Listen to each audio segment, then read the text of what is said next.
So picture this. It's a graduation party in Edinburgh, right in the middle of February, which means it's absolutely freezing outside. Everyone's crammed indoors, and the flat is somehow both too hot and too loud at the same time. Classic.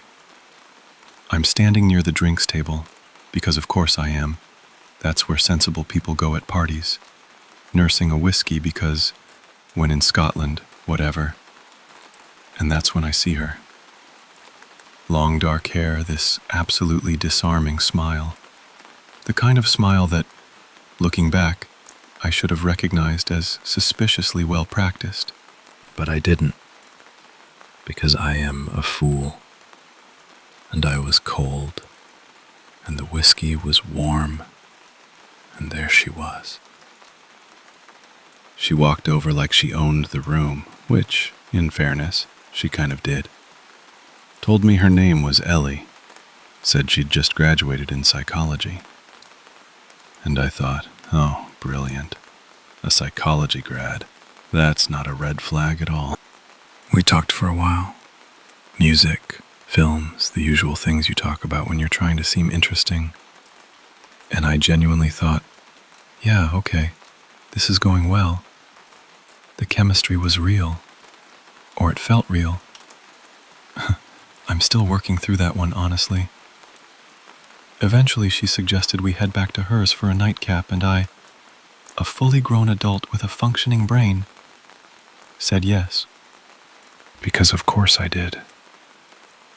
The walk wasn't far, just a few streets into one of those older gray stone parts of the city, where the buildings look like they've been quietly furious for 300 years. Her block was rough. I mean, genuinely rough.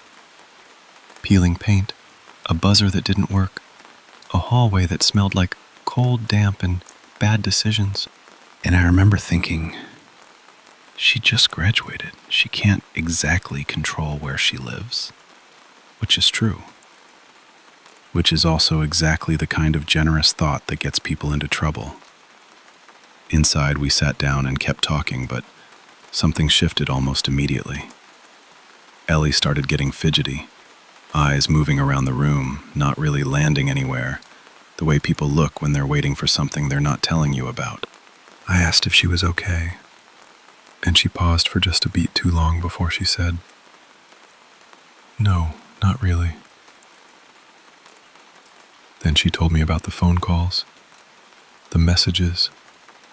Someone had been contacting her, threatening her, and she was scared, genuinely scared.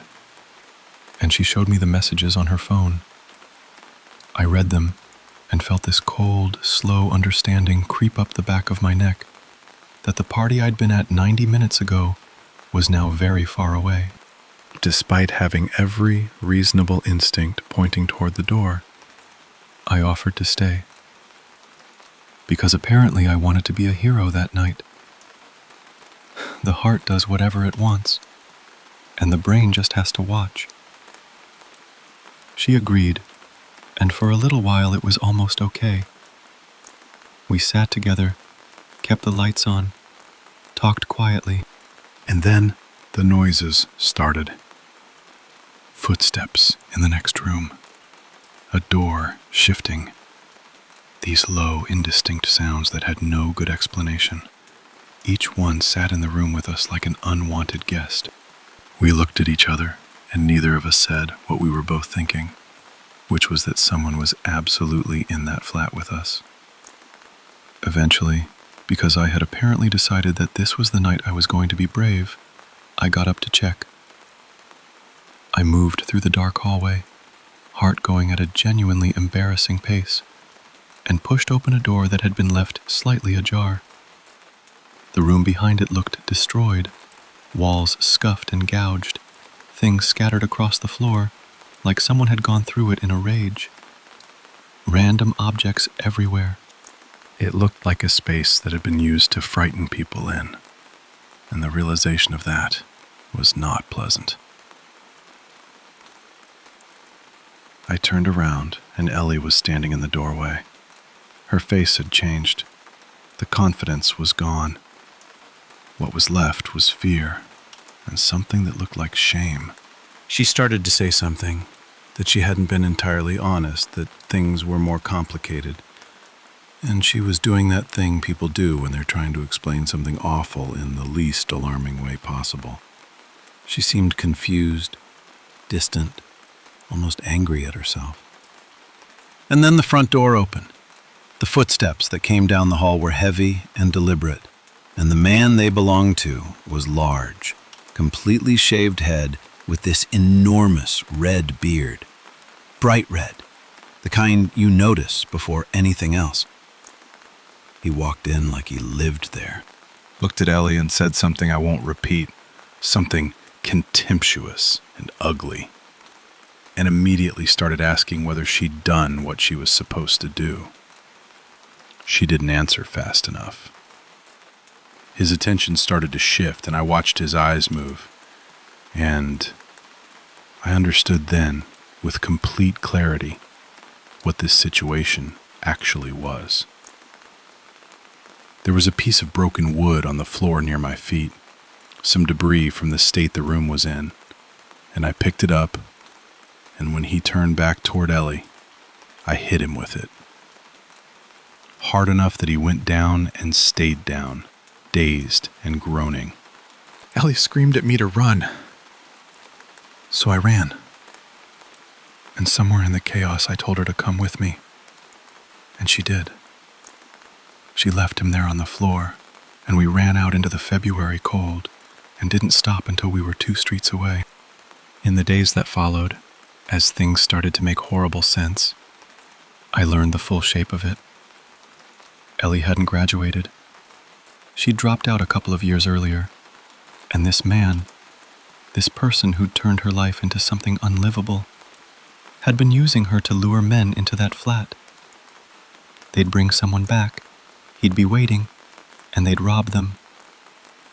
I had been the evening's target. The chemistry, the conversation, all of it was a script she'd used before. But here's the thing. Ellie wasn't a monster. She was someone who'd been ground down by a monstrous situation until she was just trying to survive it. And that night, maybe for the first time in a long time, she chose differently. She cooperated with the police. He was charged. The whole thing came apart properly and completely. And Ellie, the real Ellie underneath all of it, re-enrolled in school, started over. She was genuinely excited about it in a way that was almost hard to watch, because it was so unguarded and real. The most terrifying night of my life ended with something I didn't expect, which is that it wasn't a story about a monster in a flat. It was a story about someone finding her way back, and I'm glad I was there for it, even if I'd like to never hold a piece of broken wood in self-defense ever again.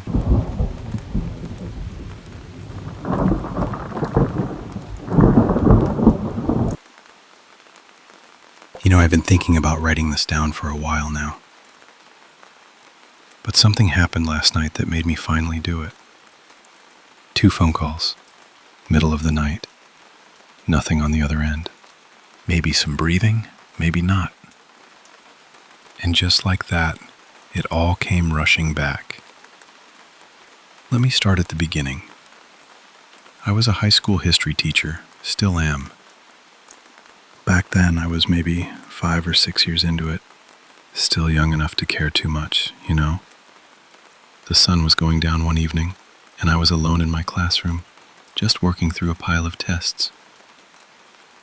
That's when I started thinking about Jamie. Jamie was one of my students. Smart kid. The kind of kid who could sit through a lecture on the causes of the First World War and retain every detail without writing a single note. But effort? 0. And the school year was almost over. He was not going to graduate. The day before, I'd pulled him aside and made him an offer. Write me an essay, any topic we covered this year, and I'll give you enough credit to walk with your class. He just kind of nodded, didn't say much. I couldn't tell if anything I said had landed. So there I am, finishing up those last papers, packing my bag. And I get this feeling someone is watching me. I look around the room, empty. I lock up and head to the parking lot. I told myself it was just the weight of the day, the worry about Jamie sitting on me. I got in my truck and drove home. But the feeling didn't go away. Over the next few days, it kept building. I'd be walking down a hallway and feel eyes on my back. I'd come into my classroom in the morning and something would be off. A chair moved, papers not where I left them. I drive a pickup and I lock it every time. But twice I got in and just knew someone had been inside. Nothing stolen, nothing broken. Just that feeling.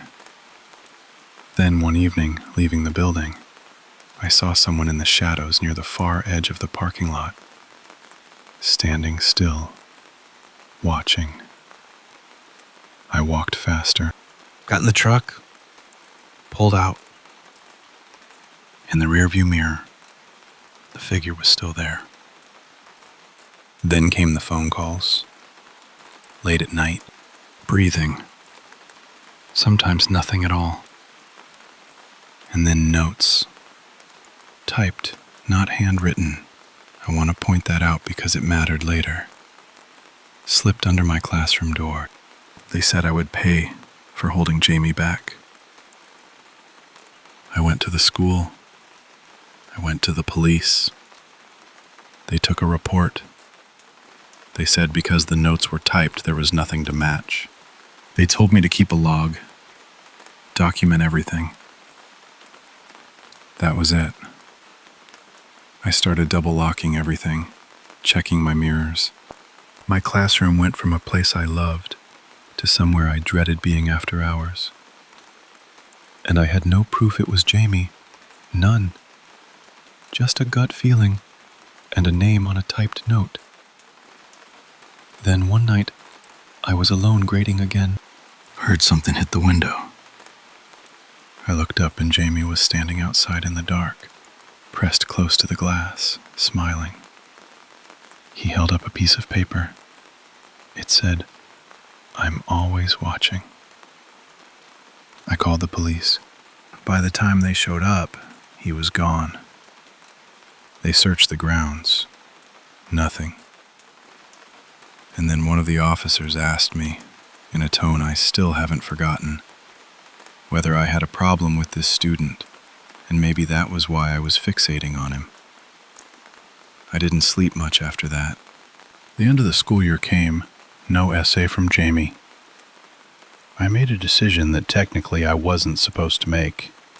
The school had told me to stay away from the family, let administration handle it, but nobody was handling anything, and Jamie was about to fail or worse.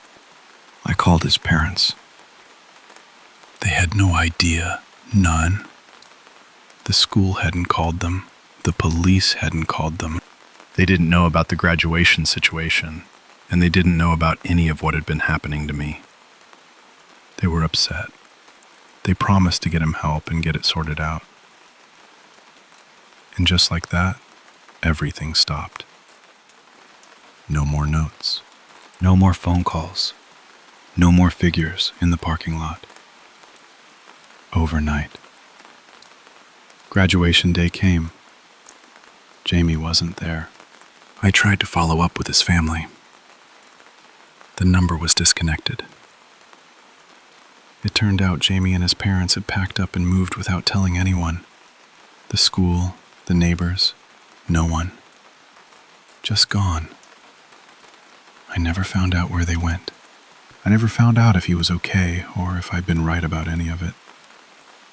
I kept teaching. I still teach. I made a decision not to let that year hollow me out.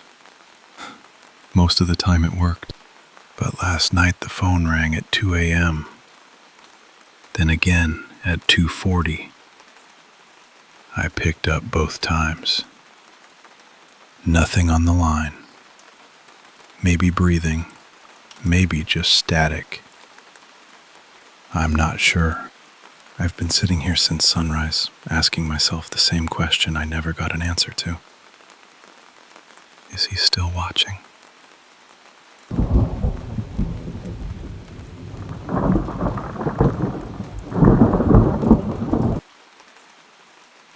Let me tell you something.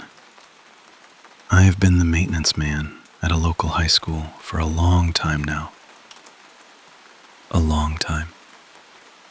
I have watched hundreds of kids walk through those doors as freshmen and walk back out 4 years later as graduates. The fads change, the slang changes, the styles change, but the cycle never does. One group moves on, a new one comes in, same as it ever was. I took pride in that place, real pride, keeping it clean, keeping it safe. That mattered to me. So when they asked me to set up the gymnasium the night before graduation, I was honored. Well, honored might be generous. Honestly, they probably just didn't want to pay anyone else to do it. But I showed up. I always showed up. The building was completely empty, quiet except for the hum of the ventilation system, which is exactly how I liked it. I'm not going to pretend the school wasn't a little eerie at night, because it was. Something about those empty hallways at midnight just gets under your skin.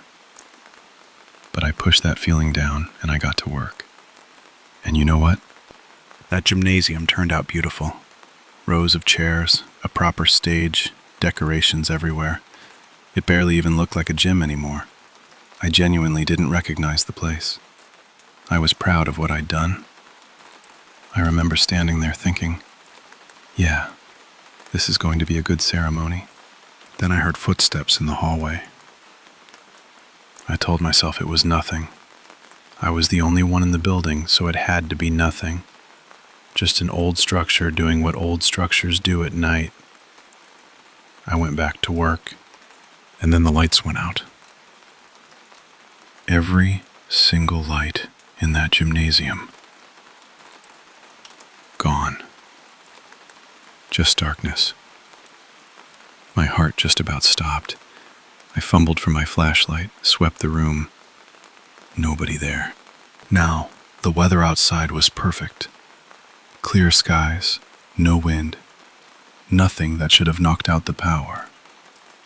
That meant something had gone wrong inside the building, and it needed to be fixed before a few hundred people showed up the next morning.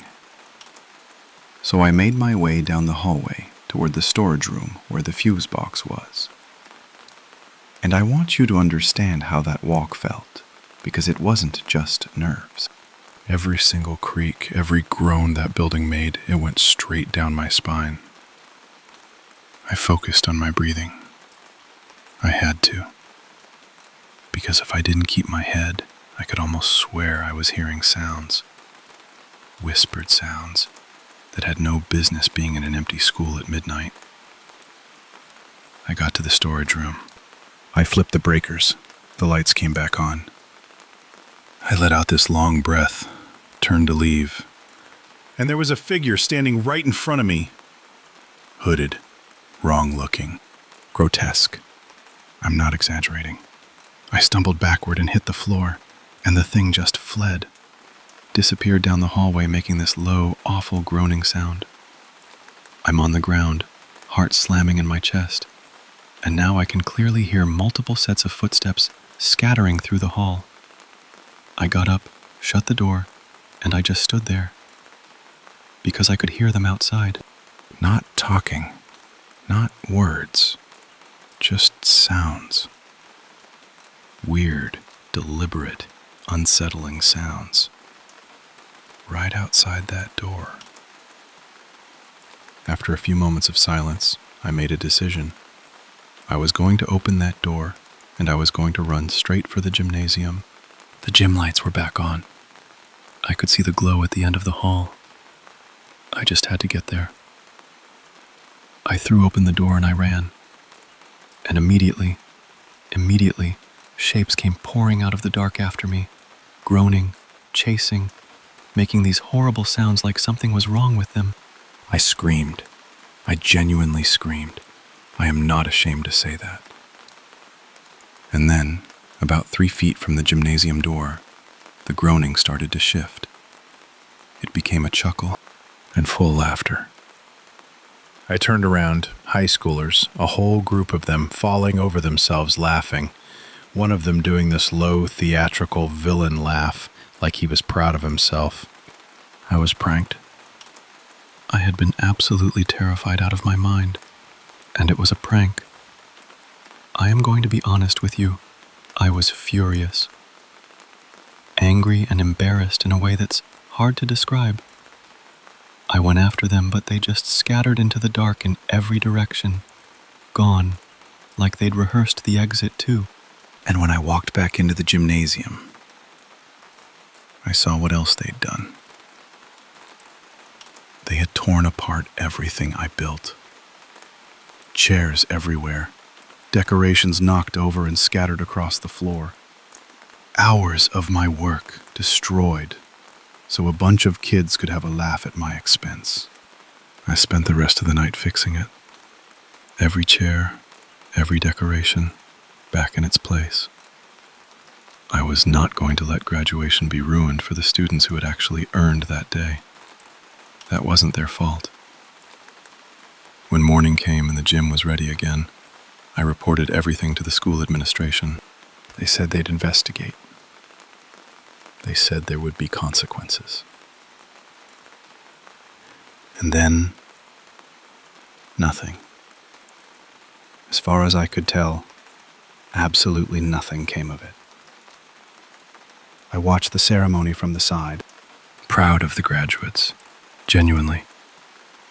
But underneath that, there was a bitterness I couldn't quite shake. And I think I had every right to feel it. Now, one of the kids involved, I later found out he was a coworker's son, someone I actually worked alongside in that building. That stung in a different way. Made it feel a little closer, a little more personal. I still work there. I am still the one keeping that place running. And every year, some new prank circulates online, and somebody like me ends up either the target or the one left cleaning up the damage. I didn't get hurt that night. Physically, I was fine. But not everyone in my position is that lucky. So if you're young and you're reading this, just stop and think. Think about who's on the other end of what you think is funny. Think about the person who spent all night building something for you. Think about what it costs them when you tear it down. That's all I'm asking.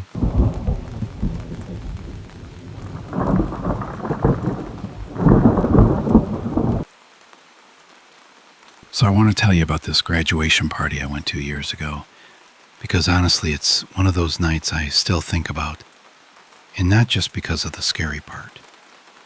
My buddy Jamie had invited me. He swore it was going to be a great time. And I have to say, Jamie has this particular gift for disappearing the second you arrive somewhere, which is exactly what he did.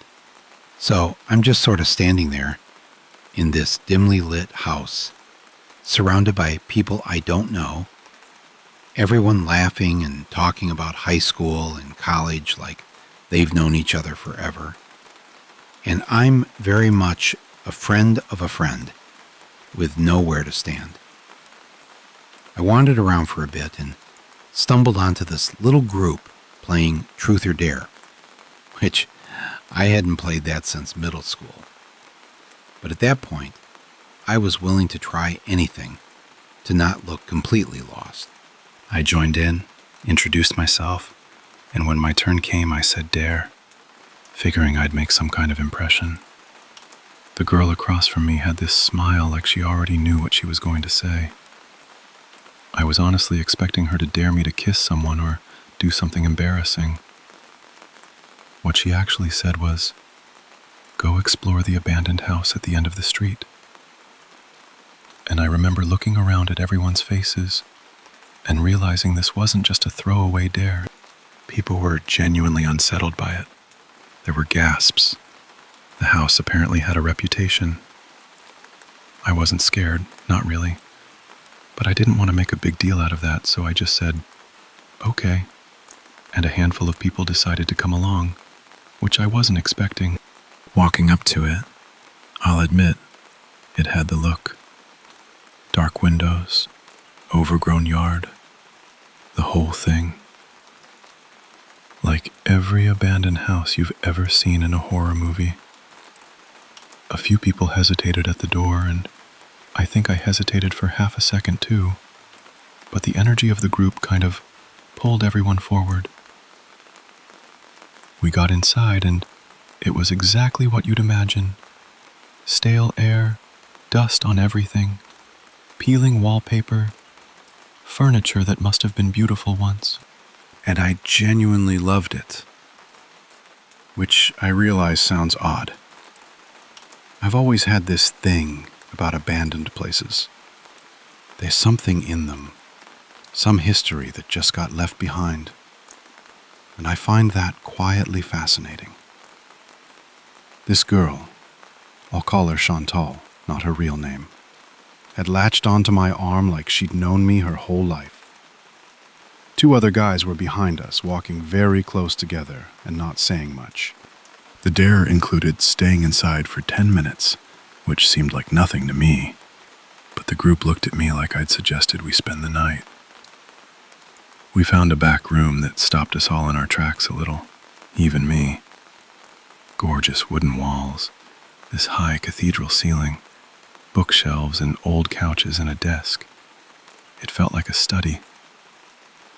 I told everyone we could just wait here and it'd be over before they knew it. While we sat there, I asked why everyone was so afraid of the place. One of the guys, voice clearly trying not to shake, told me the story.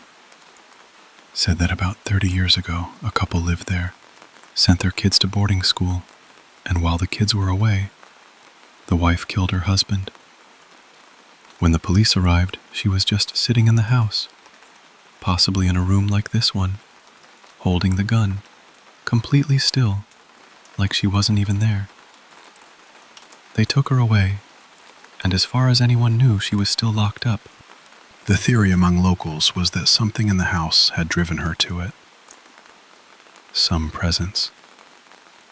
I genuinely tried not to react the way I did, but I laughed. Not to be cruel. I just couldn't help it. The Amityville horror ran through my head and I couldn't stop it. I could tell the group was a little annoyed and I felt bad about that, so I tried to soften it and said something like, I don't believe in any of that and I'm sure we're fine. Which probably didn't help.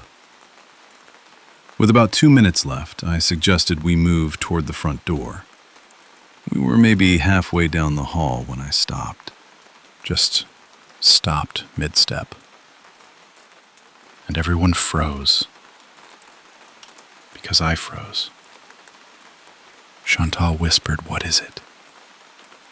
And I didn't answer right away because my eyes were on this figure, a person, moving from one doorway into another at the far end of the hall. The group lost it quietly, which is somehow worse than screaming. Whispered terror, hands grabbing at me, someone saying, "Please, can we go back?" My first thought, honestly, was that someone from the party had snuck in to pull a prank on the new guy. That felt very plausible, and I decided right then that I wasn't going to let that stand.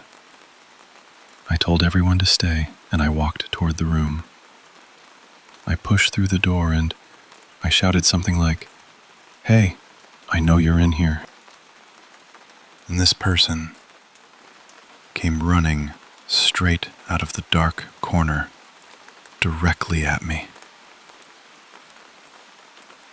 I yelled, I'm not proud of the sound I made, and threw myself out of the way.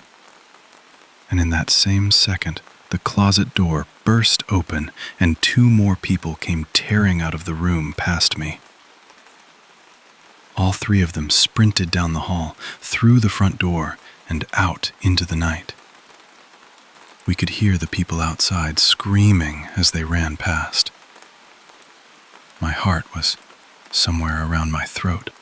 We all got outside and stood there just breathing, watching these 3 figures disappear into the distance at full sprint. Once I got myself together, I went back in to look at the room. Cans, empty chip bags, candy wrappers, squatters. That's all it was. People using the house because they had nowhere else to go. Completely human, completely logical. And yet, even knowing that, it didn't make my hands any less shaky. A few months later, I was writing a paper for a class, and I looked up the history of the house. The story those kids told me was accurate. A woman had murdered her husband there. As far as I could find, she was still alive, still in custody. I don't believe in haunted houses. I want to be clear about that. What I think happened in that house was a tragedy, a real, human, painful one. And those are exactly the kinds of stories that become legends because they're almost too awful to think about plainly. So we give them a different shape. But here's the part I think about most when I remember that night. That girl who grabbed onto my arm in the dark. Chantal. We started seeing each other a few months after everything settled down. And now, after all of it, we're engaged. So Jamie invited me to a party, vanished immediately, and somehow it all worked out.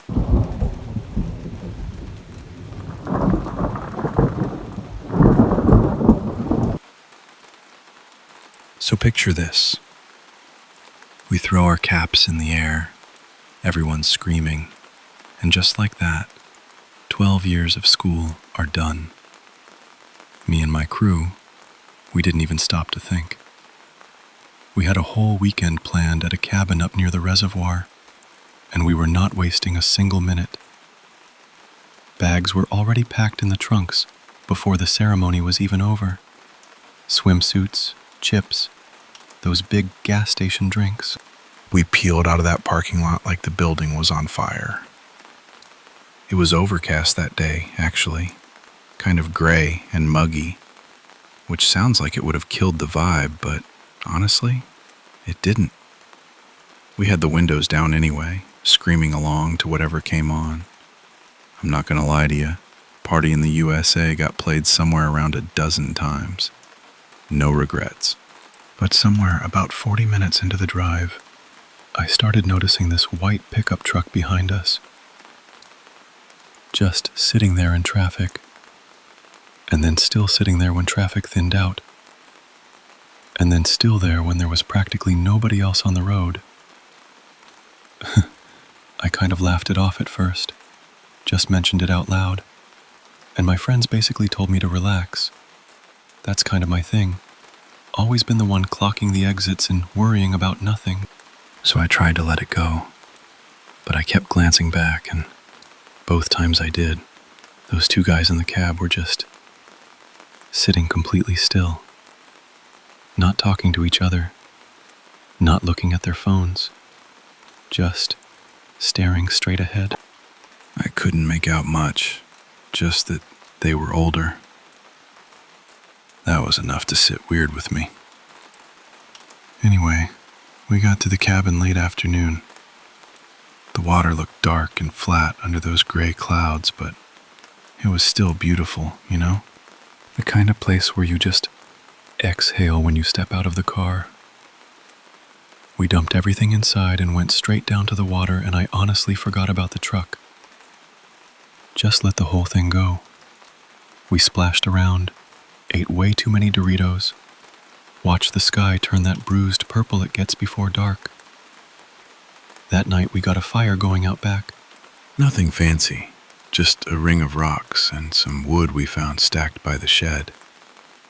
We were doing the marshmallow thing, telling old stories, laughing till our sides hurt. It was one of those nights that feels like it'll go on forever. And then I saw them. two men, standing right at the tree line, maybe 30 feet back from the fire. Faces dark, not moving, just watching us. My stomach dropped immediately, because I knew. I don't know how, but I knew those were the same two guys from the truck. I didn't make a big scene, just leaned over and quietly told the person next to me. Word spread fast around the fire. We all stood up, acted casual, and walked back inside. Locked every door, latched every window. The laughter just stopped, like someone had turned a dial. We tried to keep the night going, but it wasn't the same. Most of my friends passed out eventually, but I didn't sleep at all. Every creak the cabin made, every branch that snapped outside, I was straight up in bed with my heart going. Longest night of my life. I'm not exaggerating. Next day we made a pact. We weren't leaving. We came out here to celebrate, and we weren't letting two weird guys in a truck take that from us. And for most of the day, it actually worked. We stayed together, kept things light, and the longer nothing happened, the more normal everything started to feel again. Then night came back around, and so did they. Except this time, they were closer. Right up near the tree line, on the edge of the yard. Not the woods anymore. The yard. We tried calling the police. That took forever because the cell service up there was basically decorative. One bar, no bars, one bar again. Eventually somebody got through and the dispatcher told us to stay inside and said they'd send someone out. Hours. It took hours. When the officer finally showed up, he walked right over to the men like it was nothing. They told him they were camping nearby. The cop came back to us and basically said, "They seem fine. They say they're just camping. I told them to give you some space." Then, and I still think about this, one of the officers actually said, and I'm quoting, "If you don't like being alone in the woods, don't come camping." Like that was a reasonable thing to say to a group of teenagers being stalked. They left. We tried to sleep. Around 2 a.m, we heard it. Footsteps on the back deck. Slow. Deliberate. We all ended up in the same room without even saying anything. Just gravitating together the way you do when your brain decides it's done pretending everything is fine. And there they were, right outside the sliding glass door. Both of them, standing there on the deck staring in through the glass, not knocking, not saying anything, just looking at us. They had to have been in their mid-50s at least, both real thin, patchy beards, the kind of hollow faces that look like they've been through something hard. Just completely blank expressions. No reaction to the fact that we were clearly panicking. Then one of them, the shorter one, leans toward the glass and says in this thin, shaky little voice, "Hey, you guys got any mustard? We ran out." I want to be very clear that my friends absolutely lost it, screaming, crying, clinging to each other, and this man did not flinch. He just kept saying it, like a skipping record. "You got any mustard? Come on, open up. We just need some mustard." And then, and this is the part that still makes me feel sick, he reached out and grabbed the door handle and started pulling on it. "Just need some mustard, guys. Come on, open the door." One of my friends somehow held it together long enough to call the police again. She was barely coherent, but she got the words out. This time they came fast. We could see the lights bouncing up the driveway through the front windows. The two men bolted into the trees. Gone. The cops stayed parked in our driveway the rest of the night. I don't think any of us slept, but having those headlights out front made it possible to breathe at least. At sunrise, we packed up and left. Didn't say much on the drive back. Played no music. I think about that trip more than I probably should. Not because it ruined the summer. It didn't. Not really. But because I keep thinking about how fast things can shift. How one weekend you're throwing your cap in the air, feeling like the whole world is open. And the next, you're standing on the inside of a locked door, watching someone pull on the handle. It stays with you. It's supposed to, I think.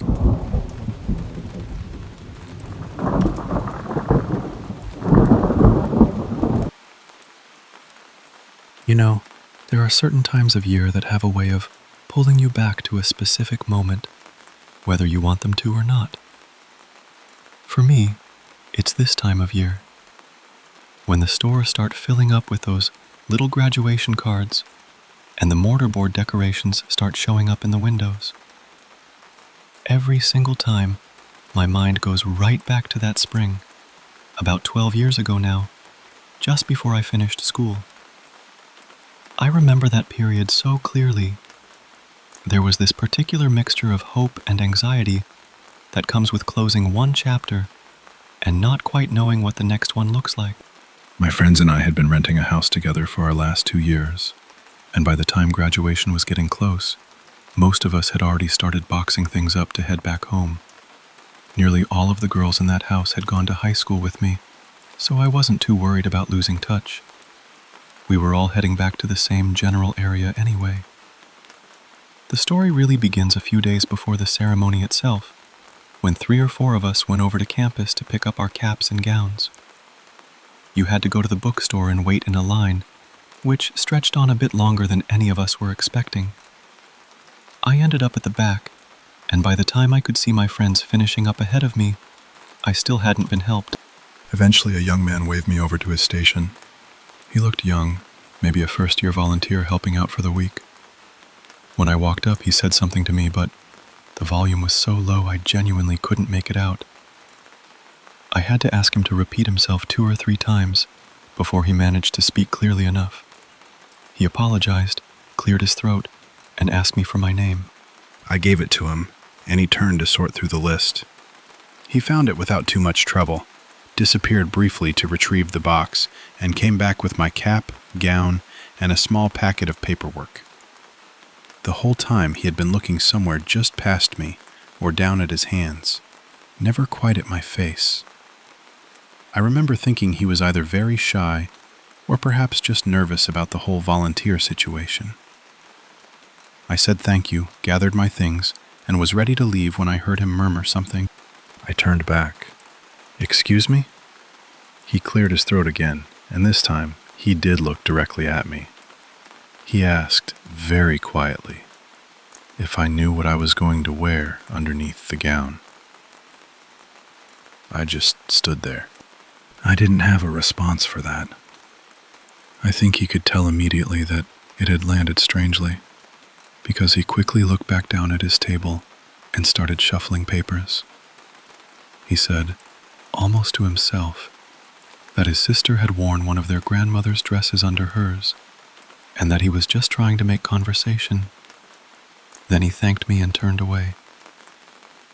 I walked out into the hallway where my friends were waiting, and apparently the expression on my face said everything.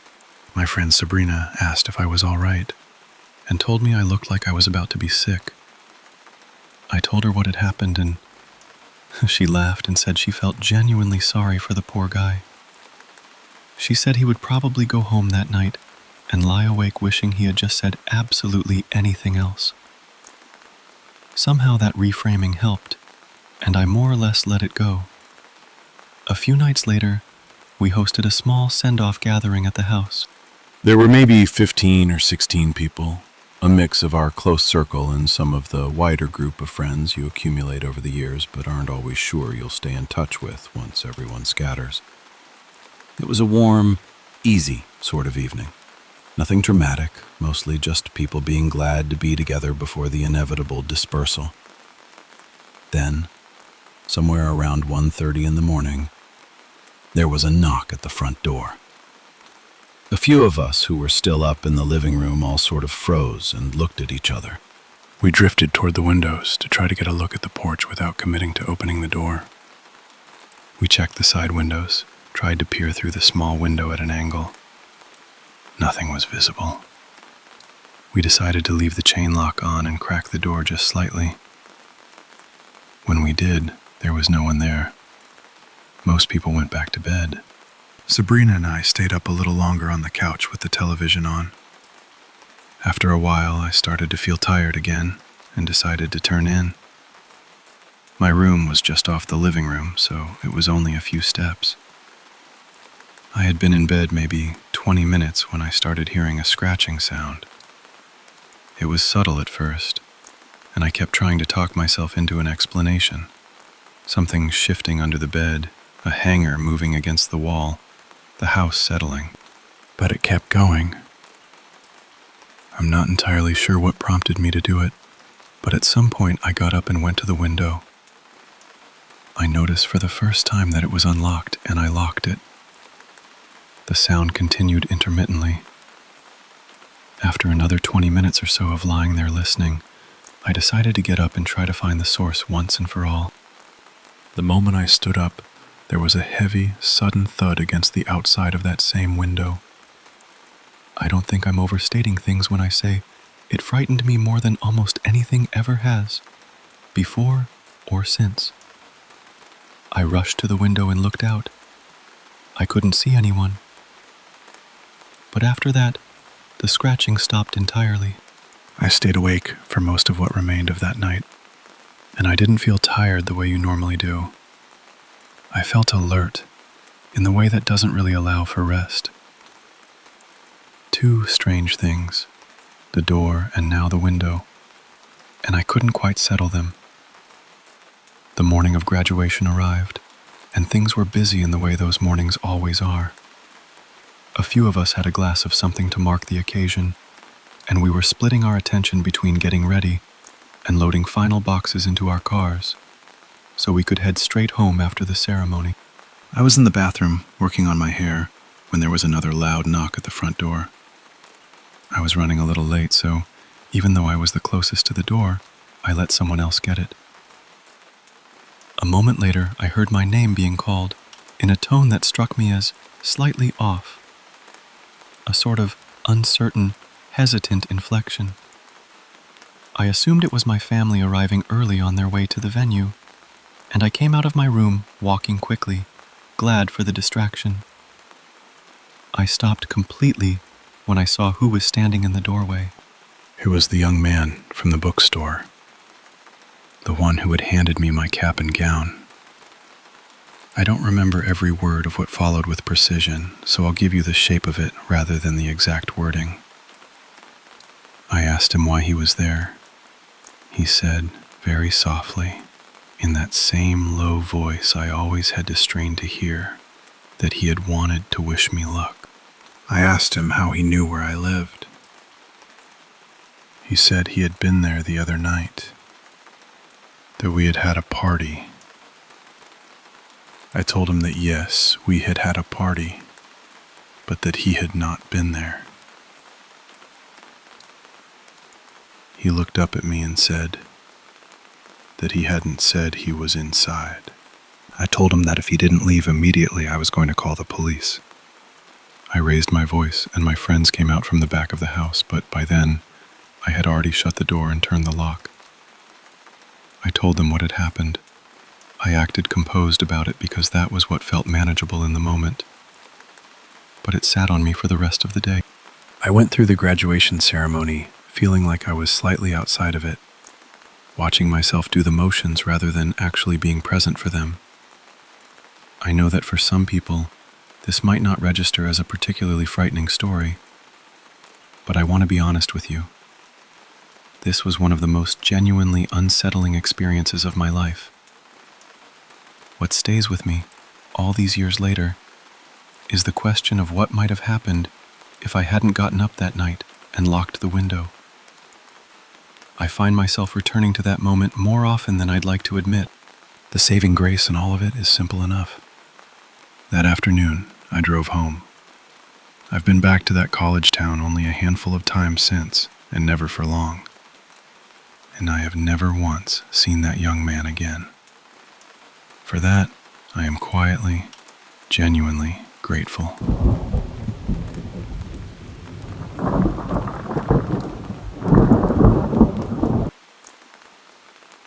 So, okay, I want to tell you about something that happened to me a while back. I was in my early 30s at the time, newly divorced, living alone in this little house I'd just rented. It was the first place that was really mine, you know? I'd gotten the promotion at work and I just wanted to celebrate, mark this new chapter. So I threw a housewarming party, invited friends, some family, the whole thing. And I'd also invited a few people I'd met online. Which, I know how that sounds. I know. But I want to be clear. I had done my research. Or at least I thought I had. One of them was this guy named Mark. We'd been chatting for, maybe 5 or 6 months at that point. Books, movies, just life stuff. He was easy to talk to. We'd even video called a few times, so I knew he was a real person. I'd looked him up on social media, checked that everything lined up. I felt like I'd been thorough. So the day of the party comes and I'm excited, genuinely excited. People start showing up and I'm scanning the room for Mark. Kind of nervous in that good way. And then I see him by the drinks table and, he looked exactly like his pictures. Maybe even better in person, honestly. Nice smile, kind eyes. We started talking right away and it just felt easy, natural. I remember thinking, okay, this is fine. This is good. But as the night went on, I started noticing things. Little things at first. He'd mentioned something that didn't quite match what he'd told me before. Small details about where he grew up, or a job he'd mentioned. And when I'd kind of gently circle back to those things, he'd get a little evasive. Not rude, just slippery about it. I told myself I was overthinking. I do that. I've always been the kind of person who gives people the benefit of the doubt, way past the point where I probably shouldn't. What really started to bother me, though, was how he was with my friends. He was asking a lot of questions, really specific questions about their lives, their routines. And I'd catch him just watching them in a way that made a few of them visibly uncomfortable. One of my friends actually pulled me aside and said something felt off to her. And I brushed it off at the time, which I feel terrible about now. Eventually, I excused myself to use the bathroom. And I don't know exactly what made me do it. Instinct maybe, or just the accumulation of all those little things. But I took out my phone and searched his name. His full name. Something I apparently hadn't thought to do before, which still embarrasses me if I'm being real with you. And what came up? I just stood there in my bathroom staring at my phone. Mark was a convicted stalker. He had served time for stalking and terrorizing multiple women. There was a mugshot. There were court records. Everything right there. And here was this man sitting at my party in my house. I don't know how to describe what panic feels like when it's that specific. It's not like the movies. I just felt very, very still and very cold. I called the police. They told me to go back in and keep things normal until they could get there. Which, that was one of the harder things I've ever had to do. walking back out there and making conversation like nothing had happened. I don't even remember what I said to him. I just kept my eyes on the window. When the patrol car lights finally showed up outside, Mark's whole face changed. Just instantly. The warmth evaporated. He looked at me and said, "What are they doing here?" And before I could even respond, he started escalating, shouting, picking up chairs, throwing things. He was yelling about how he couldn't believe I would do this to him, how he knew me, things like that. I tried to act confused, like I had no idea why the police were there. The officers came in and got hold of him, and eventually he settled down. They talked to him quietly. I couldn't hear what they were saying. I could just see him sort of panting, looking genuinely shocked, like he hadn't seen this coming at all. They walked him out, no handcuffs, and as they let him through the door, he looked back at me with this mix of anger and confusion, and I shuddered. I couldn't help it. One of the officers stayed behind to talk to me and told me something that I've thought about ever since. He said this was Mark's pattern, that he would find women online, build a real connection, not fake, not catfishing, genuinely himself, and use that as a way into your life, your friend group, your trust. He said the man you saw in the pictures was the man you got. That was what made him dangerous. There was nothing to see through. The party wound down pretty quietly after that. My friends stayed close, which I was grateful for.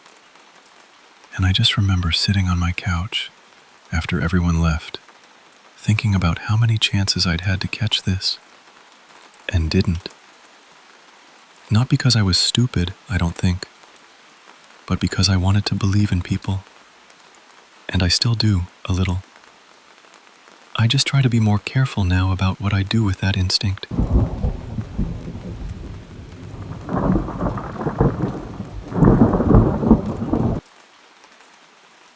You know, when you drive through Bowling Green today, it's hard to imagine the place as anything other than what it is now.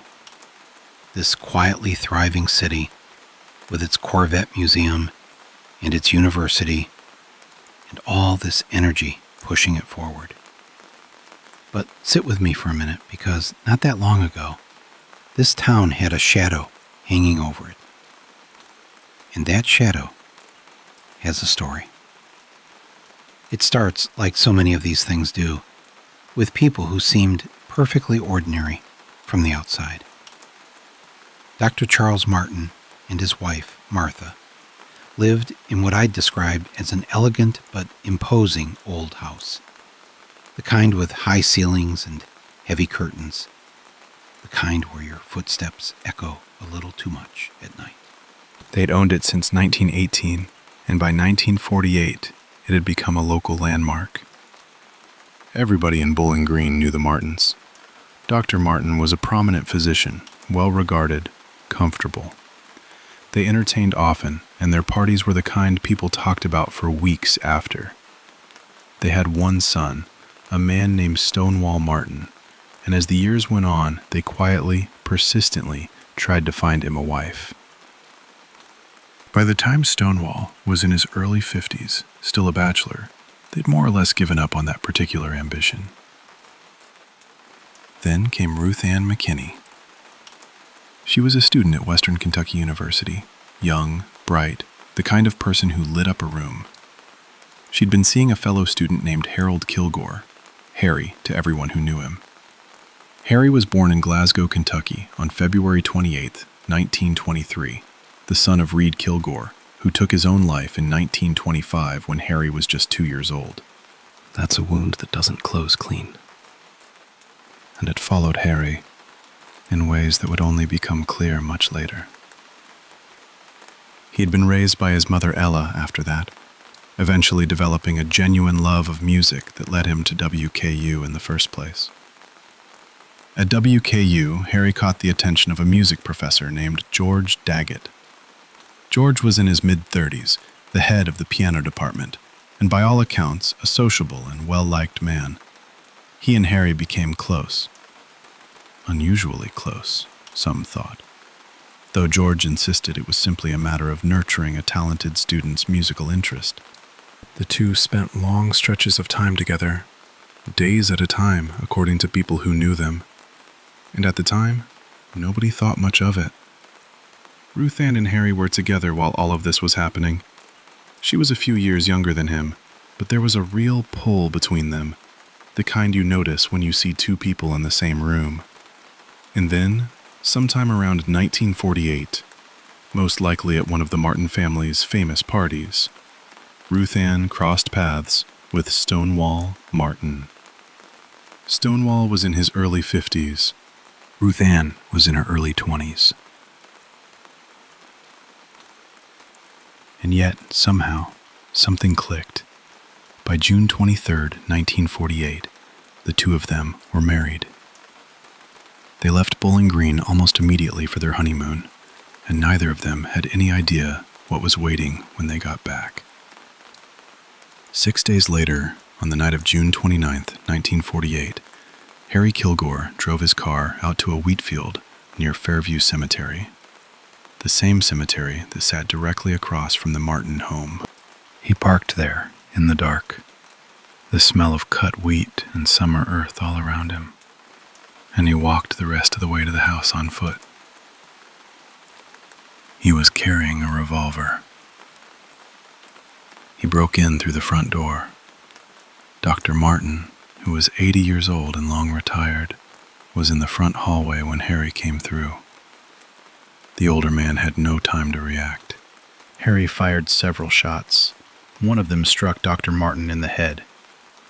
The doctor tried to run, stumbled back toward his bedroom, driven by whatever instinct keeps a body moving even when it shouldn't be able to. And Harry followed him, firing again. Martha Martin tried to flee as well. Harry shot her in the back of the head. What happened next is the part that still turns the stomach. Evidence gathered by police, and later Harry's own testimony, indicated that he didn't leave right away. He stayed in that house. He walked through those rooms with the bodies of two elderly people on the floor, and by his own account, he continued to abuse them, firing more shots, using a flashlight in a way that I'll leave to your imagination. He then collected some personal items from the home, walked back out into the summer night, and drove toward the barren river, where he threw the revolver into the water. Then he drove back to Glasgow and went to his mother's house. The next morning, at around 7, 2 workers arrived at the Martin property and found the bodies. The hardwood floors were dark with blood. Police were called. They moved quickly, following a tip that led them straight to Glasgow, where they found Harry sitting in his car, parked right in front of Ella Kilgore's house. As though he'd been waiting, he came back to Bowling Green willingly. A search of his car turned up Martha Martin's purse, a flashlight with a cracked lens, and a handful of .32 caliber shell casings. His original confession was straightforward and, in its own way, almost chillingly calm. He said he had acted alone. He said he was furious that Stonewall Martin had taken Ruth Ann from him. He killed Stonewall's parents as revenge, plain and simple. That was his story.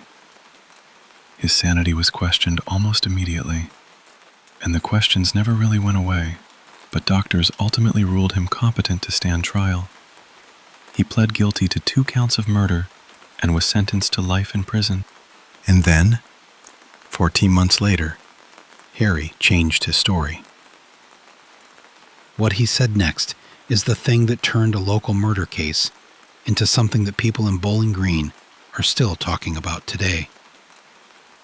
Harry claimed he hadn't acted alone.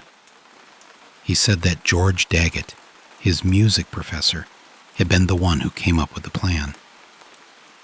According to Harry's new account, the 3 of them, George, Harry, and Ruth Ann, had cooked up a scheme together. Ruth Ann would get close to Stonewall Martin, marry him, gain his trust, Then Harry and George would murder Stonewall's parents so that their estate would pass to Stonewall. Then, after a suitable amount of time had passed, they would kill Stonewall too, leaving Ruth Ann to inherit everything.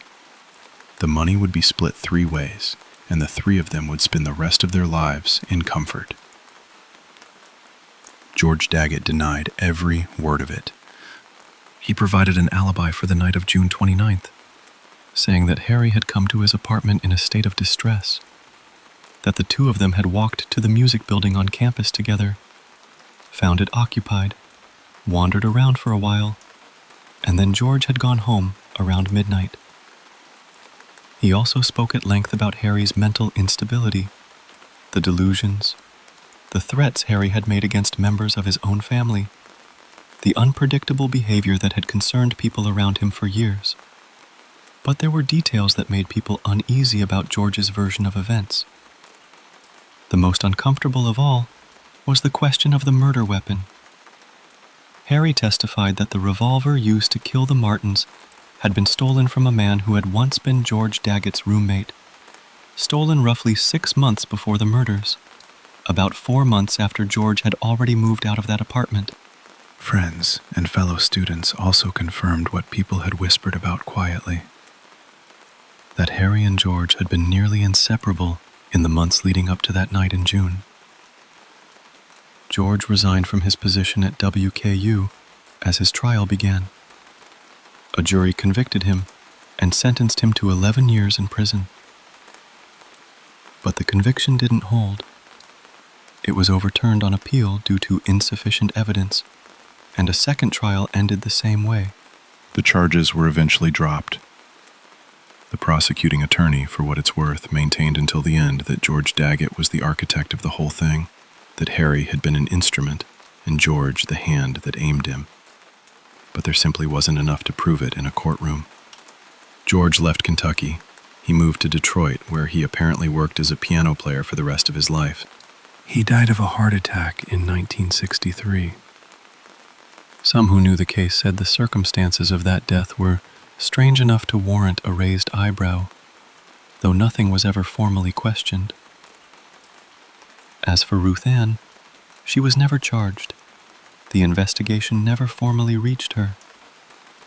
Whether she was involved, whether she was a willing participant, or an unwitting one, or simply a young woman who made a terrible choice in marrying an old man at a party, none of that was ever resolved. She lived her life. She lived it in relative quiet. Stonewall Martin died in 1957, 9 years after his parents were killed in their own home. The same year, Harry Kilgore came up for parole and was promptly denied. Harry's sanity was questioned several more times over the years. Each time, he was found mentally competent. He served about 16 years before being released on an early parole. One of the conditions of his release was that he and Ruth Ann leave Bowling Green, which they did. They moved to Fort Pierce, Florida, where they lived together. Not as husband and wife, it should be noted, they never married, but together, in some arrangement that only the 2 of them fully understood. On a morning in 1981, Harry Kilgore left his house to go for a bike ride. He was struck by a passing car. He died in the street. He was laid to rest in Florida, a long way from the wheat field near Fairview Cemetery, where he'd parked his car on a dark June night 33 years earlier. The Martin Mansion still stands in Bowling Green. People call it the Murder Mansion now. Locals have for decades. When it sold in the early 1960s, after sitting vacant since the killings, there were still dark stains on the hardwood floors. Rumors about the house have circulated ever since. Sounds, presences, the particular unease that settles into walls where something irreversible happened. Previous owners dismissed all of it. A few of them even leaned into the house's reputation, throwing parties there in the fall, some of them on Halloween, a kind of winking acknowledgement of what the place was. The current owners want nothing to do with that history. They discourage visitors. They're done with the mythology. You can understand why. Documents from the murder investigation in both trials are held at the Kentucky History Museum on WKU's campus, if you ever want to sit with them yourself. And then there is this, which is the part that I keep coming back to, the part that has stayed with me since I started looking into this story. Someone close to the case and to Fairview Cemetery told me that Ruth Ann McKinney had come back to Bowling Green as recently as 2012. She came to check on her grave marker, the one placed beside Stonewall Martin's, her first husband, the man she married on June 23, 1948, the man who was dead 9 years later, the man at the center of everything that unfolded. She wanted to make sure the marker was still there, still reserved, still waiting for her.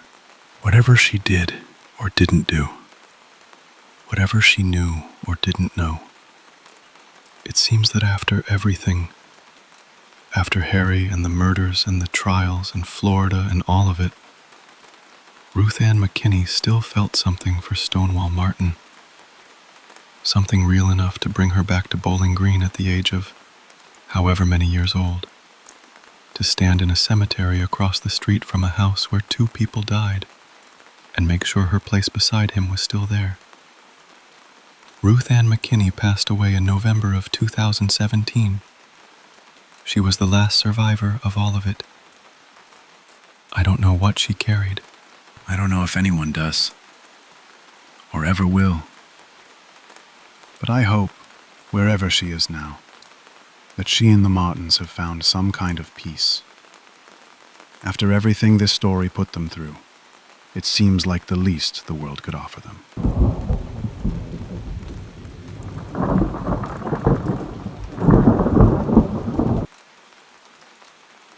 Man, I need to tell you about this one night, and I'm still angry about it, even now. Not just at the situation, but at myself. Because I was stupid, and the world I was walking around in was a lot more dangerous than I had any right to pretend it wasn't. So I was 19, working nights at a gas station in southeast Missouri. Not exactly a glamorous gig, but it was something. I'd just moved into my own place, a cheap little apartment off a county road, and I thought I was all grown up and free.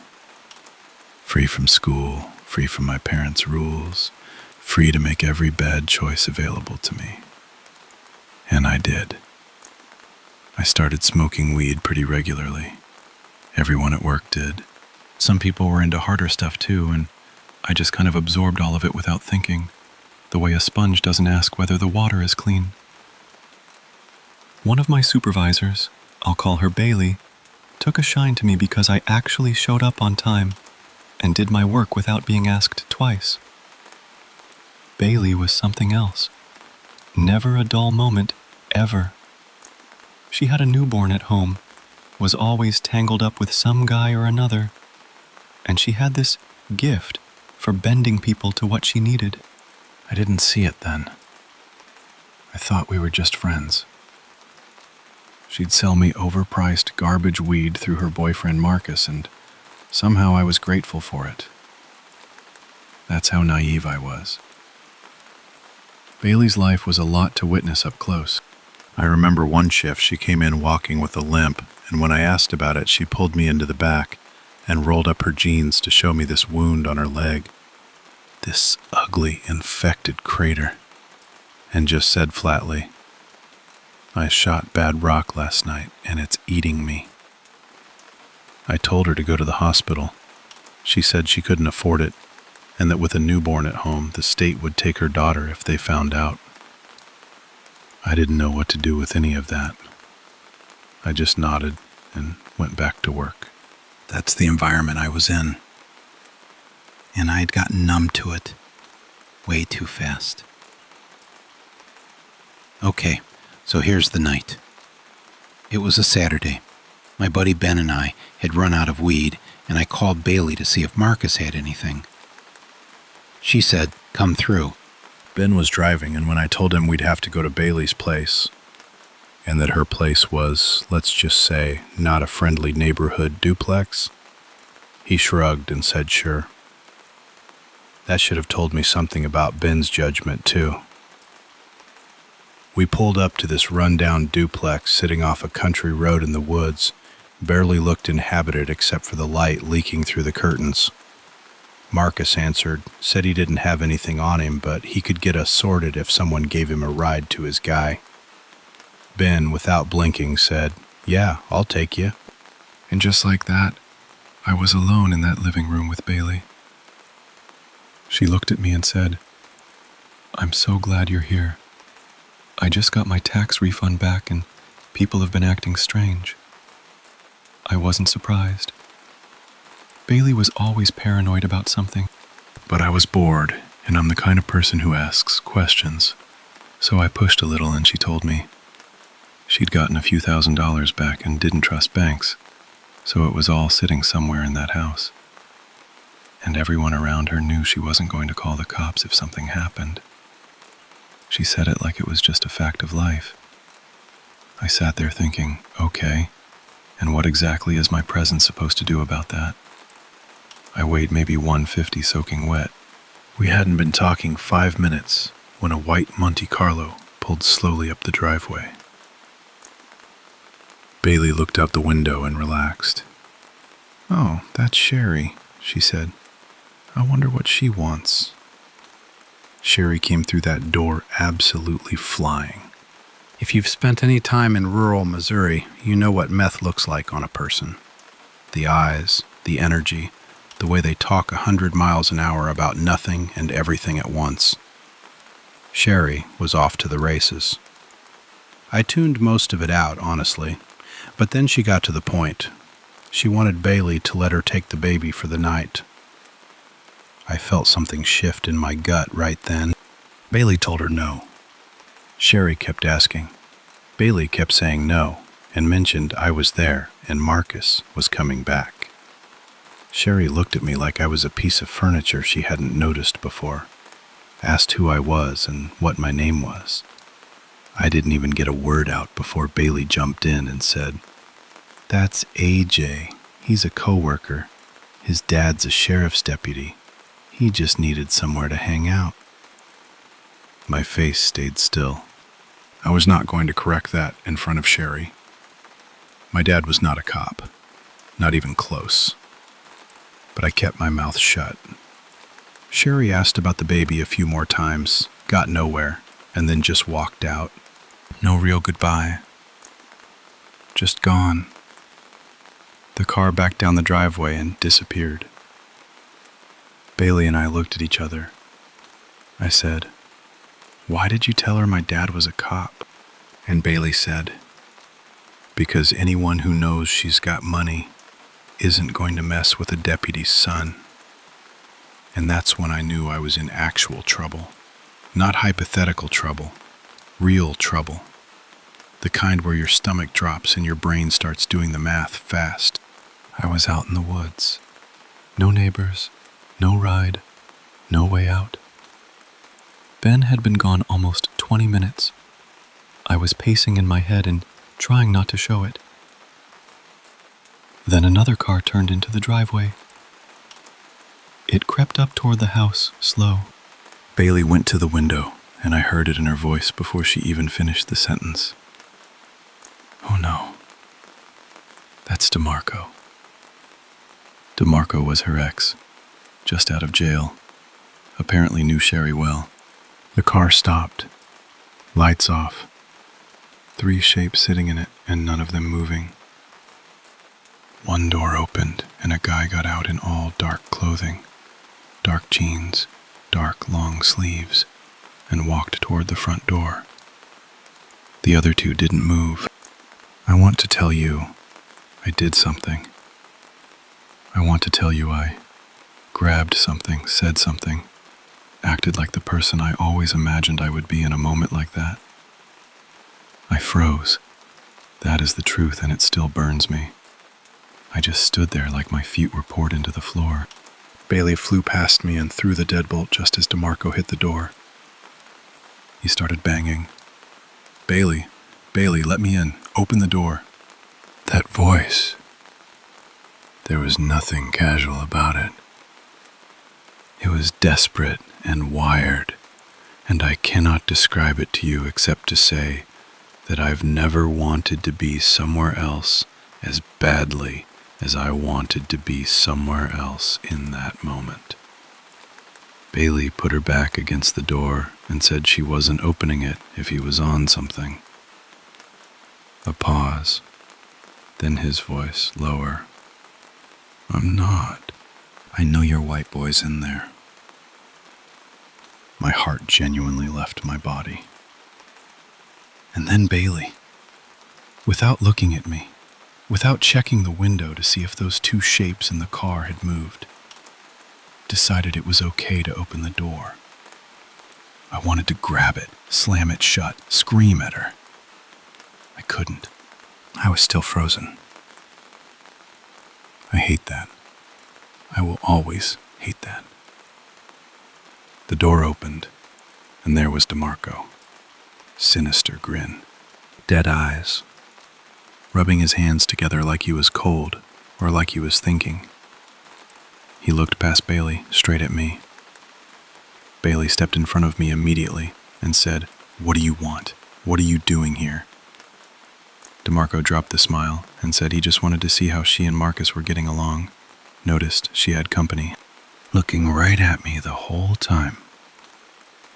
Bailey told him I was there on drug business and waiting for my ride. DeMarco stood there a moment like he was running some kind of calculation. Then he said, "All right, I'll leave you be. See you around." He turned to go, and that's when I saw it. A pair of black leather gloves folded into his back pocket. I didn't say anything. I couldn't. Bailey shut the door and locked it. We watched through the window as that car backed out slowly, the two silhouettes still not moving, all the way to the road. Then the headlights came on and they were gone. 2 minutes later, Ben came down the driveway laughing with Marcus like they were old friends. I didn't even say hello. I grabbed the weed, said a fast goodbye to Bailey, got Ben by the arm and gave him the look that meant, "We are leaving right now," and he followed me to the car. I told him everything on the drive back. He listened, then said, "Yeah, that's sketchy. Though I don't think the tax money is what they were there for. Marcus told me he just got his first big shipment in from St. Louis, and it wasn't weed. He asked if I wanted in. That was it. That was the thing that made it real. I'd been putting myself in these situations for a few months and telling myself it was no big deal, just weed, just some rough people, nothing that would actually touch me. And here I was, 19 years old, nearly getting caught in the middle of something I don't even want to name, over garbage weed that wasn't even worth the $20 I'd paid for it. I never bought from Bailey again. I quit that job not long after. Different reason, different story. And as far as I know, nothing terrible came of that night directly. But here's why I still carry this with me. I know now that I was in real danger. My gut told me the second that car crept up the driveway, and I didn't listen because I couldn't move. And I am still ashamed of that. Not of being scared. Fear makes sense. I am ashamed that when it counted, I stood there and let a woman smaller than me handle it because my body just quit on me. Trust your gut. Get out before you need to. And don't let people use you as a prop in their dangerous life just because you're too naive to see what's happening.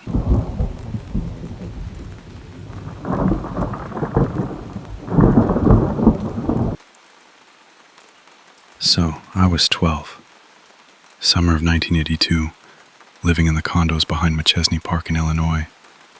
You know the kind of place. All the units look the same. Little patios, neighbors close enough to hear each other's TVs. I was a chubby red-headed kid, about 5'3", which I was weirdly proud of at the time, and I had this little plastic wading pool on my patio and a dog named Benny. These two boys from a few doors down, maybe 6 and 7 years old, would come over almost every single day to splash around in that pool and pet Benny. It was just one of those easy summer routines, you know? No big deal. Then one afternoon, their older sister showed up. She was 14, a year older than me, and she was cute. And I was 12, so I noticed. She asked if she could hang out and swim too, and I said sure, obviously. We ended up just talking for a while. Music, MTV, Adam and the Ants. The kind of stuff that felt enormously important back then. At some point she asked if I had any popsicles, and I didn't. And she said, "Oh, come on, follow me. We'll go get some at my place." So we walked 4 condos down and went inside. I asked if I could use the bathroom. She said, "Sure, go ahead, it's upstairs." She went to the kitchen and I headed up, and just as I got to the top of the stairs, the bathroom door swung open and her younger sister, maybe 10 years old, stepped out completely wrapped in a towel, saw me, screamed, and ran back in and slammed the door. I was mortified. I stood there in the hallway just saying, "Sorry, sorry." I didn't know anyone was up here, over and over at a closed door. I went back down and told the older sister what happened, and she just laughed. I was still red in the face. We grabbed the popsicles, went to the little park with the swings nearby, and honestly, it was a nice afternoon after that. Just sitting on swings, eating popsicles in the heat. After a while, she said she was heading to a friend's place for the night, a few blocks over, and she left. Not long after, my neighbor's mom, she lived 2 doors down from me, swung by with her son and offered to drive us to the sand park pool over in Love's Park. I'd been there before. It was one of those outdoor public pools where the whole afternoon could disappear into water and sunshine and not much else. I'd been there maybe an hour, just swimming around with my neighbor, when I heard my name called over the loudspeaker. They asked me to come to the concession stand. I figured maybe somebody had found something I'd dropped. I walked over and there were 2 police officers waiting for me. And before I really understood what was happening, I was in handcuffs. Every kid at that pool was watching. They drove me across town to the condo where the girls lived. The younger sister, still shaken, clearly, came to the door with her father. She pointed at me and said that was him. That was the man who broke into their house, went upstairs to her room, and when she locked herself in the bathroom, she'd had to wait there for over an hour until her mom got home. Her father looked at me the way a person looks at something they can't quite make sense of yet. I was crying and trying to explain, saying, "No, I was with your older daughter. She invited me in. I just needed to use the bathroom.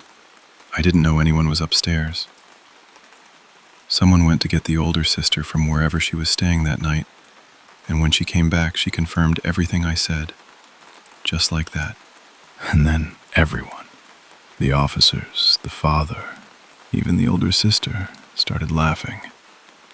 Kind of at the whole situation, at how it had all unspooled. The younger sister eventually seemed okay too, I think. I was the only one who couldn't quite find it funny yet. One of the officers offered to drive me back to the pool, and I got in his car, grateful to be going back to something normal. But once we pulled away, he went quiet, completely quiet. He turned off the main road onto a dirt road I didn't recognize, pulled over, and stopped the car. He tilted the rearview mirror so it was aimed directly at me, and he just stared. He didn't say anything, just looked at me in that mirror. I felt wrong almost immediately.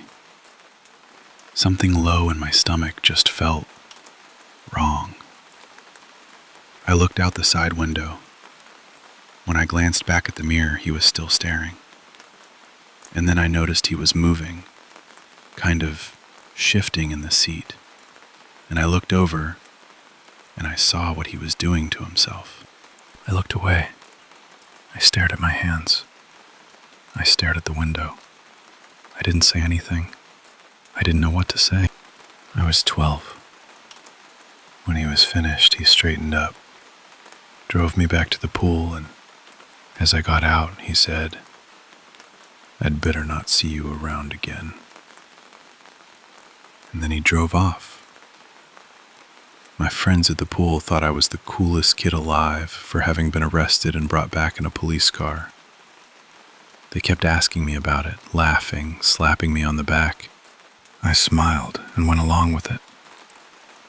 I was sick for about a week after that. Not a cold. Just sick in a way I didn't have words for. I never told anyone.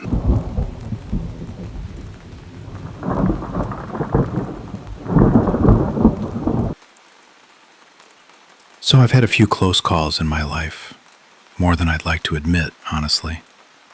A bad car accident, a run-in with a moose that I don't love thinking about. But the one I keep coming back to, the one that still sits with me, is the afternoon I nearly lost 6 members of my family on a mountain lake in Idaho. I grew up in southeastern Idaho, and I love it there. The mountains are enormous. On a clear day from my house, I can see into both Montana and Wyoming.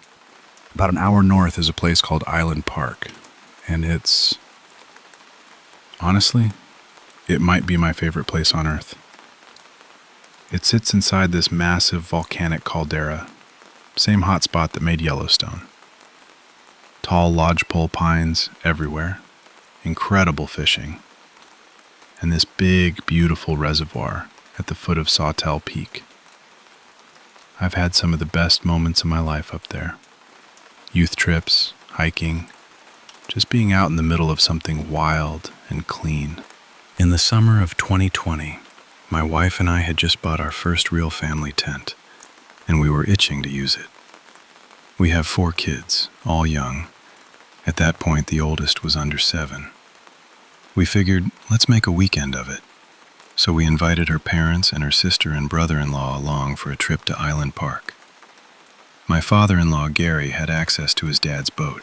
Suddenly, the whole thing felt like a proper adventure. Before we left, I checked the weather, which I want to say I was being responsible. And I was, sort of. The forecast said 50% chance of rain on Saturday, and I told myself, 50% basically means it probably won't rain. That was my logic. I want to be upfront that my logic was not great. When we pulled up to the boat ramp that Saturday morning, it was perfect. The sun was out, the water was this deep, clear blue, a few little clouds way off in the distance. I remember feeling like we'd dodged the rain entirely and being pretty pleased with myself about it. Of course, this was also 2020, so every person in the region who had been cooped up for months had the same idea we did. The parking lot was absolutely packed. Trucks lined up with trailers, everyone waiting for their turn at the ramp. It took a while, but eventually we got the boat in. Then the engine started acting up. At one point it just died completely, which was almost funny, because Gary's dad had just had it serviced at a shop. Gary, my brother-in-law Danny, and I poked around trying to figure out the problem, and eventually decided it was the battery. We had to detach the trailer, pull the SUV back up, and jumpstart the boat right there on the ramp. It worked, but the catch was we couldn't shut the engine off the rest of the day without risking it dying on us in the middle of the lake. I remember thinking it was annoying, a minor inconvenience. I really should have taken it as a sign. We set out with all 10 of us on board. Me, my wife, her parents, her sister and Danny, and our 4 kids. We'd been out on the water for a while when the 2 youngest started asking about lunch, which, fair enough. It was getting toward midday by then. My mother-in-law offered to take the younger 2 back to camp to eat, so we swung back to the dock to drop them and a couple others off. And that's when we noticed the clouds. To the west, there was this dark mass building. Not close yet, but it had that look. My wife immediately said we should probably stay on shore for a bit, maybe come back out later. And I pushed back. I really wanted to be out there. We'd driven all that way, set everything up, waited in line, dealt with the engine. I said something like, "Let's just go out and watch it. We'll head in the second we see lightning." Somehow I talked everyone into it. So we went back out, headed toward the northeastern end of the lake, where it narrows and winds into the trees. Quieter water, fewer boats, more sheltered. Danny went water skiing first and did pretty well, actually. Then it was my turn. By this point, the sky had shifted to gray, and I could see the clouds starting to wrap around Sawtell Peak. There's this thing that happens sometimes with mountain storms where the sun still finds gaps in the clouds and shoots these long golden rays down through the rain. It was doing that. It was genuinely beautiful. These billowing white and gray towers, veils of rain in the distance, and light cutting through like something out of a painting. My wife pointed at it and asked gently if maybe I should just stay in the boat and we should turn around. I said 10 more minutes. I slid into the water, which was cold, mountain runoff cold, the kind that makes you gasp, and made 2 pretty embarrassing attempts at getting up on the skis. I'd never done it enough to actually get good. And then we saw the first lightning strike. Maybe a mile or 2 past Sawtell to the north. That was it for me. Done. I swam back as fast as I could and basically hauled myself over the side. We turned around and headed back. Almost immediately the rain started. A few drops at first, then the wind picked up from the east, then thunder behind us. The trees along the narrow part of the lake blocked our view west, so we couldn't really see what we were heading into. It wasn't until we came around the bend where the lake opens back up that we saw it. I don't know how to describe it except to say that nothing looked the same. 5 minutes earlier, that lake had been calm and blue. Now the water was white, just churning white caps across the whole surface, and above it the sky was black. Solid black, like a ceiling of clouds that had dropped down almost to the water. A wall of rain was moving toward us, and we were heading straight into it. Within seconds, it hit us. The raindrops were big, not like regular rain. They hit like small rocks. We were all in swimsuits, nothing else aside from life jackets. I was sitting in the back of the boat, which meant I had a full view of everyone. Danny was to my left, trying to block his face with his arm. In the middle of the boat, my wife and her sister had found 2 of those square foam flotation cushions and were holding them over the kids' heads like little shields. Gary was at the wheel, hunched low, keeping his eyes just under the edge of the windshield. The kids were already crying. I couldn't breathe properly. The wind was hitting me so hard that it was like sticking my head out a car window at highway speed, except freezing cold and soaking wet. Danny and I looked at each other a few times. He said something like, "This is insane." And I said something back, I don't even remember what. It still felt survivable at that point. Shocking, but survivable. Then the waves got us. The bow started dipping and pitching, not the gentle rocking of wake from another boat, but full drops into swells and then sharp kicks back up. Each time it went down, water poured over the front rails into the boat. Not enough to swamp us, but enough. The thing I kept thinking about was the battery. If it died again out there, and we got broadside to those waves, we could flip. And I knew that even with life jackets on, if we went over, if a wave pushed someone under and held them, if one of my kids got trapped underneath. I couldn't finish that thought. I squinted through the rain and made out maybe a dozen other boats, all converging on the ramp ahead of us. Still several hundred yards off, The ramp itself looked like a traffic jam. Trucks and trailers packed in, everyone trying to get out at once, which meant nobody was getting anywhere fast. We were stuck on the water until space opened up. Gary was fighting the wheel the whole time, shoulders squared, working to keep us straight so we'd hit the waves head on instead of getting rolled. When we finally got close to the dock, it became clear we couldn't just pull up normally. This dock wasn't fixed to the ground. It floated, anchored at one end to a post on the shore, and in those conditions it was swinging and bucking like something alive. Gary positioned us upwind of the dock, maybe 50 yards out, and let the waves carry us in sideways. That was the most frightening stretch of the whole thing. Sideways to those swells, completely vulnerable to tipping. Danny and I moved to the right side of the boat, just trying to put our weight somewhere useful. We drifted toward the dock, agonizingly slowly, and watched it rise and fall. Tried to time when we could grab onto it without getting crushed between the hull and the edge. We got close enough. Danny and I grabbed the dock, held the boat as still as we could while it bucked against us. I got off and immediately turned around and put my hands out for the kids. My wife was lifting them up to me one at a time. They were sobbing, soaked, shaking.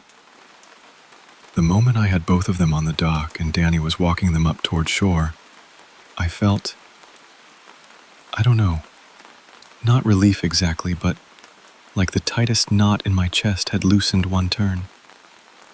My wife and her sister got off next, and then Gary had to leave the engine running, hop off, and sprint up to the parking lot to get the trailer, which left Danny and me on the dock. We knelt there on the floating dock with our fingers hooked into the mooring brackets, the rain coming down almost sideways, the boat grinding against the concrete ramp with every wave. There was nothing to do. We couldn't find rope. We couldn't cushion it. We just held on and waited, and got rained on, and waited some more. The strangest thing, and I remember this clearly, was that every few seconds, a wave would splash up through the dock slats onto our legs, and it felt warm. I'd been so cold from the rain that the lake water, the same water I'd described as ice melt 40 minutes earlier, felt like a warm bath. That tiny thing was the only physical comfort we had. I don't know how long we waited. Long enough that my hands stopped working properly. Long enough that when I tried to say something to Danny, it came out garbled. Eventually we saw Gary's trailer moving down the ramp, and eventually he got the boat on it. And eventually I drove the SUV up onto the muddy parking lot and climbed into the back seat where my wife was waiting with a towel. I was shaking so hard it looked like a seizure. The heat was all the way up, and I couldn't stop. My muscles were locked. My wife kept asking if I was okay, and I kept trying to say yes, but I don't think it came out convincingly because the look on her face told me she wasn't buying it. By the time we got back to camp, the storm had mostly passed. We made dinner. The kids settled down. We talked about it over the fire in that kind of disbelieving way where you keep going, and then, because the sequence of it still doesn't feel real. A few hours earlier, we had been perfectly fine, and then within 45 minutes, everything had become something I genuinely wasn't sure we were going to walk away from. That was 3 summers ago now. My wife and my oldest daughter still get nervous getting on boats. I understand it. I'd be lying if I said I didn't carry some guilt about the whole thing. I wasn't the only one who voted to stay out, but I was the loudest. And that stubbornness put us all in a situation that could have ended very differently, especially with little kids on board. I still love the outdoors. I still want my family out in it with me. But something shifted after that day. Now, no matter where we are, even just on a hike, I'm watching. Weather, exits, where the kids are, what's changing. Nature doesn't know you're there. It doesn't factor you in at all. That storm was not interested in whether we were okay. And feeling that, really feeling it, stays with you. Grateful we made it home. Genuinely.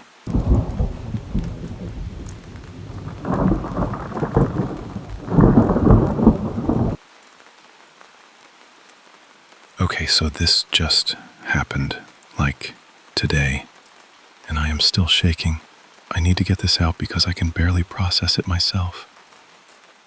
I'm 22, and I live out in rural Montana, one of those places where the communities are so spread out that the nearest real city is a solid 2-hour drive, right?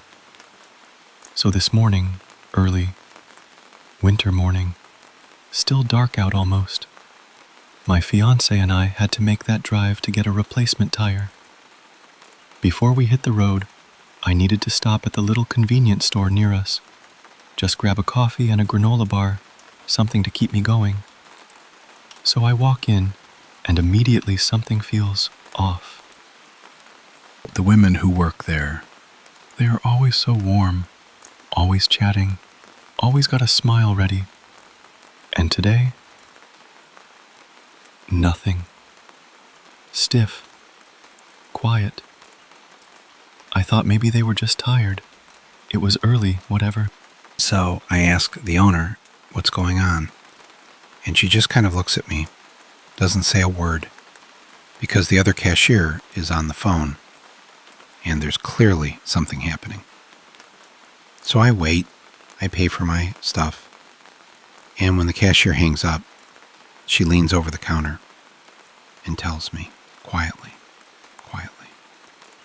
that there's an active shooter. Shot and killed someone in the next town over. And he's heading our direction. My stomach dropped. I'm standing there, trying to finish paying, and suddenly this man walks in. Late 40s maybe, long beard, heavy winter coat, camo Carhartt.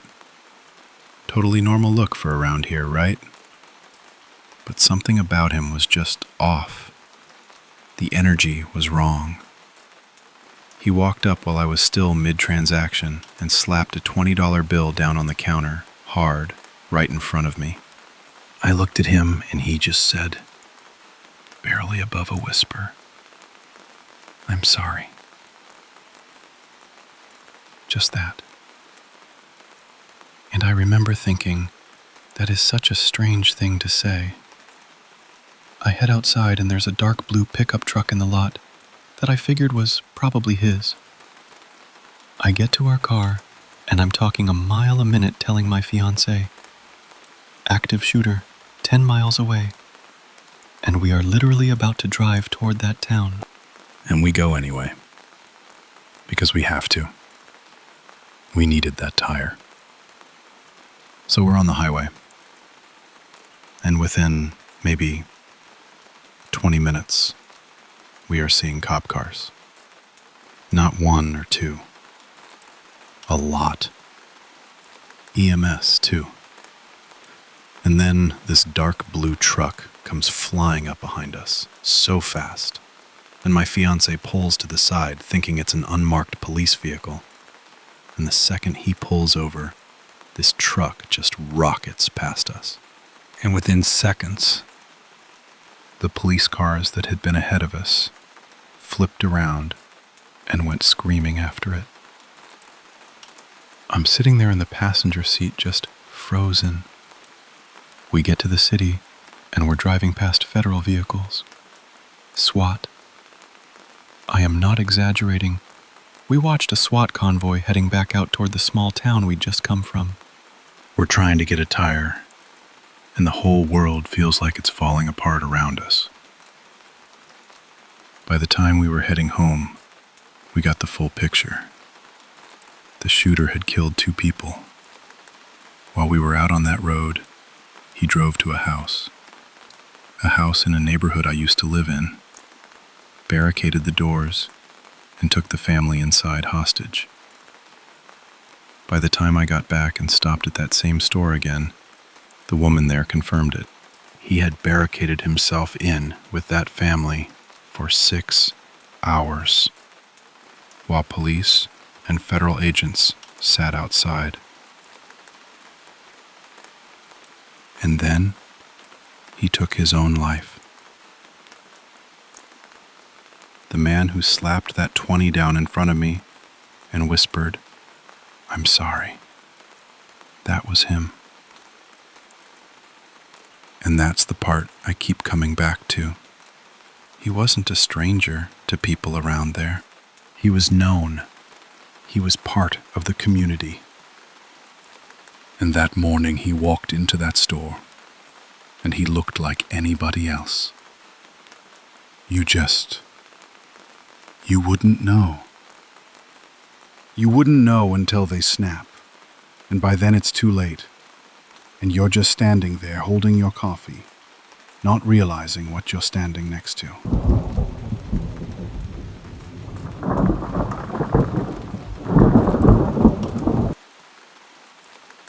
I was 9 years old when I first got a psychiatrist. This was around 2014, and his office was up in Milwaukee, Wisconsin. I was there because of anger issues. I have ODD and autism, and I needed someone who could actually work with that. His name was Marcus.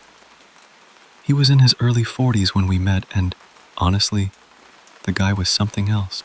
Bright, warm, just genuinely charming in a way that didn't feel put on. He never felt like a doctor to me. He felt like a family friend. My mom liked him a lot, enough that my siblings who needed a psychiatrist ended up going to him too. He was good at what he did. But over time, my mom started noticing some things. Nothing catastrophic, just off. There was one time my older sister Alexa was talking to him about our dad, how unpredictable he was, how difficult. And Marcus apparently started venting about his own ex and told Alexa to call him some pretty vulgar names. You could tell he had some things he was working through himself. But here's what I remember most about him. He spent his own money on things to help me. Fidgets mostly, so I wouldn't tick as much during sessions. He had this expanding ball made out of these colorful, bendy wire pieces all woven together. Hard to describe, but I loved that thing. He didn't have to do any of that. He just did. As the years went on, Marcus and I got close. I actually looked forward to appointments. By this point, he'd moved his office out to Mequon, Wisconsin, and we spent a lot of our sessions talking about my dad. My father was supposed to be doing counseling with me and sitting in on autism classes, but he kept refusing. And that really hurt because, at the time, I genuinely wanted a relationship with him. I remember Marcus looking at me one day and saying something like, "Some people are just born that way. They pull the enjoyment out of everyone around them just to feel something themselves. Your dad was born like that. Don't you ever become that." I've carried that with me ever since. Around New Year's Eve, going into 2018, my insurance stopped being accepted, so Marcus and I had to say goodbye. Our last session ended with a hug. He was such a warm person. I'm getting emotional even now thinking about it. He genuinely felt like family. I told my mom that if we ever needed to, we could probably do sessions at his house. And it turned out the office did close down in February 2018. So for a short while, he was seeing patients out of his home. I found a new psychiatrist not long after. Then September 2018 came. I was getting ready for school one morning when my mom came in and sat down. She told me Marcus had died. I just stood there. I asked her if he had taken his own life. She told me yes. The initial story that came out was that he had shot someone and then himself. That was how it was reported, and that's what most people heard. But about a year later, the full picture came out. His ex-boyfriend had shown up during a session. They got into an argument. The ex pulled out a revolver and shot Marcus in the back of the head, then turned it on himself. What broke me, and I mean really broke me, was reading that just minutes before it happened, Marcus had said something like, "Can we not do this in front of my patient?" I was angry for a long time, angry at the wrong thing even, because I didn't know the truth yet. And I'm still angry that the media reported it the way they did for so long. Most people never followed up. Most people still think Marcus was the one who did something wrong. He wasn't. He was kind and sharp and full of life, and he spent years genuinely caring about kids like me. The thing that creeps into my head sometimes is this. If I hadn't found a new psychiatrist when I did, I might have still been seeing him out of his home that day in late August. I might have been the kid in that room. I didn't appreciate his company enough while I had it. I know that now. Please don't make the same mistake with the people in your life.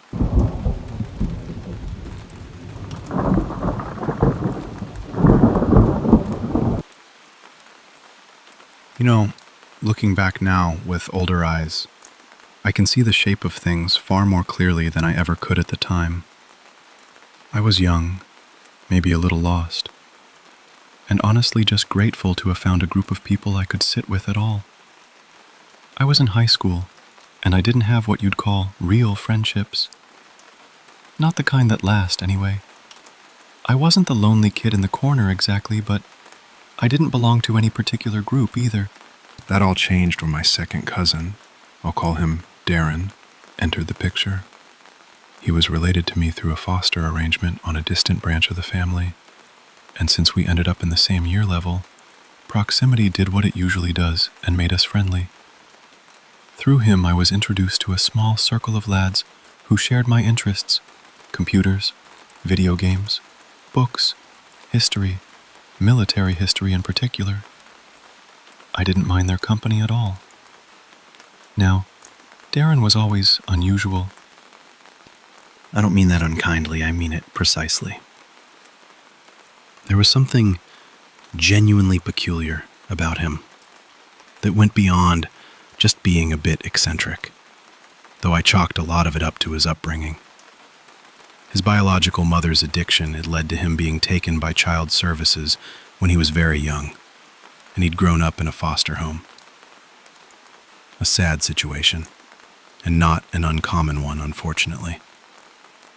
I think the kindred spirit element kept me close to him too, because I was navigating my own turbulent home life at the time, living with a father who had a very difficult relationship with alcohol. We were both from broken places, and I think that created a kind of unspoken bond. There was also the matter of our suspicions about Darren's sexuality. I want to be careful here, because we were 14 years old and not exactly nuanced in our thinking. His personality was flamboyant, his behavior affectionate in a way that sometimes crossed into the uncomfortable. And there was one incident during a rough and tumble play fight that left us all fairly certain about something. After that, we simply kept things more physically distant. Not out of hostility, genuinely not, but out of the discomfort that teenage boys tend to feel around anything they can't quite categorize. I mention it only because it was part of the broader picture I was slowly, and rather obliviously, assembling. Now, for context, this was in Australia, and there's a particular thing that happens in the school system there that I suspect is unfamiliar to anyone outside of it. You attend your local high school through the first 4 years, and then, for the final 2 years before graduation, almost every student from every public school in town is sent to one large central campus, right in the middle of the city. It sounds strange, I know, but there's something quite alive about it. You meet new people, you attend parties, you essentially shed the skin of your previous school years entirely. The other thing about this school, and this is important, was that there was no bell hovering over you, no teacher shepherding you between periods. You were expected to manage your own attendance, completely. And as you can imagine, going from 4 years of institutional structure to suddenly being a 15-year-old in the center of town with full autonomy over your own time was intoxicating. The school was bordered by a large public park that informally served as its extended grounds, and right next door to the main building sat a primary school. Darren and I were not particularly devoted students. The freedom only deepened our already casual relationship with attendance.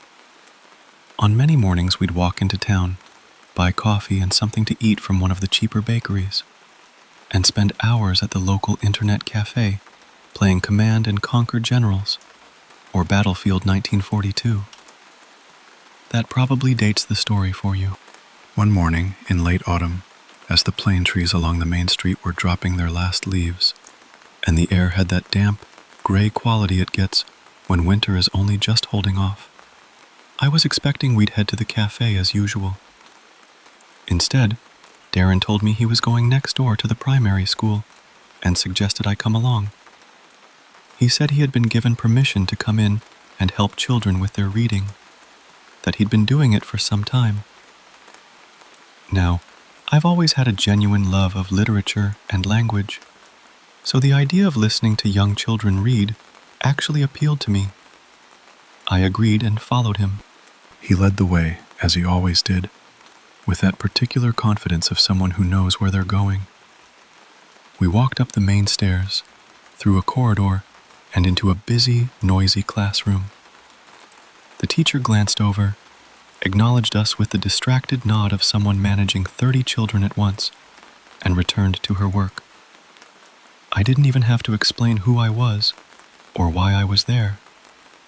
I sat with a few children who I'd guess were in grade 3, listened to them read, helped them with difficult words. All the while I remember thinking, this is lovely, but it is oddly easy to have just walked in here like this.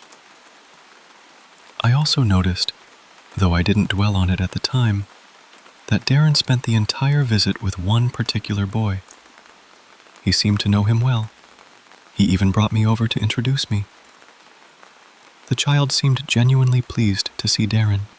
I remember thinking he must be one of those students who really responds to an older mentor, and I returned to the reading. The second time he invited me, the reception was different. The teacher was not expecting us.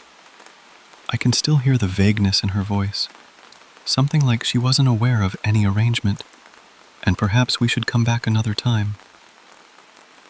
A small doubt passed through me, like a cloud across the sun, but I dismissed it.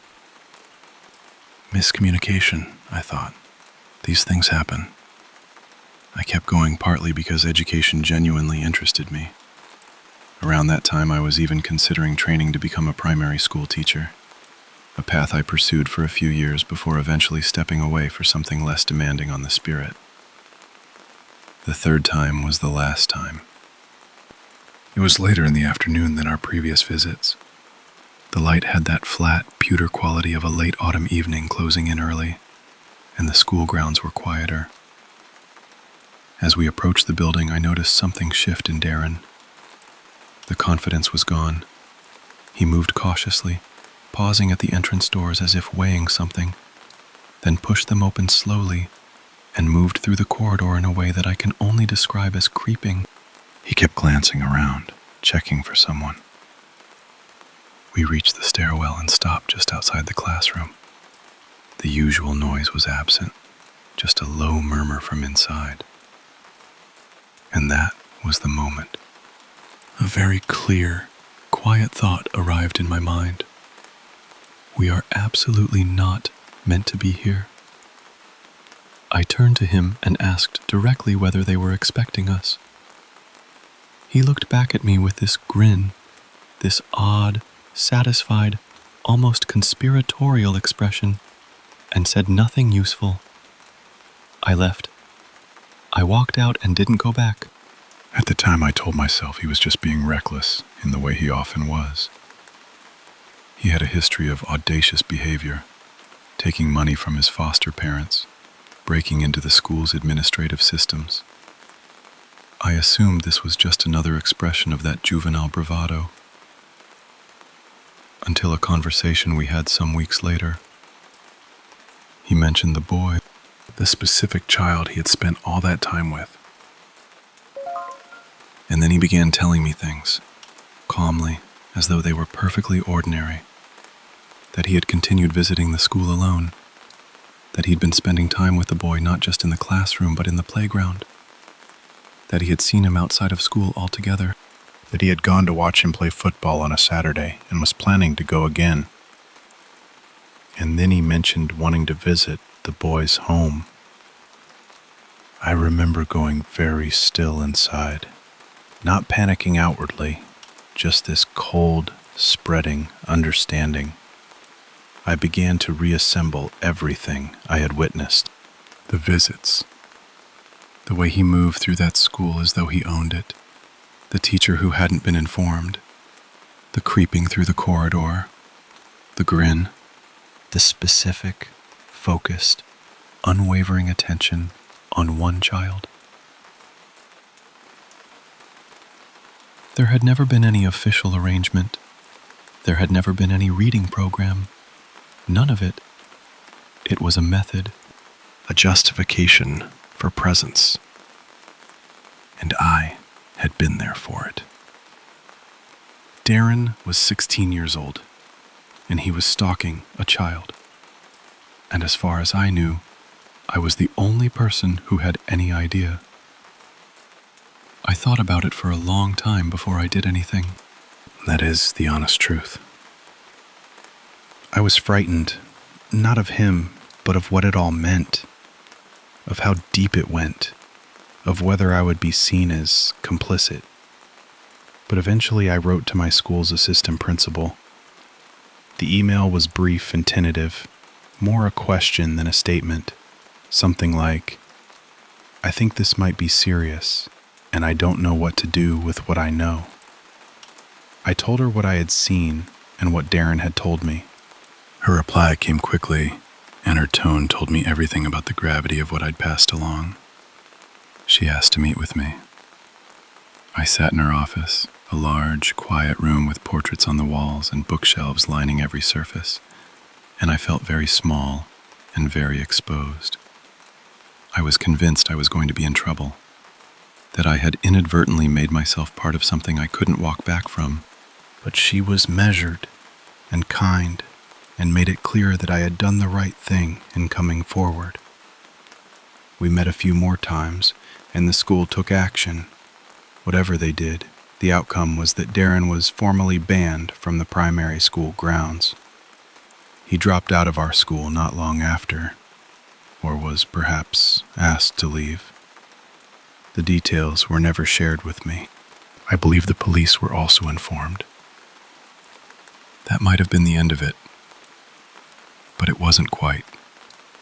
Several years later, I was reading the local newspaper when I came across an article about a man who had been arrested for grooming a child, for repeatedly and obsessively surveilling the grounds of a primary school, for behavior that had been ongoing and deliberate. His home had been searched, his computers seized. The drives contained what you would dread finding on them: illicit images of children, alongside personal photographs he had taken himself.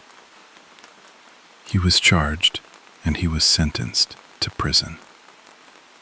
His name was printed in the article. It was Darren. I sat with that for a long time. I was shocked, though some quiet part of me was not surprised at all. And I found myself returning to a question that I haven't been able to fully set down since. Did what I did back then, a nervous email from a frightened teenager who wasn't even sure he had the right to say anything, did that set something in motion? Did it put him on a register somewhere? Flag his name? Create a record that eventually caught up with him? I don't know. I genuinely don't. But I think about the alternative. I think about what not saying anything might have looked like, what it might have allowed. And I'm glad, very deeply glad, that I chose not to stay quiet.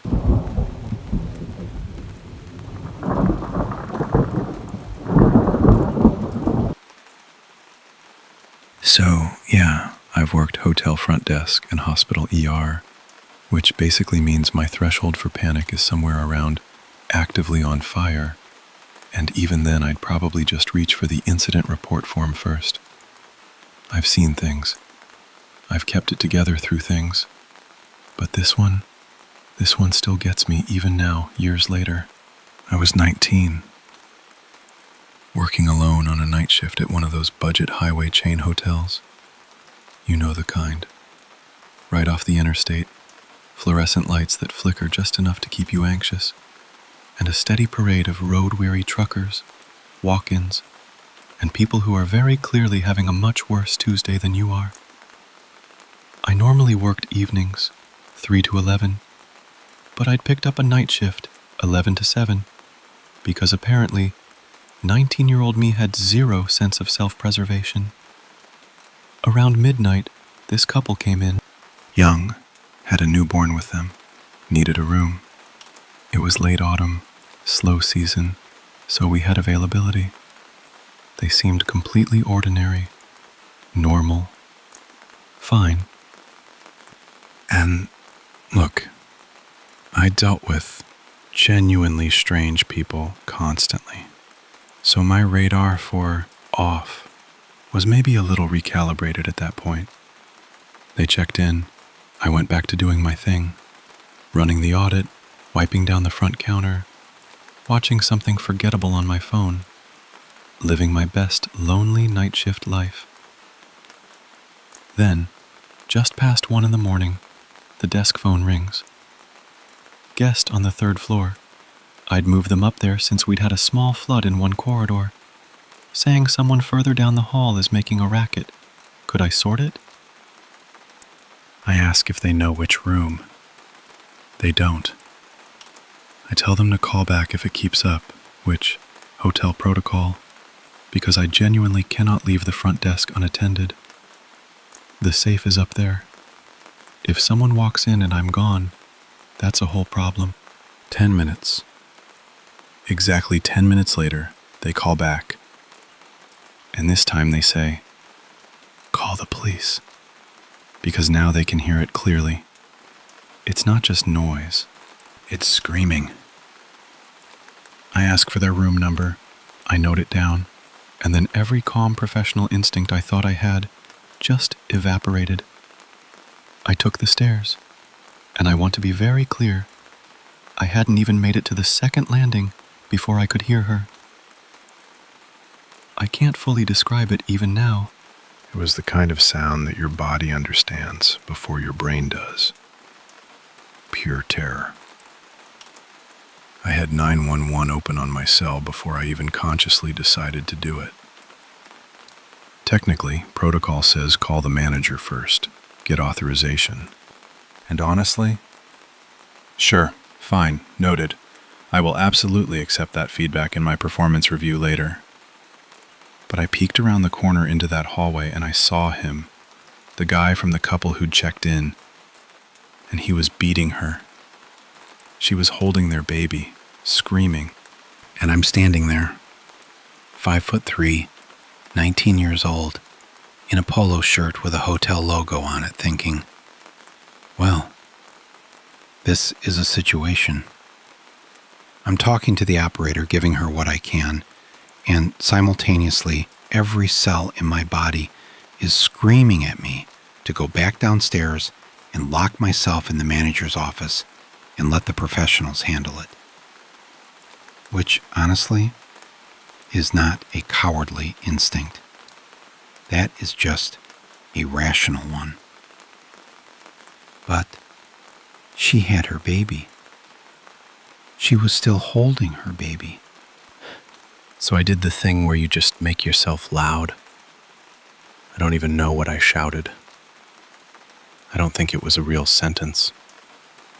But they both looked at me, and I will tell you, that moment, both of their faces turning toward me at the end of that hallway, that is a very specific flavor of cold that settles into your chest.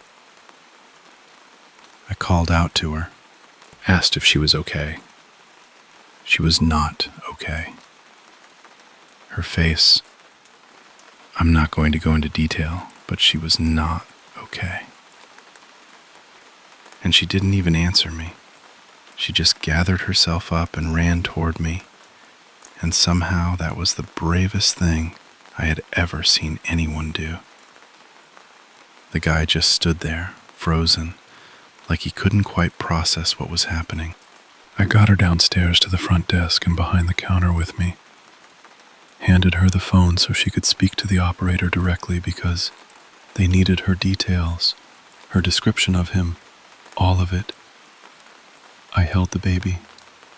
She was sobbing, trying to get the words out, and I am standing there holding a newborn thinking, I did not expect this to be part of the shift. And then I hear the stairwell door. I knew. I just knew before it even opened. He came through it absolutely furious, and the terrifying thing was that he barely registered me at all. I was furniture to him. She was the only thing in the room. And I thought, genuinely, with complete clarity, I might not go home this morning. I was crying, which I hadn't noticed until that moment. Shock, probably. Or maybe just the body doing what it needs to do. I put myself between him and her anyway, which, again, not a strategically brilliant move, but here we are. And I shoved my rolling desk chair into the gap where the counter gate was to block the entry. That's when I saw the knife. Things get a little blurry after that, in the way that very frightening things sometimes do. My heart was so loud in my ears it was almost funny. Almost. I remember throwing the chair at him. I remember grabbing her arm. I remember basically propelling her and her baby into the boiler room just off the lobby. Solid metal door, the only one in the whole building, locks automatically, and throwing myself in behind them and pulling it shut. We sat in the dark. I didn't even try to find the light switch. She was trying to quiet the baby, and we could hear him on the other side of that door, just slamming himself against it, which was not pleasant. Somewhere on the lobby floor, my phone was still on with the operator, the screen glowing, her voice coming through asking if we were there. We were there. I took off my cardigan. I ran cold, always wore one over the uniform, and I offered it to her for her face, because that felt like the most useful thing I could think of, apparently. In retrospect, it was not the most useful thing, but she took it, so... The hotel being right off the interstate turned out to be the one genuinely good thing about its location, because the officers arrived fast. They got him without much trouble. When we came out, the paramedics were already there. They checked her over and said she needed to go to the hospital. They told me to come too, which I thought was just standard procedure, until they pointed out that I had a cut on my arm through the sleeve of my polo shirt. I had absolutely no memory of getting it. None. It didn't hurt. I didn't feel it happen. Apparently that's a thing that happens when your adrenaline is doing what it did that night. It was shallow. Didn't need much. Didn't scar. But still. Knife on my arm, without my knowledge. Just a fun little detail to find out about yourself at 2 a.m. And here's the part that is either very funny or deeply unhinged, depending on your perspective. I refused to go with them. I said I had to finish my shift because the audit wasn't complete and there was no one to cover, and I don't know. I think my brain had simply decided to keep moving forward as the only available coping mechanism. I called my manager. By then, a handful of guests had drifted down to the lobby to see what all the commotion was about. One of them told me they'd heard the arguing, but hadn't wanted to get out of bed. I did not respond to that in a way I'm particularly proud of.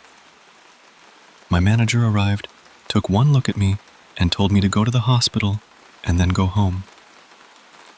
So I went. I ended up sitting in the ER with her for the rest of that morning. She was treated for a long list of injuries. I held the baby. We didn't talk much. She was exhausted and in pain, and I was running on some strange empty frequency that comes after fear burns itself out. She was released around 9, maybe 9:30. She thanked me more than she needed to. I don't think I ever caught her name. I don't know what happened to her after that, or where she went, or whether he ended up in a cell or out walking around somewhere. They don't tell you that part. The story just ends, and you go home, and you try to sleep, and you can't, really, for a while. I took the week off. I never did another solo night shift after that. I just couldn't. Too quiet. Too isolated. Too much of that specific feeling of being completely alone in a building with no one to back you up. The evening shifts were fine. But nights? No. I still think about her. It's been years, and I still do. I hope she's somewhere good. I hope the kid is growing up in a house where nobody's scared. I hope she healed, actually healed, not just physically. I don't know. I'll never know. That's just what it is. But I think about her, and I'm glad she ran toward me in that hallway, and I'm glad that door was made of metal, and I'm glad we both got out of that night.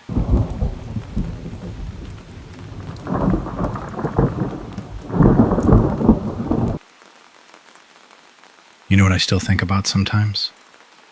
My mom's kitchen table. That poor table. But I'm getting ahead of myself. This was the summer of 2008. My folks were out of town for the weekend, so my girlfriend Carrie and I had the house to ourselves. Saturday night we had a few friends over, nothing crazy. Just some beer pong, a couple drinks, totally low-key. Everyone cleared out at a reasonable hour, and me and Carrie went to bed in my old childhood bedroom. Normal night. Fine night. Then 3 a.m. hits and...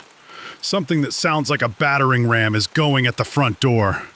I throw myself out of bed, heart already going 100 miles an hour, and I run to the living room where there's a window looking out onto the front porch.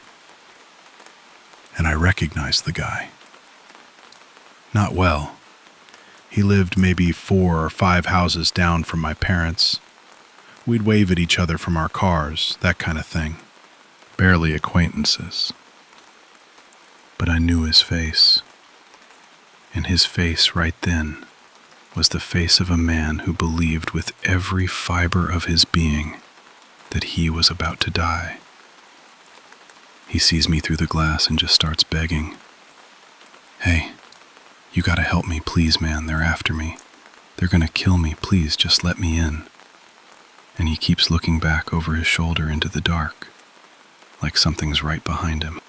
And I, against every instinct a reasonable person should have, I opened the door. He blew past me, slammed it shut, locked it himself, breathing like he'd just run a marathon, eyes the size of dinner plates, and covered head to toe in mud. First thing he says is, "Where's your phone? Call 911. They're trying to kill me." Carrie was already on with the police by that point. Good on her. They said units were on the way. Then the guy starts running through the house, checking every window and door, making sure everything's locked. He gets to one, peeks through the blinds, and yells there's 10 of them out there, and they all have guns. I'm standing there, half asleep, trying to process any of this. Couldn't have been awake for more than a minute at that point. He grabs me by the shoulders and shakes me. Do you hear me? That woke me up. I ran to the closet and grabbed my dad's shotgun, loaded it, stuffed shells into my pockets. I was genuinely preparing for a firefight in my parents' living room in my pajamas. Then the guy sprints past me down the hall, yanks down the attic stairs, and says the attic is our only chance of survival. Carrie starts climbing up after him, and I stop her. Something's off. I poke my head up through the hatch and just watch him for a second. He's stumbling around up there, talking to himself, swinging a broomstick at nothing, just windmilling it at the air in different directions, yelling at things that weren't there. And it clicked. There is no one outside. There are no 10 men with guns. There is just this guy, completely out of his mind, who I let into the house at 3 a.m, and now he's in the attic with a broomstick, and I've got a loaded shotgun, and my girlfriend is on the stairs. Carrie calls the police back to update the situation. Dispatcher tells her an officer's almost there and that I need to put the gun away before he arrives. I stash the shotgun, grab a baseball bat instead, and we go outside to wait in the front yard, keeping our eyes on the door in case he comes out. A police cruiser rolls by and drives right past the house. Carrie had given them the wrong address. We start running toward the street to flag the car down when we hear this enormous crash from inside the house behind us. We don't stop. We're sprinting down my parents' long driveway when the front door blows open and the guy comes tearing out after us. We round the corner, I see the cop, I keep running, full sprint, baseball bat in hand. Right at a police officer. He draws his weapon and screams at me to drop it and get on the ground. So there I am, face down on the pavement in my pajamas, trying to explain that I'm the one who called, when gunshots go off from the neighbor's yard next door. What happened, we found out later, was that when the guy spotted the police car, he stopped chasing us and went for the house next door instead. Broke through a window to get in. The neighbor was a man in his late 80s, lived alone, and when he heard the glass, he did exactly what you'd hope a man like that would do. Rolled out of bed and went for the pistol in his nightstand. But he didn't get to it in time. The guy found him, took the gun, and started firing down the hallway at the imaginary people chasing him. The moment the officer heard the shots, he stopped worrying about me and ran toward the house. Within what felt like seconds, the whole street was lit up with squad cars. I was told to stay by the patrol car and not move. Felt like forever standing there. Then I hear a lot of yelling and the cops telling someone to get on the ground, and then it got quiet. An officer came back and walked me around to the neighbor's backyard, and there he was, cuffed in the grass, still muttering to himself. I told him that was him. He got loaded into a car, and that was that. After I gave my statement, the police wanted to walk through my parents' house. We go in the front door, and the kitchen looks like a demolition site. There's a hole in the ceiling, big enough to fall through, which is exactly what happened, because that's exactly what he did. He was stumbling around the attic, tripped over something, and dropped straight through the drywall onto my parents' kitchen table. Pink insulation all over everything. Turned out the guy had been on a meth binge for several days running. Hadn't slept. In his mind, people were genuinely hunting him. When he took that old man's gun and fired it down the hallway, he thought he was defending himself, thought it was life or death. The cops kept telling us how lucky we were that nobody got killed, and they were right. That whole thing could have gone about 15 different ways, and most of them end badly. So yeah, lesson learned. Middle of the night, someone's pounding on the door. They can stay outside.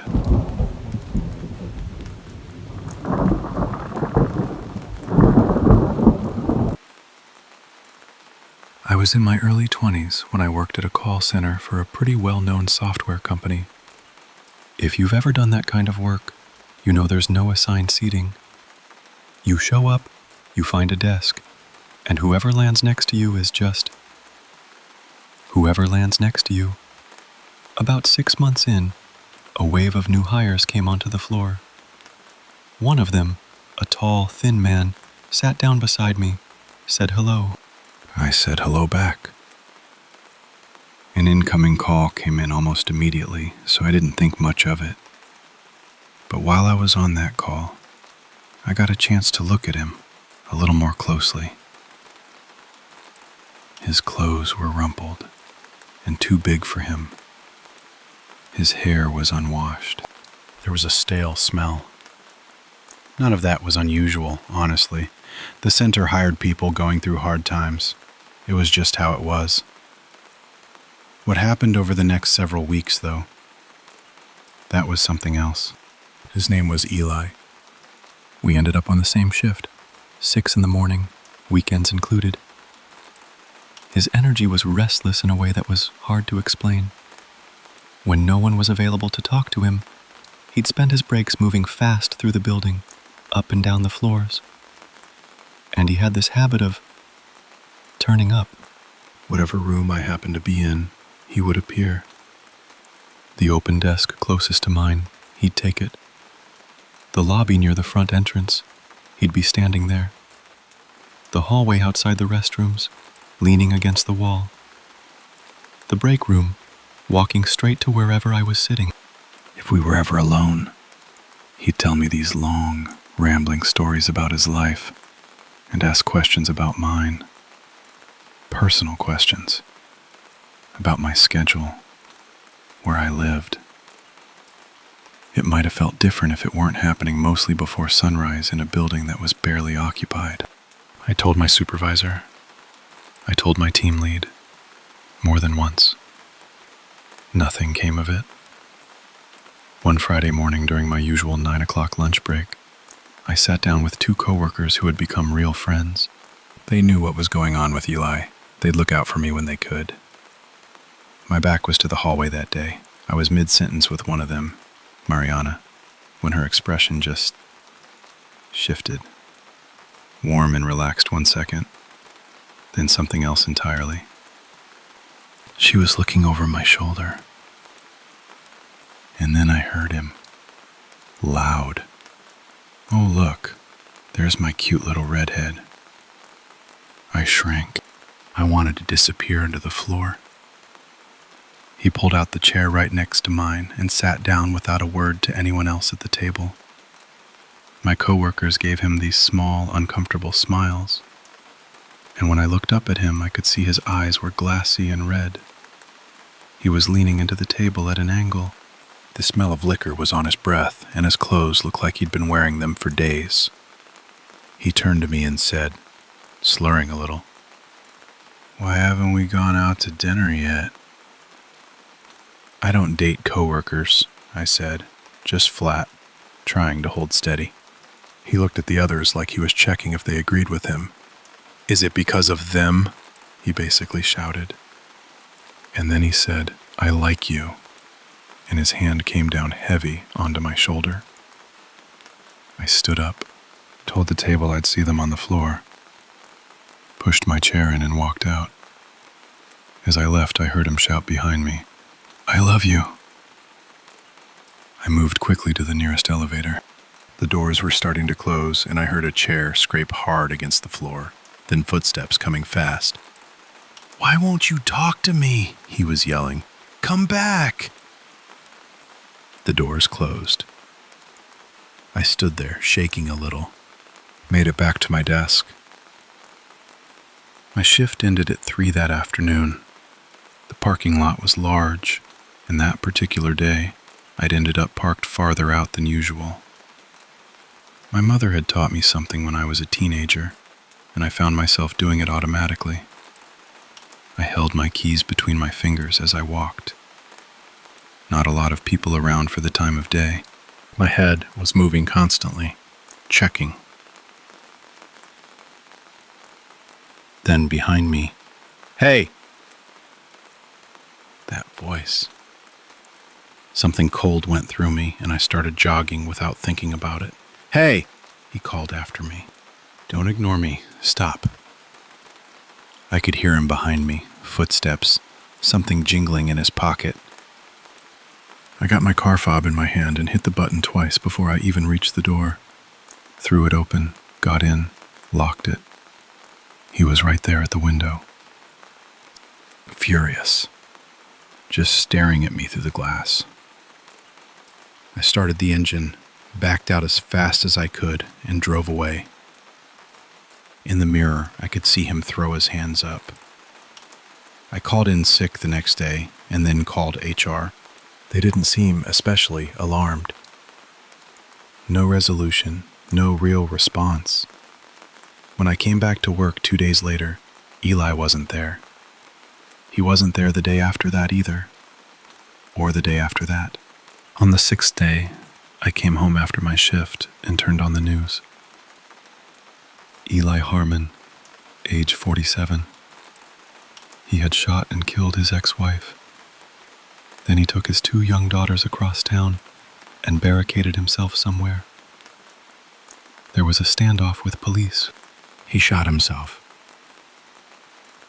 His daughters were not harmed. I stood in front of the television and my mouth fell open. I genuinely could not process what I was hearing. My legs felt unsteady. I kept thinking about that parking lot, about what his face looked like through my car window. I don't share this to scare anyone. I share it because I want women especially to hear this. Trust what you feel. If something at work is making you genuinely uncomfortable, document it, report it, push if you have to. I reported it, yes, but I waited longer than I should have. I don't know exactly what was happening inside Eli's life during those weeks. I probably never will. But standing there watching the news that night, I understood in a way I hadn't before just how close things had felt. And that feeling has never entirely gone away.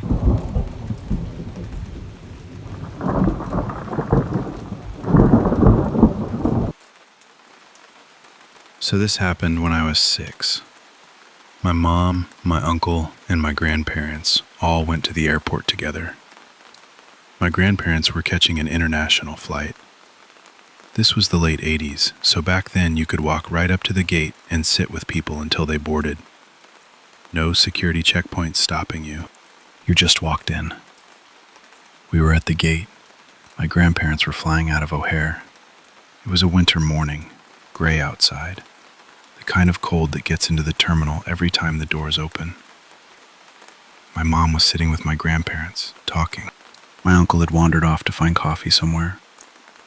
And I was 6 years old, sitting there, completely bored out of my mind.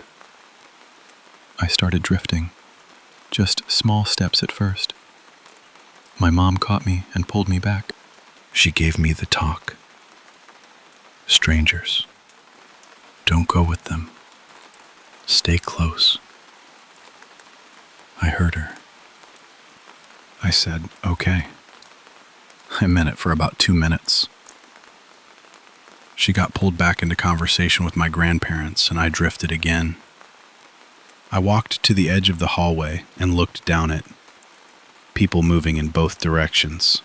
Busy. Then I saw him. He was maybe 15 feet away. Long brown hair all the way down to his waist.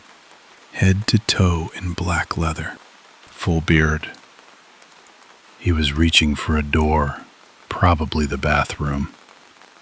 And as he pulled it open, he turned and looked directly at me. He raised one finger and curled it.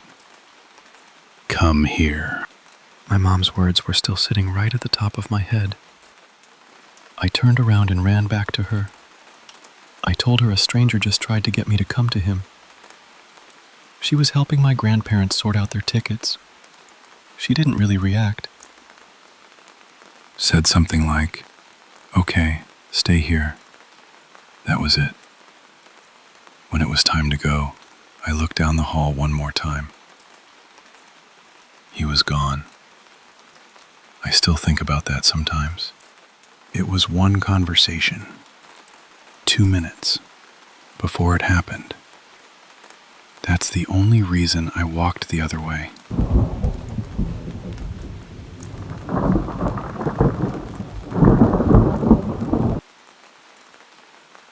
So I was young, maybe 5, maybe 7. I've never been totally sure. Somewhere in that window. A distant relative had passed, someone the older members of my family spoke about with a kind of quiet reverence. He'd been loved, apparently, and one of the things he'd asked for, near the end, was that the gathering after his death take place at the house where he grew up. His son, I'll call him Danny, reached out to whoever owned the place now, and from what Danny could tell, the owner seemed fine with it. Gracious, even. They talked about keeping everything outside, boundaries were set, all of that. It seemed like it had been handled. We arrived around 3 in the afternoon, maybe a little before. And I remember I had this feeling deep in my stomach. Not nerves exactly, it was something heavier than that. I said something to my mother, something I'd probably picked up from a TV show about gut feelings, and she and my father smiled and told me it was fine. Come on, let's go. I trusted them. So I got out of the car.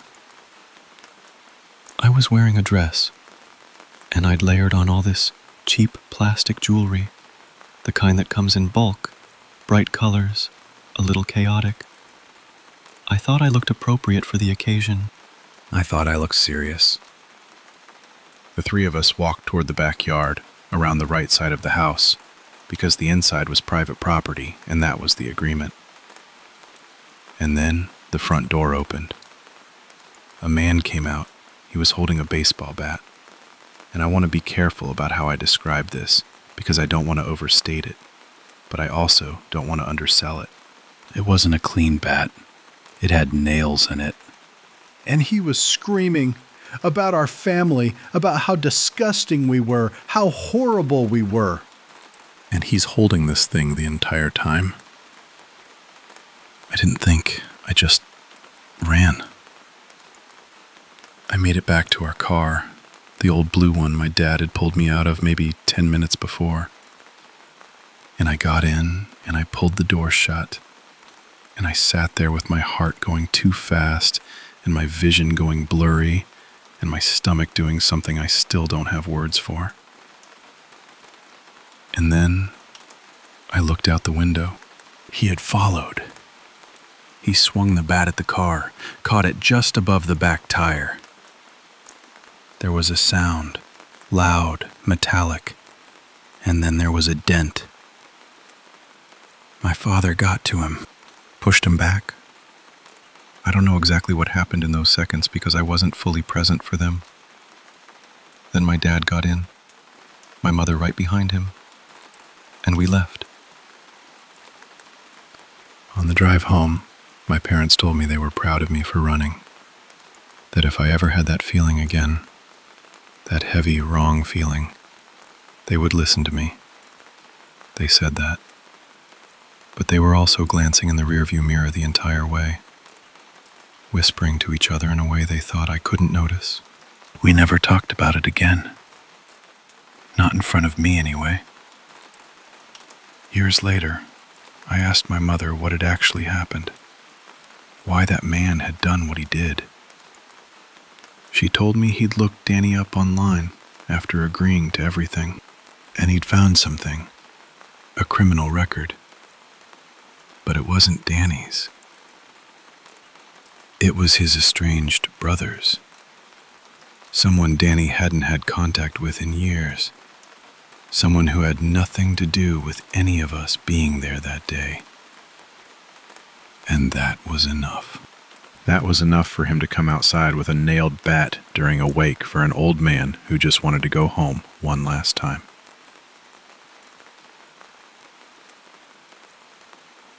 I don't really know what to do with that. I'm not sure I ever have.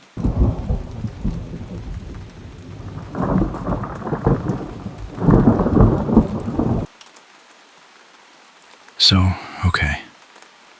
I work as a security guard for this pretty big office building and parking ramp. And, I mean, it's genuinely a calm job most of the time.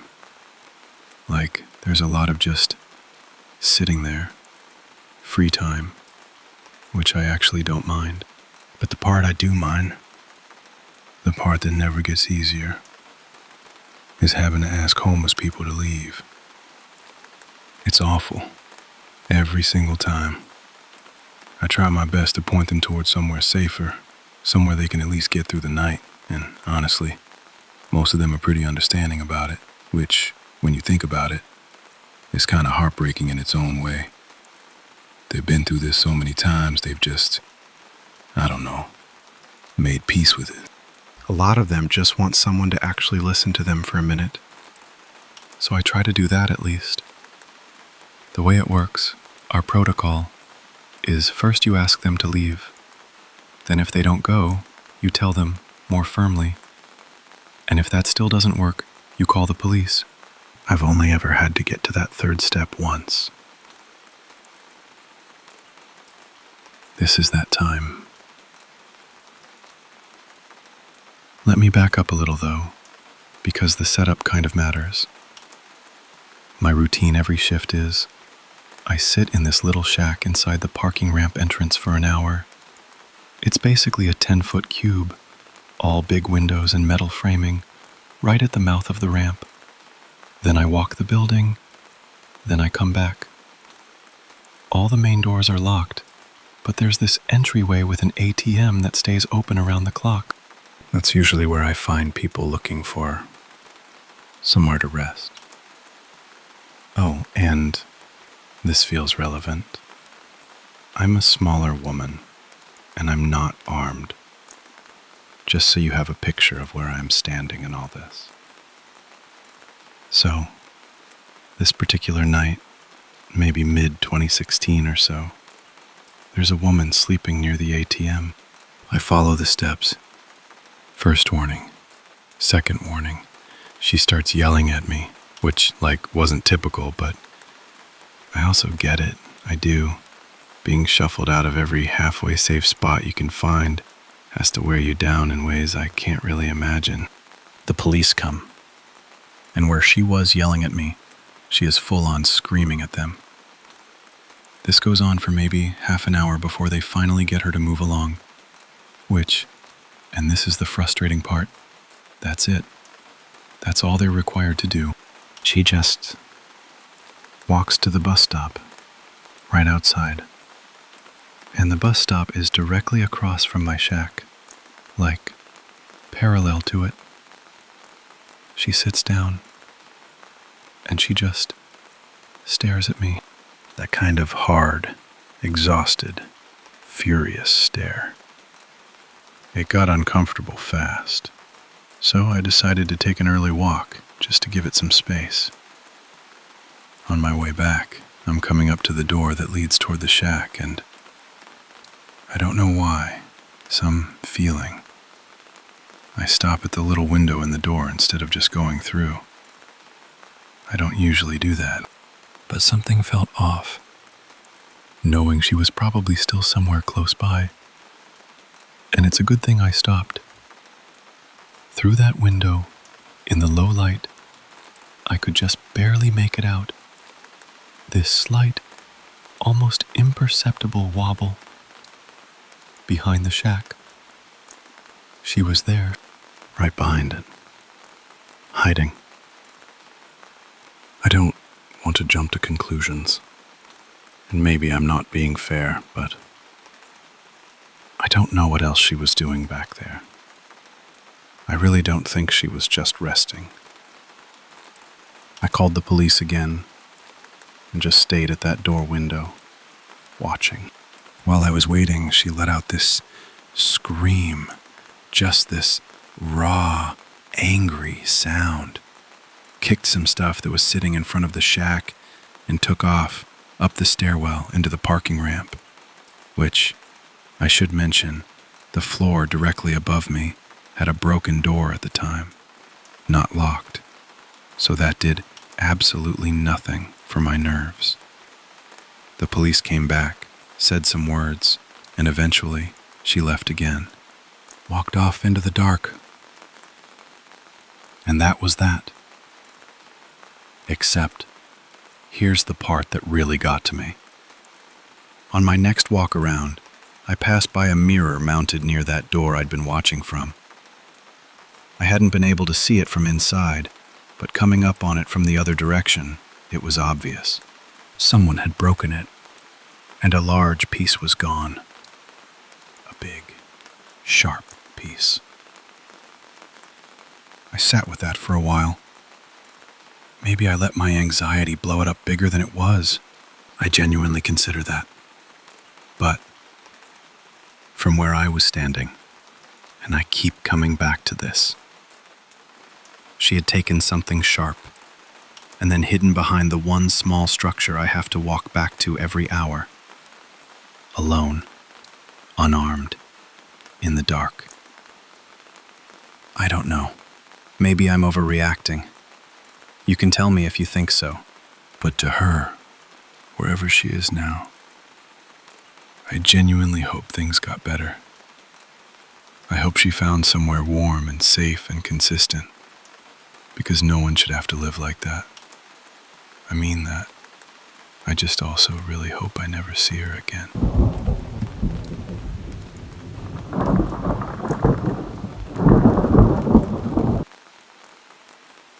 So this happened a few months back, and the lockdown was already in full swing by then. I was spending way more time at home than I ever used to, and honestly, I was going a little stir-crazy. There's a park not far from my house, maybe a 10-minute walk, so one afternoon I laced up and decided to go for a jog. Nothing serious, I'm not exactly a runner. I made it to the park and had to stop and catch my breath, hands on my knees, the whole thing. That's when I noticed him. A man, maybe 30 feet away, just standing there looking in my direction. I remember the way the air smelled, that late afternoon mix of cut grass and something faintly metallic, like rain coming. I didn't think much of it at first. Parks have people. People look around. But then I started jogging again. And out of the corner of my eye, I caught him start walking at the same exact moment. Same direction. I picked up my pace, and eventually I didn't see him anymore, and I told myself I was being paranoid. I went home, ate dinner, watched something, went to bed. I don't know exactly what time it was when the light woke me. My bedroom window sits at an angle where you can catch a thin slice of the street below, and there were headlights sweeping back and forth across the ceiling, slow and repetitive, like the car couldn't decide where it was going. I live in a quiet neighborhood. I mean, genuinely quiet. You notice every engine, every door. So I pulled back the curtain just a little and watched. The same car passed, then came back, then passed again. Then it stopped directly in front of my house. The passenger door opened and he got out. The same man from the park. He stood in the pavement and looked straight up at my window. And when he saw me standing there, he smiled. Not a nervous smile. A slow one. I dropped the curtain and got back into bed. My heart was going fast enough that I could feel it in my throat. The blinds are one of those semi-sheer kinds. You can see shapes through them if there's light on one side. I knew that. I grabbed my phone and just lay there, trying to slow my breathing down, telling myself the door was locked, telling myself it was fine. I must have drifted off because what pulled me back was sound. A light tapping. Rhythmic. Patient. Right at the window. I didn't move. I stared up at the ceiling and I listened. And through the thin fabric of the blinds, I could make out a shape. A crouched silhouette, backlit by the headlights still idling on the street. Tapping. Just tapping. Waiting. And then it hit me. My room is on the second floor. There's a small overhang outside that window, almost like a shallow ledge, but there's no way up to it from the ground without something to climb. I have no idea how long he had been out there before the sound woke me. I pulled the blanket over my head slowly, the way you move when you're not sure if you're being watched, and I called the police. I whispered the whole thing, the park, the car going back and forth, the man at the window, the tapping that was still happening while I talked. The operator told me to get away from the window in case the glass broke, and that officers would be there in about 5 minutes. I slid out of bed and crawled into the bathroom on the other side of the house, where I could see down onto the back street. I sat on the cold tile floor with the phone pressed to my ear. The tapping stopped. Then there was a long silence. Then a heavy thud, like something landing hard on the ground below. Then more silence. Then knocking at my front door, and a voice calling out that it was the police. I was still on with the operator. I told her they'd arrived. She paused and said, very evenly, that her screen showed the officers had not yet reached my address, that I was not to open the door under any circumstances.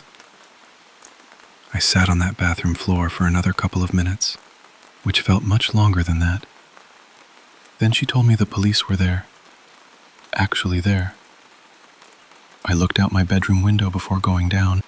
3 patrol cars, 5 or 6 officers standing in the blue-white glow of the streetlight. I went downstairs, thanked the operator, and opened the door. They were calm and thorough about it. They took down everything I told them, walked the perimeter, checked the ledge outside my window. By the time they arrived, the man was gone, and the car was gone. No one in the area matched the description. In the days after, I'd see a patrol car doing slow loops down my street, and I'd feel briefly better, and then remember why it was there. They never found him. What they did find, on the ground below my window, was a coil of rope and a small folding knife. No fingerprints. No car. No name. Just those 2 things sitting in the grass, like they'd been set down very deliberately, and then someone had simply walked away.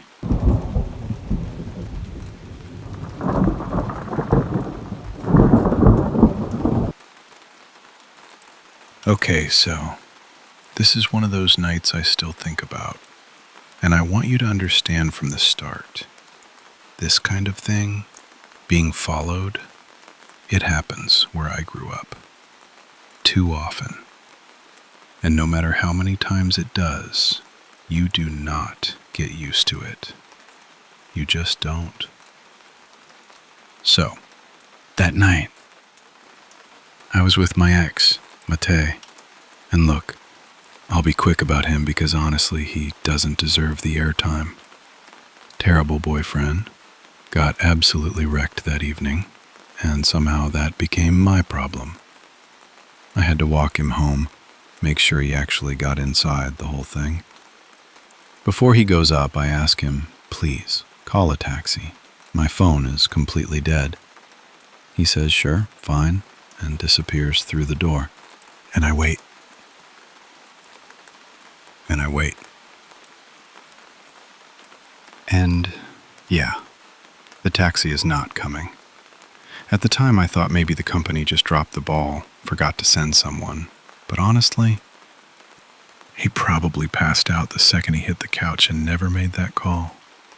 Classic. So now it's nearly midnight. It's December.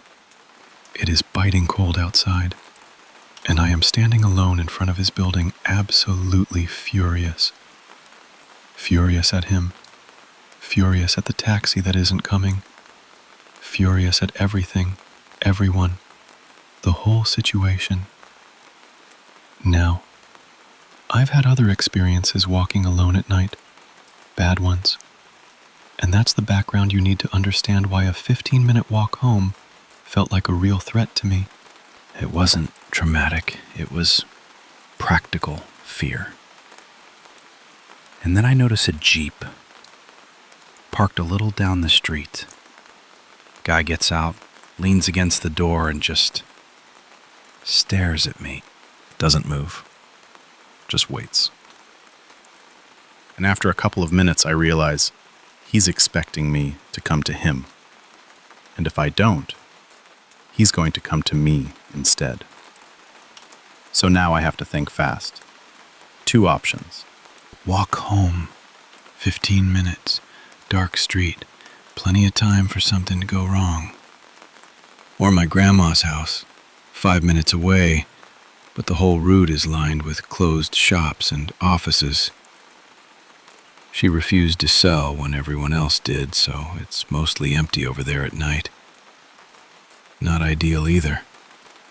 I couldn't get back into Matei's building without being buzzed in, and I was not waking him up at midnight. So grandma's it is. I start walking, quickly, and I pull out my dead phone and hold it to my ear like I'm mid-conversation, hoping, just hoping, that if he thinks someone's on the line with me, he'll back off. The Jeep pulls out immediately, follows right behind me, the whole way. The second I see my grandma's gate, I just run, straight into the yard, ring the bell, and I am praying someone is awake because I don't have a key. My Uncle Dragos opens the door, thank God, and I'm already talking. There's a guy. He followed me. He's in a Jeep. I don't know what he wants, but I'm scared. My uncle doesn't ask questions. Doesn't stop to put on a coat or shoes. It is December, remember? He goes out into the cold in shorts and a t-shirt, spots the guy still lingering nearby, and just shouts across the street, loud as he can. "Is this him?" The guy immediately looks at his phone like he's just a person standing around innocently, gets back in his Jeep, and drives off. My uncle calls a taxi, stands outside with me in the cold until it arrives.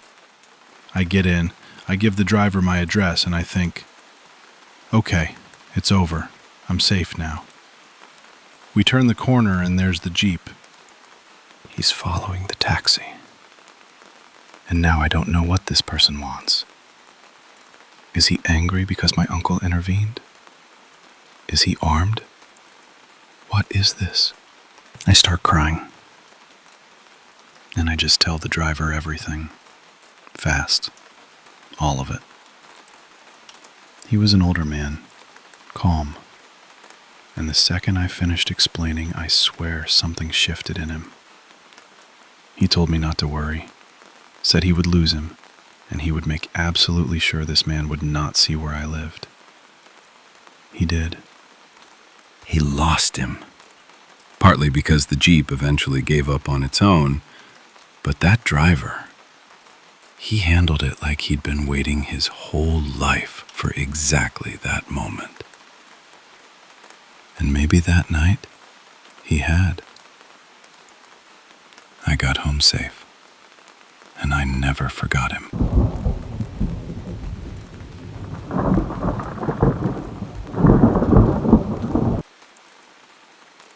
Look, I want to be upfront about something before I even get into this. I know it's not the scariest story you'll ever hear. It was the middle of the day, there were people around, and there's a pretty reasonable explanation for what the guy was going through. I went back and forth about whether it was even worth telling. But it rattled me, genuinely rattled me, so here we are. I'm Renee. I'm 32. I work from home most of the time, but a few days ago I had to go into the office. Different city, different borough, the whole ordeal, just to pick up some equipment during my shift. No car, never have one. Getting there and back is always a production, and the trip out was completely uneventful. The way home was mostly fine too, right up until I got stuck waiting on the bus behind an open rail crossing that seemed to stay up for an eternity. So I'm running a little behind, and Google tells me to hop on the streetcar for the last stretch home instead of staying on the bus. Says it'll be faster. Fine. I get on, I grab a seat near the front, and just before the doors close, an older couple comes rushing up, out of breath, asking the driver to hold it. He does. Good. Behind them, though, a younger guy also jumps on, disheveled, unkempt, clearly not doing well. I noticed him right away, but didn't stare. I'm sitting next to the older couple who I quickly realized don't speak English. I caught a few words between them. Cantonese, I think. Sweet people, they weren't bothering anyone. And then I hear something behind me. And I turn around. And the disheveled guy has come all the way up to the front and he's saying something to them. Something I can't make out, just garbled and intense and wrong. I could tell immediately he was in a bad place mentally. And honestly, my first thought wasn't even about myself. It was about them. Because they couldn't understand him. And I wasn't sure if I was going to have to step in to protect them if things got physical. Then he turned to me. He's close. Too close. No mask, which was supposed to be required on that line, but fine, whatever. He starts talking at me in this rambling, disconnected way, and I try the thing you learn to do in a city like mine. Don't engage. Don't make eye contact. Just let it pass. My neighborhood has a serious problem with meth and fentanyl, and I've seen enough of it to know that looking someone like this in the eye can flip a switch fast. But then he starts calling me Melissa, and he won't stop.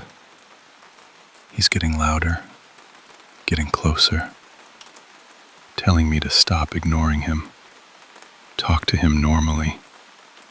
What is wrong with me? And I'm sitting there just staring at my hands thinking, please, please, please.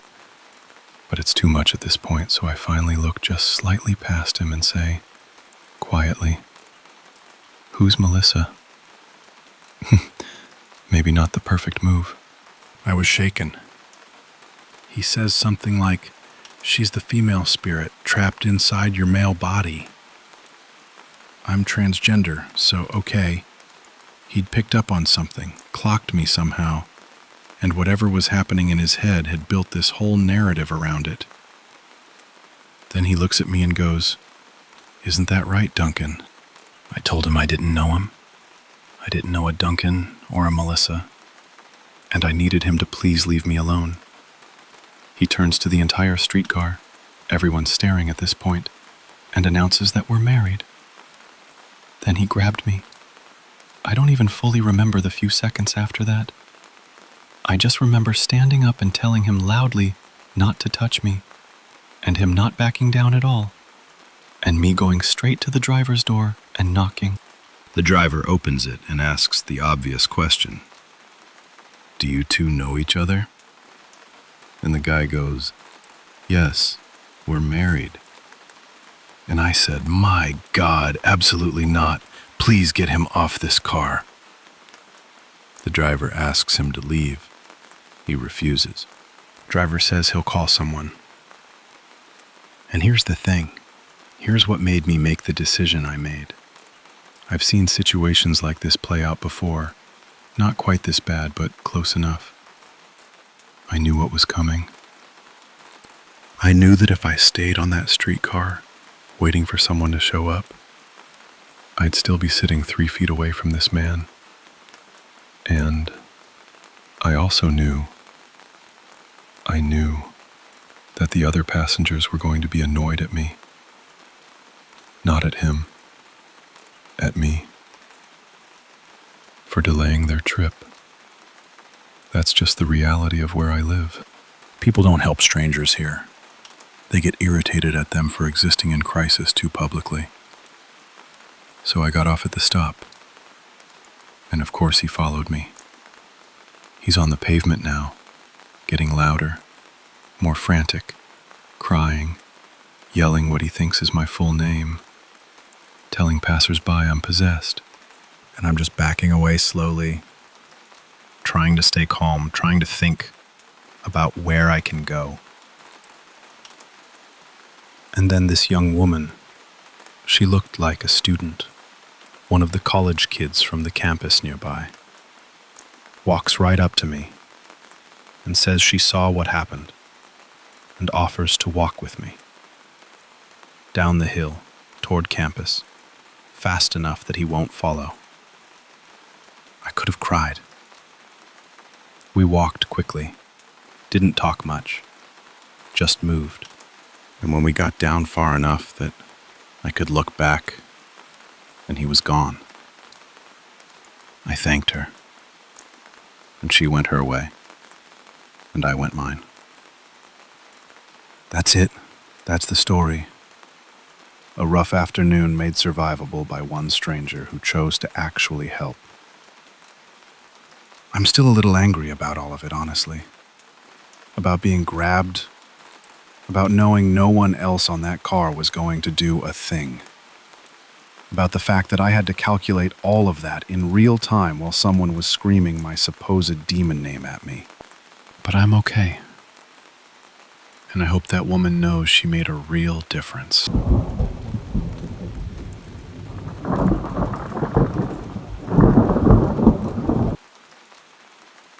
So, I live in this little town that basically turns into a different place every summer. People roll in from everywhere to swim in the lake, drink, make noise, you know the type. Then autumn hits, and they all disappear, and it's peaceful again. That's my favorite part, honestly. Anyway, last summer I was standing outside the Riverside Mall in the city center, waiting for my boyfriend Matei to come pick me up. We were going to head out to this spot just outside of town. Nothing fancy. I got there a little early, so I'm just standing there, maybe 10 minutes, watching people go in and out. Saw a couple friends leaving the mall. Typical afternoon stuff. Then this old guy comes up to me. Had to be in his 60s. And look, my first thought, I'll be real, was that he was homeless. He had these grimy clothes, long dry hair, and he was wearing a heavy denim jacket and thick trousers in the middle of summer. That last part especially.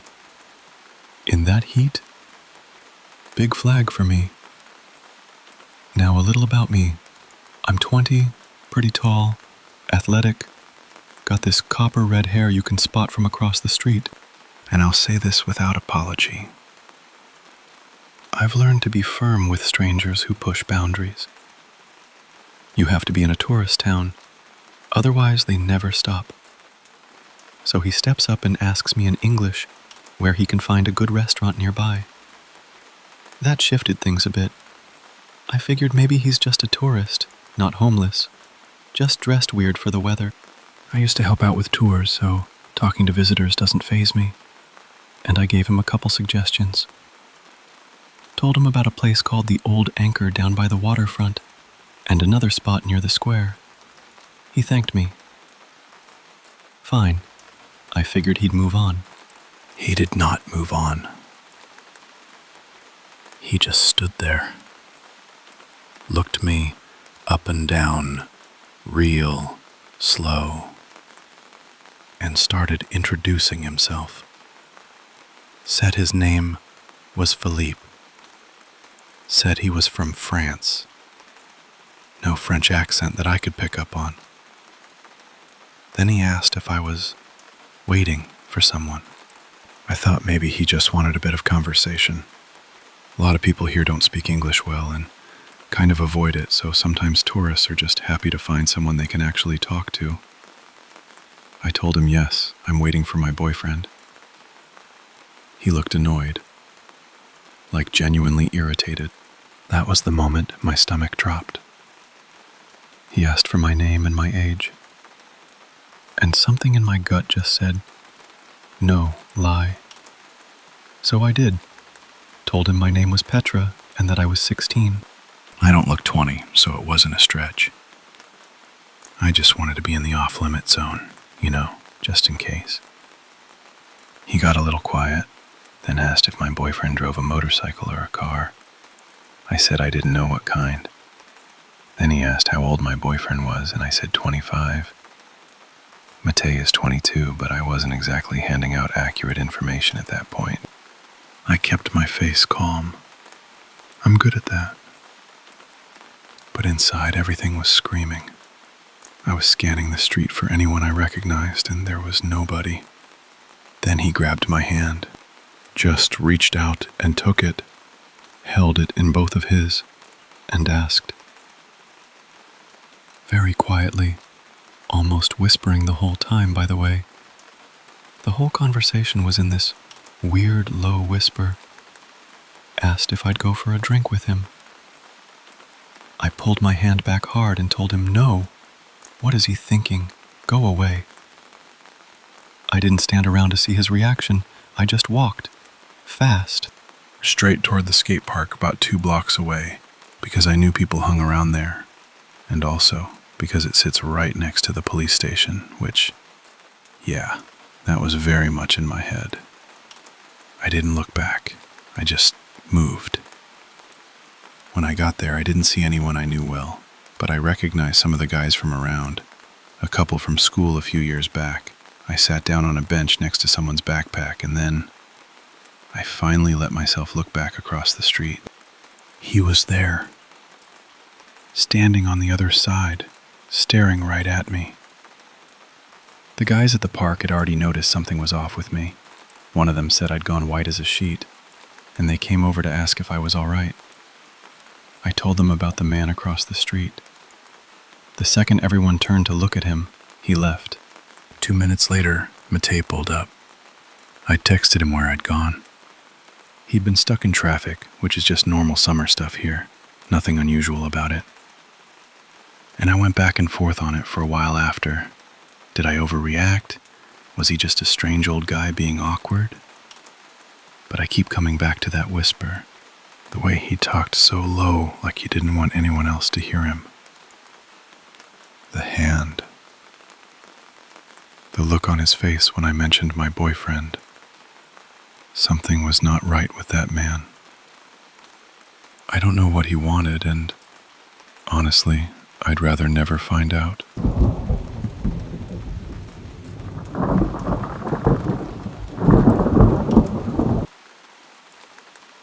So this happened maybe a few months back, and I still think about it more than I probably should.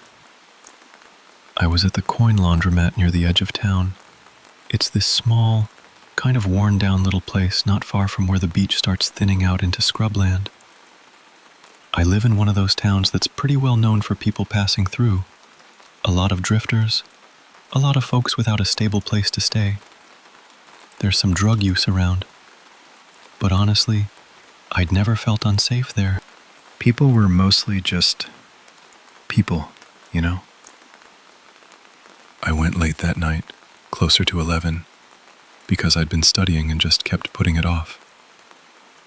I had my headphones in, nothing too loud, just enough to take the edge off the quiet. I was moving clothes from the washer to a dryer when I felt it.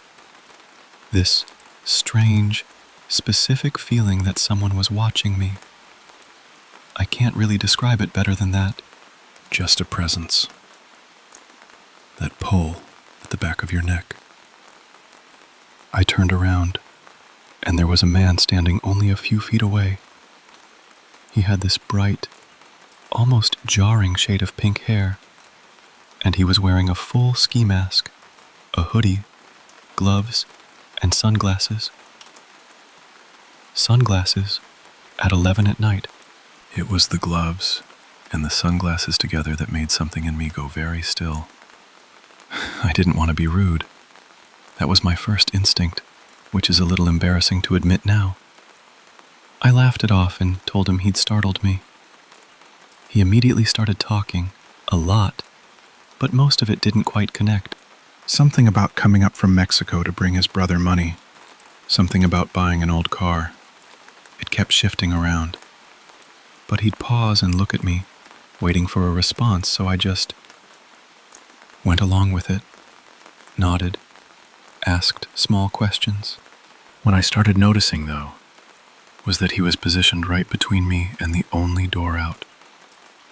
And as we talked, he kept drifting closer, not all at once, just slowly, the way you might not notice water rising. My stomach started doing that thing where it knows something before your brain catches up. I shifted slightly to the side, trying to ease toward the door, and he moved with me. Not obviously, but he did. I worked my keys into my hand, threading them between my fingers, and just kept him talking. Then he took off his backpack and set it on one of the dryers nearby. It was a child's backpack, little cartoon unicorns on it. I glanced toward the door for just a second, and when I looked back, he had turned slightly away from me and was pulling something out of the bag, keeping it low and to his side where I couldn't quite see it, but I could see into the backpack. There was a fat roll of duct tape sitting right there at the top. That was it. Something just shifted. All the second guessing, all the politeness, all the, he's probably just having a hard night. Gone. It was like a cold wave moving through me, top to bottom. I felt almost eerily calm, like the noise in my head stopped, and there was just this single clear thought. You need to be ready. He turned back toward me. He wasn't talking anymore. He took a step forward. I gripped my keys so hard my hand hurt, and I remember thinking, almost numbly, that I was scared of being too slow, that it might go wrong anyway. And then the door opened. A woman came in. She barely glanced at us, just walked straight to her machines, like someone who'd made this trip 100 times and had somewhere else to be after. She had no idea. She was just there to get her laundry. He picked up his backpack, turned around, and walked out.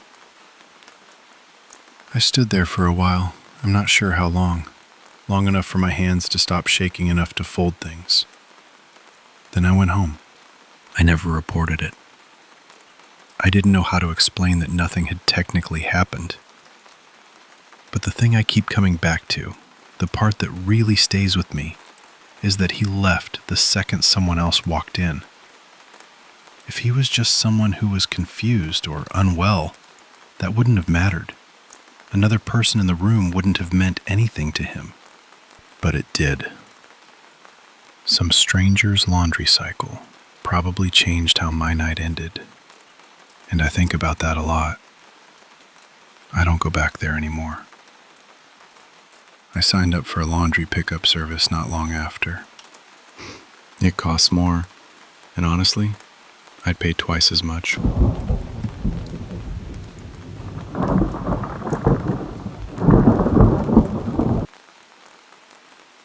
It was a winter evening, maybe 5 or 6 years back now. I was a freshman in high school, and a small group of us had fallen into the habit of slipping into the woods near our school after the final bell. There were old, abandoned structures back in there, and we were young and curious. Sometimes we went to leave our mark on the walls, sometimes just to wander.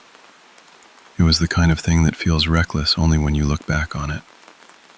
On one particular evening in January, the sky had already gone gray and heavy by the time school let out. The temperature had that biting edge to it, the kind that gets into your coat no matter how well you bundle up. We headed in anyway, as we always did. For the first 10 or 15 minutes, everything felt ordinary. Our breath came out in little clouds. Dry leaves still clung to a few of the branches overhead, rattling faintly in the cold air. Then we found the tree. There was a dagger driven straight into the bark. Not decorative, not a toy, real. One of my friends, a boy I'll call Nolan, walked right up to it and pulled it free. I remember the way my stomach dropped the moment I saw it. Part of me had been quietly hoping it was one of those joke rubber props. It was not. We all looked at one another without saying much. We told ourselves someone must have left it there before us, just a strange thing left behind by a stranger. Nolan tucked it into his backpack and we moved on. It wasn't long after that when I first saw the man. He was dressed entirely in black. A dark hoodie, dark jeans, dark boots, and he was moving through the trees to our right, staying back a fair distance, keeping himself partly hidden. He was of average build, average height. I couldn't make out his face. I told my friends immediately, but they weren't particularly alarmed. They laughed a little, suggested I was imagining things or that someone was playing a prank. I don't blame them for that now. We were young. We didn't want to be afraid. By the time we were about 40 minutes in, they saw him too. He was much closer then. Perhaps 30 feet away. His hood was up and his chin was tucked down, but I could see a white shirt beneath the dark hoodie. We all stopped. No one spoke. I remember counting those seconds in my head. 3 of them. Each one feeling much longer than it should have. Before he turned and moved back behind the trees and out of sight. I reached for Nolan's arm. I told him we needed to leave. Right now. We started back toward the entrance at a jog, nobody speaking. Each of us trying very hard, I think, to stay calm. We kept that pace for a minute or two. And then we heard it behind us. The snap of a branch, the crunch of frozen ground under heavy footsteps. We looked back. He was there, and he was moving toward us. We ran. I was at the back of the group, which meant I was the closest to him. I could hear him breathing. That is not something I have forgotten. How close he must have been for me to hear that.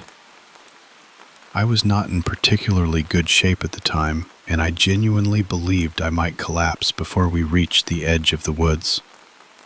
But we made it out, stopping only once or twice in moments when he fell out of sight, just long enough to catch our breath. When we finally broke through the tree line, we stood there in the cold night air looking at one another. None of us said very much. I don't think any of us were ready to put words to what had just happened.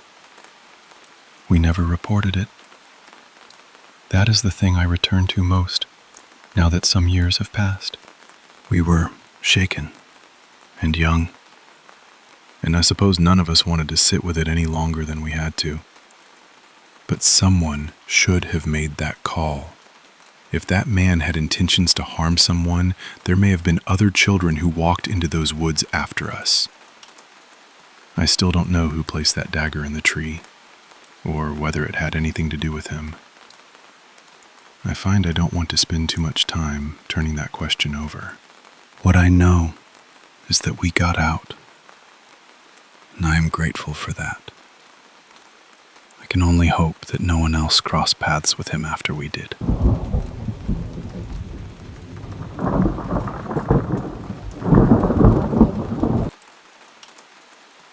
You know that smell?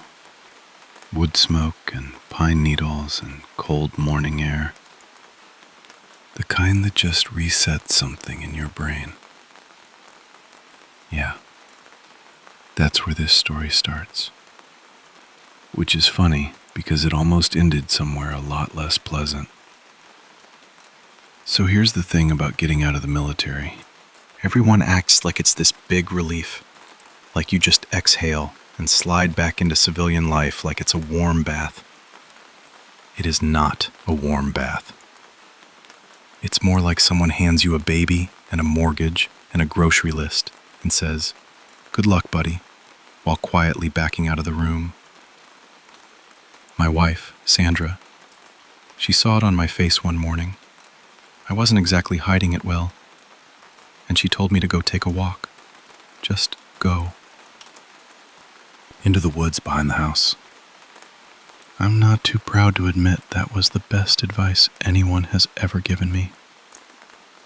I walked until I found a log, sat down and just stopped.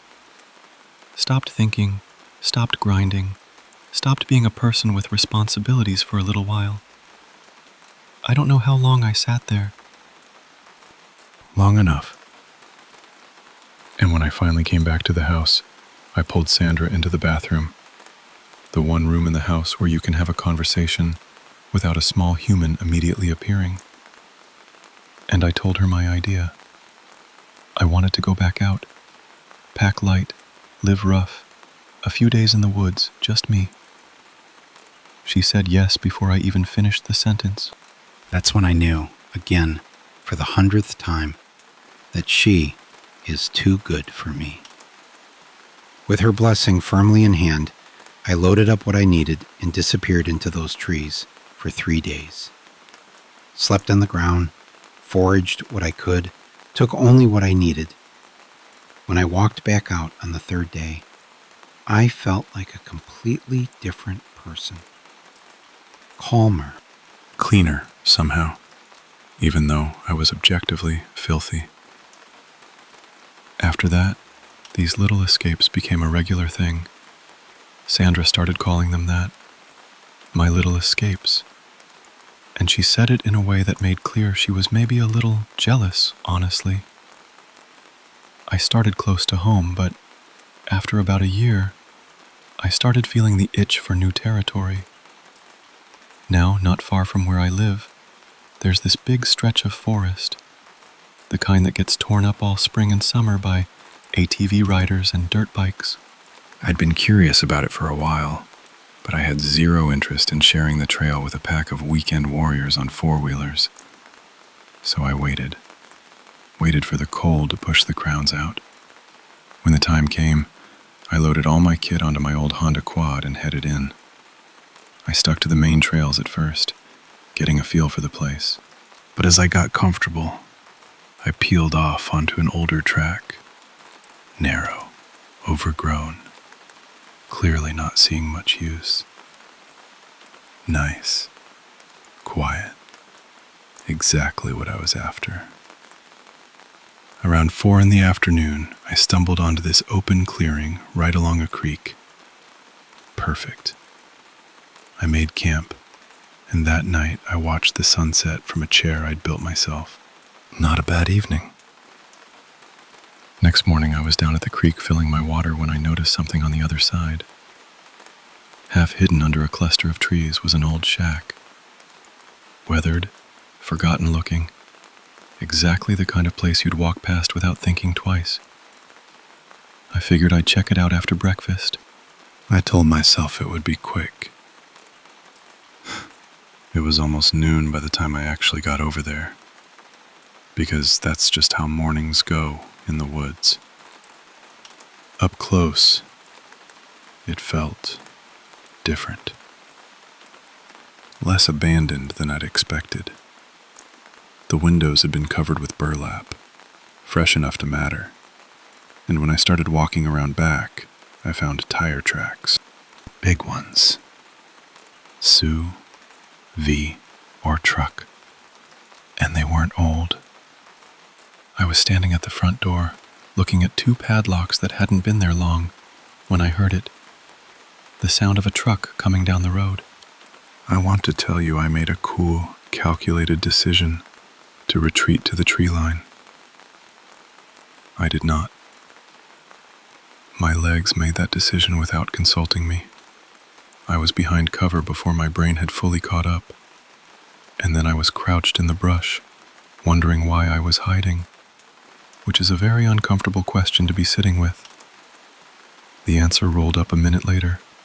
White Chevy Silverado, It parked in front of the shack and nobody moved for almost a minute. Then the doors opened and out came two men. Carbines, body armor, eyes moving. They took up positions while a third man, passenger side front, walked up and unlocked the door. The driver followed him in. The two armed men went in behind them. I've spent enough time in certain parts of the world to know what that kind of organization looks like. This had cartel written all over it. I'd always figured there was activity like this in the area, but knowing it in the abstract and crouching 20 meters from it in the middle of the woods are two very different emotional experiences. I wasn't moving.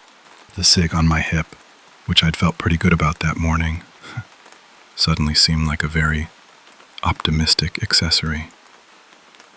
Two guys with rifles, body armor, and presumably nothing to lose. Yeah, that wasn't math I liked. So I waited. I sat in the cold and I waited, and I thought about Sandra and I thought about my kids, and I thought about how I really could not leave them wondering what happened to me. So I stayed still. I stayed very still. An hour later, give or take, they came back out. One of them was carrying 2 duffel bags. The guards swept the area one last time, and I can tell you from personal experience, it's not fun being the thing someone might be sweeping for. And then they loaded up and drove back down the road. I gave it maybe 30 seconds after the truck disappeared before I was sprinting. Back across the creek, gear thrown onto the quad, and I was gone. It's a long ride back to civilization, and I used every minute of it to think through what I was going to do. By the time I pulled into my driveway, I'd made my decision. I drove straight to the sheriff's office. Told them everything. I didn't have hard evidence of anything illegal, and they were polite enough to say they'd look into it. I didn't know what else I could do. I'd done my part. The rest was on them. Then 9 months passed. Nothing. No news, no follow-up, nothing. I'll be honest with you, it ate at me. So I went back, loaded up the Honda, headed back out to the same area, set up not far from the original camp, and waited. The shack was gone. Not all the way gone. There were bits of metal and charred furniture scattered around, but gone in the way that means someone wanted it gone. Burned down. I'll be honest about that too. I was glad. Whatever was happening in there, I was glad it was over. But that little flame of curiosity Sandra always says I carry around, it didn't quite go out. I don't know what happened to those men. I don't know exactly how that building ended up the way it did. I probably never will. What I do know is that I think about that shack more than I'd like to. And I think about how many places like it are out there, forgotten corners of this country, off the old, overgrown trails, doing things nobody's supposed to know about. If I ever run across anything else worth sharing, I'll bring it back here. Until then, I'll see you all out on the trail.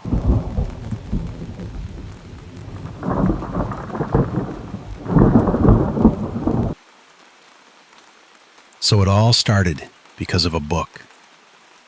My English teacher in my final year of school handed me On the Road by Kerouac, and I wasn't even halfway through it before I had a whole trip mapped out in my head. My original plan was to wait until after university, but my dad sat me down one afternoon and said something like, "Look, life piles up on you. Do it now while you still can." And he was right. My folks were brilliant about it. They helped me get sorted, and the morning after my graduation ceremony, I was out the door. Now, my parents thought I was riding the Greyhound the whole way. And I did take it, but only to my first stop. After that, I was hitchhiking, same as the old days, same way my mom and dad had seen the country. I had some odd moments out there, a couple of situations that got genuinely dicey. But what I'm about to tell you is the one that still wakes me up sometimes. This was in the Scottish Highlands, up through Sutherland. One of those long stretches of single-track road where you can go 20 minutes without seeing another car. It was deep winter, January. The light was gone by 4 in the afternoon, and the temperature had dropped hard. I had a good headlamp, and my pack was well sorted, so I was walking the road shoulder without too much worry, not even actively trying to flag anyone down. Then an old flatbed lorry went past me. Diesel rattle, rust along the wheel arches. It pulled over about 20 meters ahead. I stopped and watched for a second to make sure it was actually stopping for me. The driver stuck his arm out the window and waved me up. I jogged toward him. When I got to the back bumper, the lorry jumped forward a few meters. I knew this one. You see it in films, drivers winding up hitchhikers. I laughed. Fine. Fair enough. Jogged up again. It lurched forward again. Still laughing, still fine. A bit irritating by now, but whatever. Then he let me walk all the way up to the passenger door. I reached for the handle. He looked right at me and then floored it. Tires on gravel, taillights disappearing into the dark. That was it. Something just snapped in me, and without thinking, I threw up the finger at his taillights. Never gave it a second thought. Back home, I'd seen that exchange 100 times. A rude gesture, maybe a shout back. Done. Not this time. The taillights came back on. Full stop. I assumed he was going to try the lurch game again. He wasn't. He was doing a 3-point turn on that narrow road. And when he straightened up, he accelerated toward me. Not slowly. The headlights were aimed straight at me, and they were getting bigger, fast. I had a collapsible baton in my pack. I got it out. I thought maybe a fight was coming. I didn't yet understand what was actually coming. By the time he was about 20 meters away, I understood. I ran. I cut off the road and into the heather. The ground was uneven, boggy in places, frozen in others. He followed. I crossed back over the road to the far side where there was a dry stone wall, and I went over it. He went through it, took the wall out like it was cardboard. I could feel the heat off his engine. Literally feel it on my back. I was running out. My legs were going. One bad step, and that was going to be the end of it. Then I spotted a track cutting left off the road, a farm access maybe. I took it at full pace, and ahead there was a stand of Scots pines at the edge of a small gully. I had a bit of distance on him on the track, not much, and I made straight for the trees.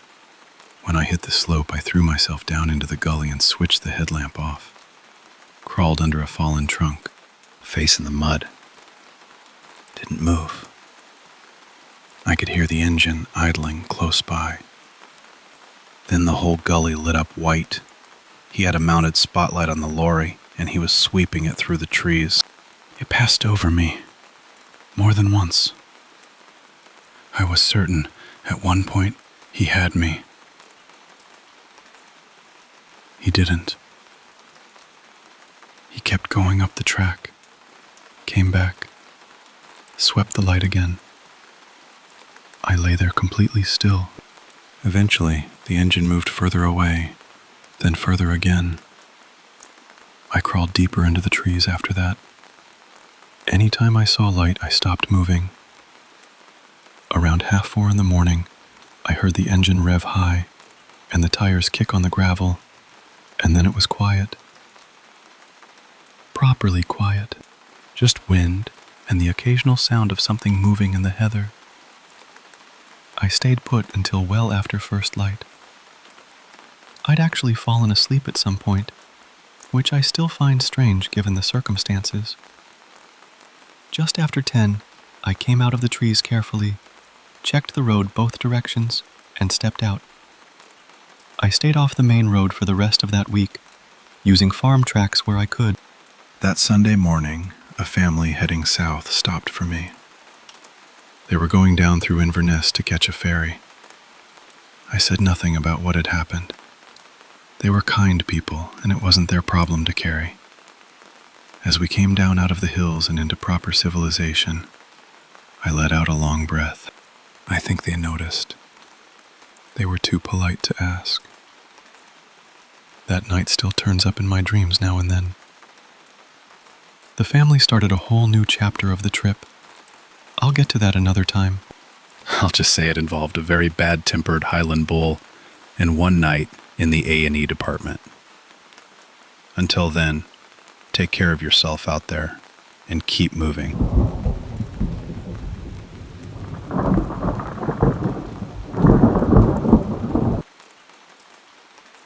I don't talk about this much. In fact, I think this is the last time I plan to. It was September 3rd, 2002. You have to understand the climate at the time. The country was still raw, still grieving. Patriotism was at a kind of fever pitch that I hadn't seen in my lifetime. And personally, things were actually going pretty well for me. I was in my early 40s, teaching at a university, had been for years, comfortable. And I'd just met someone. Met her at a colleague's dinner party about a month before.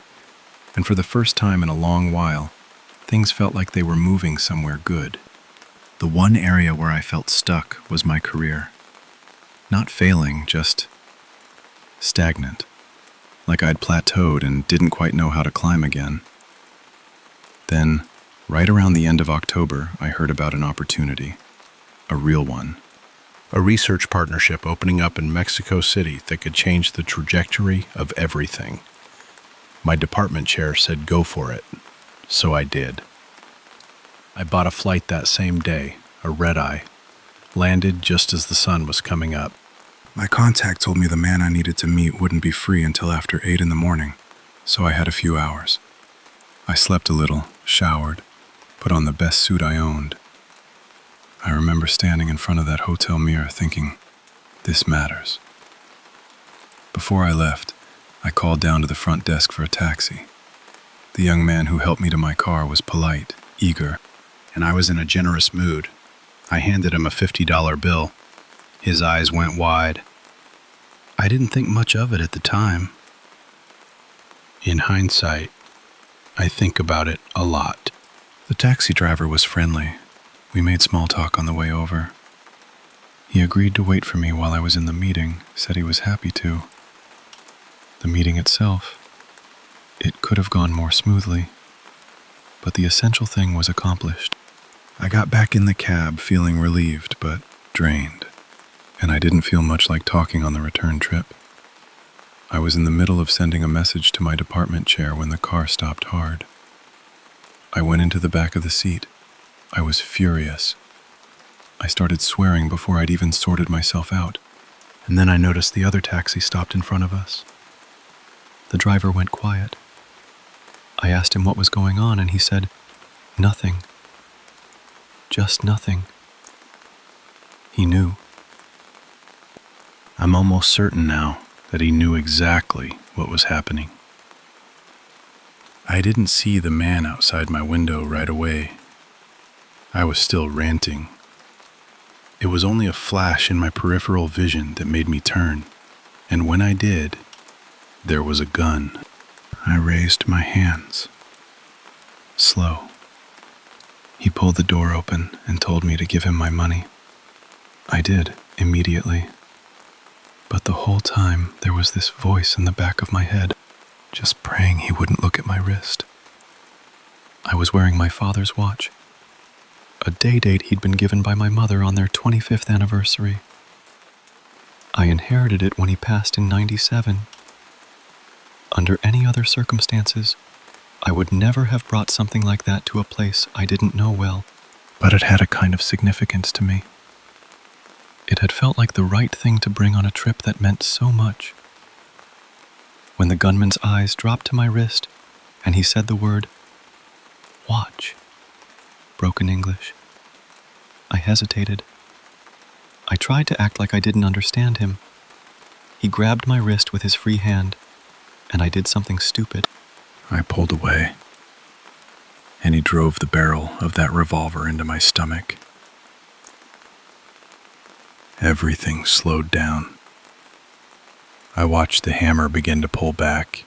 He was not bluffing. I got the watch off. He let go of the trigger. And then he was gone, back into the other car, and they disappeared down a side street. I sat there and started to understand where I was. Nowhere. Buildings that looked like they were barely holding themselves up. Not a person in sight. If I'd been 10 years younger, I might have tried to fight. I'm glad I didn't. The ride back was silent. I could see the driver's eyes moving in the mirror, back and forth, never quite landing on anything. He never spoke. He didn't have to. I just kept thinking, why wasn't he robbed? I had a decision to make. The police or the airport. I knew enough about the situation there to be uncertain about the police. And the angry part of me wanted to go back and say something to that clerk at the front desk. So I did that much. I told the driver to take me back to the hotel and I'd pay him there. When I walked through the lobby, the clerk smiled at me, asked how things had gone. I kept my voice level. I told him about the robbery. Watched his face. Told him that his associates had gotten away with about $30 in cash. I wasn't going to let him know about the watch. I wasn't going to give him that. He denied everything, of course. He never once offered to call the police, which told me what I needed to know. I told him I knew what he'd done, that I'd be making sure anyone I spoke to knew the kind of place this was, and I called him what he was. Then I walked away. It wasn't justice, but it was what I had. I gathered my things, settled the bill I'd already paid in advance, and got into another taxi outside. Drove to the airport. No problems after that.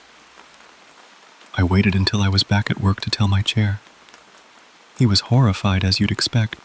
I told him I wouldn't be returning to Mexico. Ever. He could reassign me if that was a problem. He was decent about it, said he understood completely. I called the man I'd gone to meet. Not about the partnership. Just to let him know that, going forward, someone else from our department would be handling things. When he asked why, I told him what happened. I made it clear I didn't hold him responsible. He didn't say much, just that he understood. The call ended there. Sometime later, I found out he'd agreed to the full deal and had arranged to come to the States for any future meetings. I never asked him directly, but I've always suspected he felt some responsibility, even though I told him not to. We've never brought it up again, and I'm glad for that.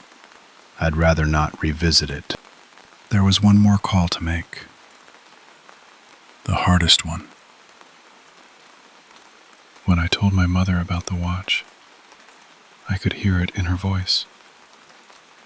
That particular kind of hurt. She said she didn't blame me, but I knew. It was the first time I'd cried since I was a child. A while later, I found another day date from the same year. Had it inscribed with the same words as my father's. I wear it every Christmas. My mother loves to see it on my wrist. But we both know what it is. And what it isn't.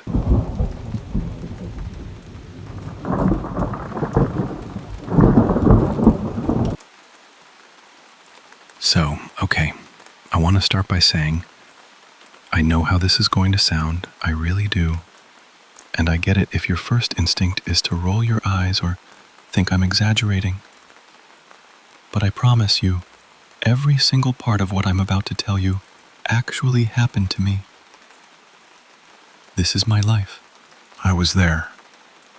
And if there's even one person who hears this, and it helps them somehow, well, that's why I'm sharing it. This all started in the summer of 2016. I'd graduated college the year before, in 2015, and I was working as a legal assistant somewhere in the Southwest, which, honestly, had been going really well. No red flags, no bad feelings, nothing. Just work. You know how it is when everything feels kind of normal and steady and you stop looking over your shoulder? That was me. So one evening in July, a quiet one, I remember that, I was leaving the office late. That wasn't unusual. The firm was handling some big cases at the time, class action stuff, and staying late just kind of came with the territory.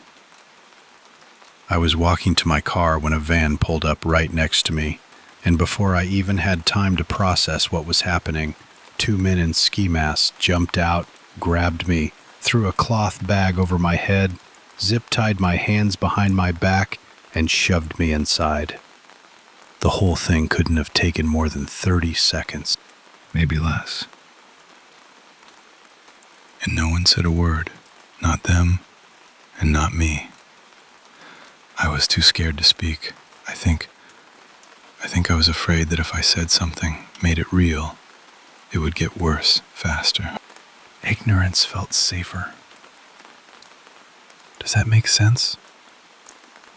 I don't know if it does, but that's where my head was. After a few minutes, they started talking to each other in Spanish, and I felt so helpless about this. I barely knew at all. So I did the only thing I could think of. I started bargaining. Slowly, clearly, trying to keep my voice from completely falling apart. I told them I didn't want to die. I told them I couldn't identify them, that they could do whatever they needed to do, and then let me go without any risk of me going to the police. And I made sure to mention that I couldn't understand what they were saying, just so they knew that piece was true too. And then the van stopped. I heard the doors open and close, and it got very quiet. It seemed like they'd gotten out, but the longer I sat there, the more I realized I wasn't alone. There was someone else breathing in that van with me. I started calling out, "Hello? Hello?" I think I said it 5 or 6 times before a voice told me to be quiet. No accent. Clearly a native English speaker. I think so. I'm aware that's maybe not the most reliable observation I could make, but that's what I heard. Maybe 10 minutes went by.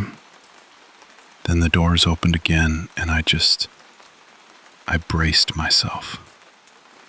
My heart was going so hard I could feel it in my ears. I kept telling myself to stay calm, to get through it, to think of something else, anything else. In that moment, all I wanted was to see my parents again. That's it. That was the whole world to me, right then. One of them reached toward me, started lifting my sleeve, and I felt the poke of a needle. That's when I completely lost it. I started screaming, thrashing, fighting with everything I had. And then, within seconds, everything went dark. Waking up was disorienting, doesn't even cover it. My first thought, honestly, was that the afterlife was a real letdown because it looked exactly like the desert I'd apparently been left in. My hands were free, the bag was gone, and I was just there, alive. And when I checked, there were no signs that I'd been hurt in that way, which I was grateful for, obviously, enormously grateful. But it also didn't make any sense. Why go through all of that just to inject someone and dump them? I didn't understand it then. I still find it strange now. Once I got my bearings, I figured the smartest thing to do was find my way home. I was basically in the middle of nowhere, desert, no landmarks I recognized. Somehow I found a road, and someone picked me up before it got dark and dropped me at the nearest police station. I gave the detectives everything I could remember. After that, I tried to just move forward, pretend it hadn't happened. And for a little while, I could almost manage it. But then I started breaking down at work, crying for what felt like no reason. And because nothing terrible had technically happened to me, or that's what I kept telling myself, I thought I didn't have the right to feel that bad. I was wrong about that. Really wrong. It took years of counseling before I started to understand how much the abduction had actually affected me. I'm still working through it. I'm getting by, I think. But I'd be lying if I said I was fully there yet. As for what happened to the men who took me, that part is honestly hard to talk about, not because it's emotional, but because it's so unsatisfying. Of the 4 or 5 people believed to have been involved, only one was ever identified, and even that wasn't certain. The police were always just slightly behind him, and then his body turned up, dismembered in the desert. After that, the trail went cold. The reason they took me, that part came together a few weeks later.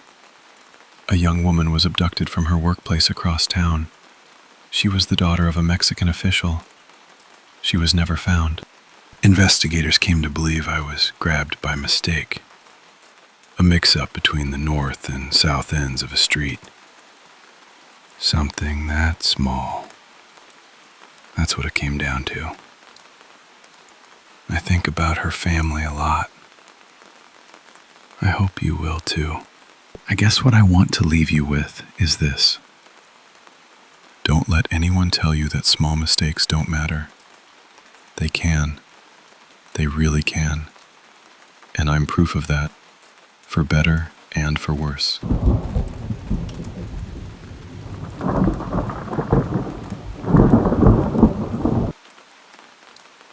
So I turned 36 not long ago.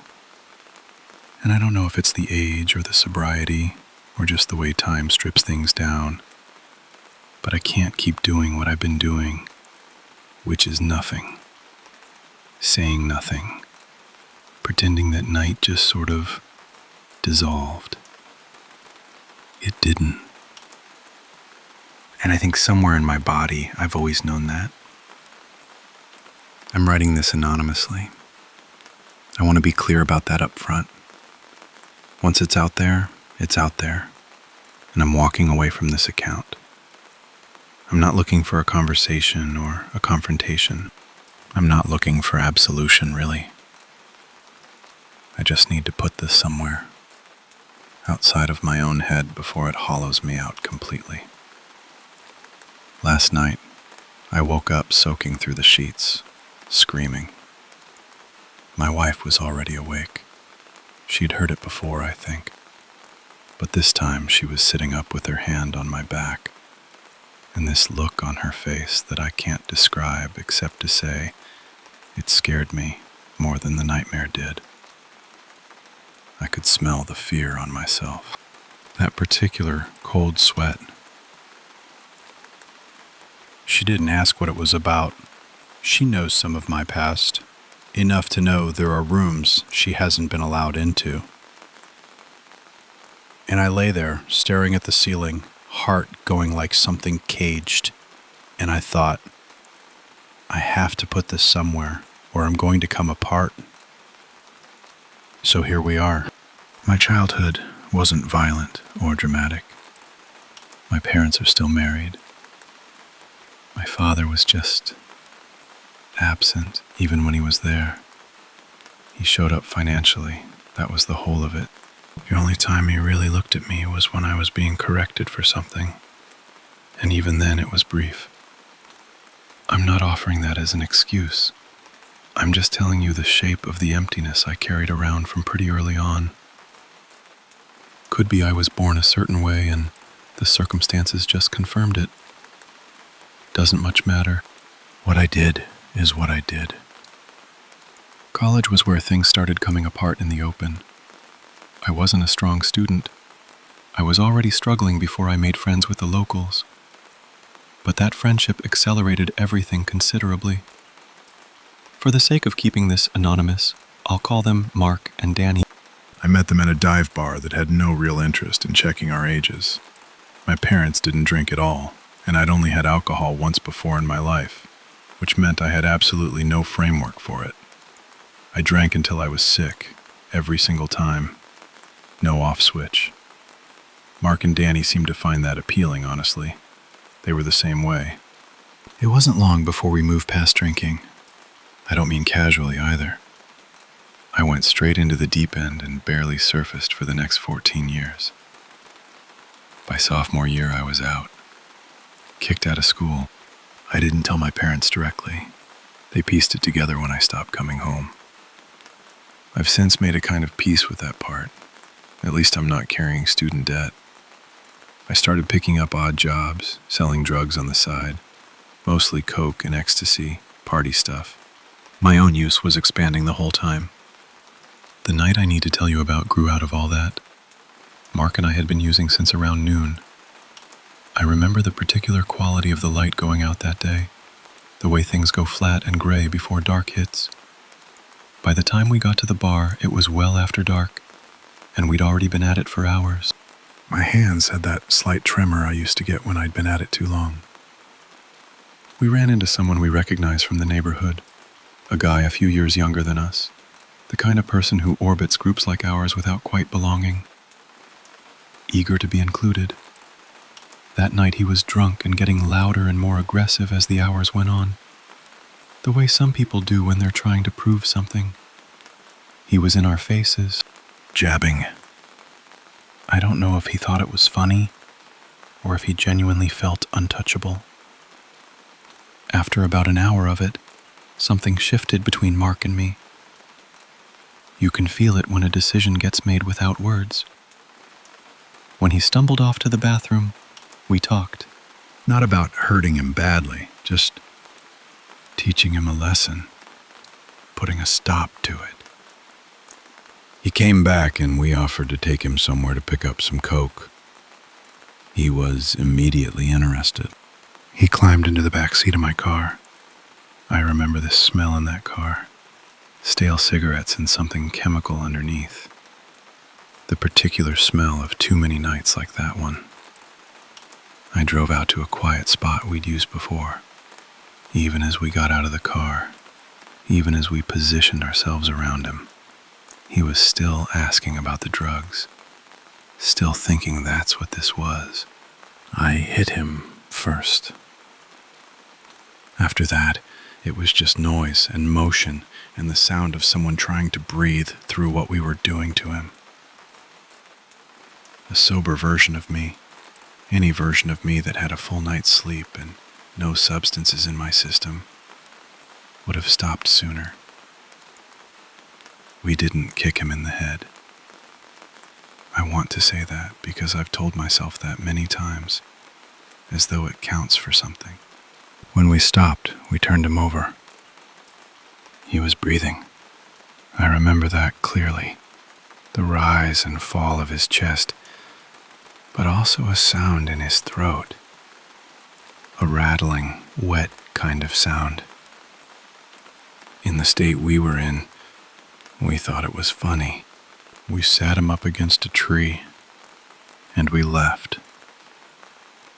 I want you to sit with that for a moment, because I've had to.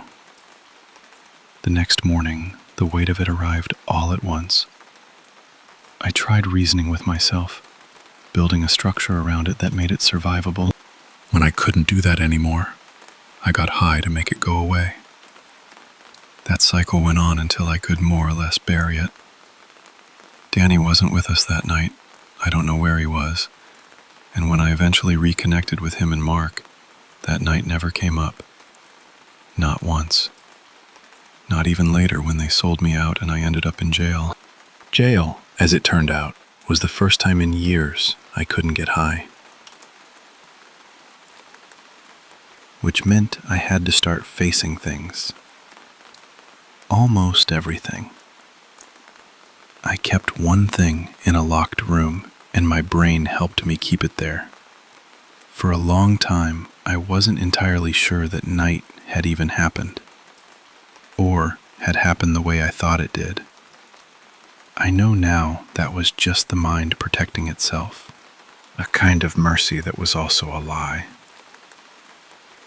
I've been clean for over 4 years now, and that night is becoming clearer by the week rather than fading the way you might hope it would.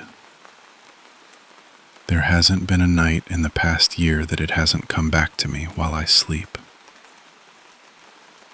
I never found out what happened to him. I've been too frightened to search for it. Being certain of the worst would probably push me toward a decision that would devastate my wife and my family, and that's not something I'm willing to do to them.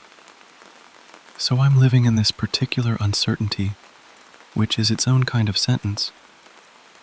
If there's anything I want you to take from this, not for my sake, because I'm past the point where this is about me deserving something, it's this. I used to think of myself as a decent person. Kind, even. Drugs removed that. They took it apart piece by piece so slowly I didn't notice until it was gone. If you don't care enough about yourself to stop, please care about the people who love you. My wife is sitting in the next room right now, and she deserves better than what I've put in this house. She always has. That's all I have. The account ends here.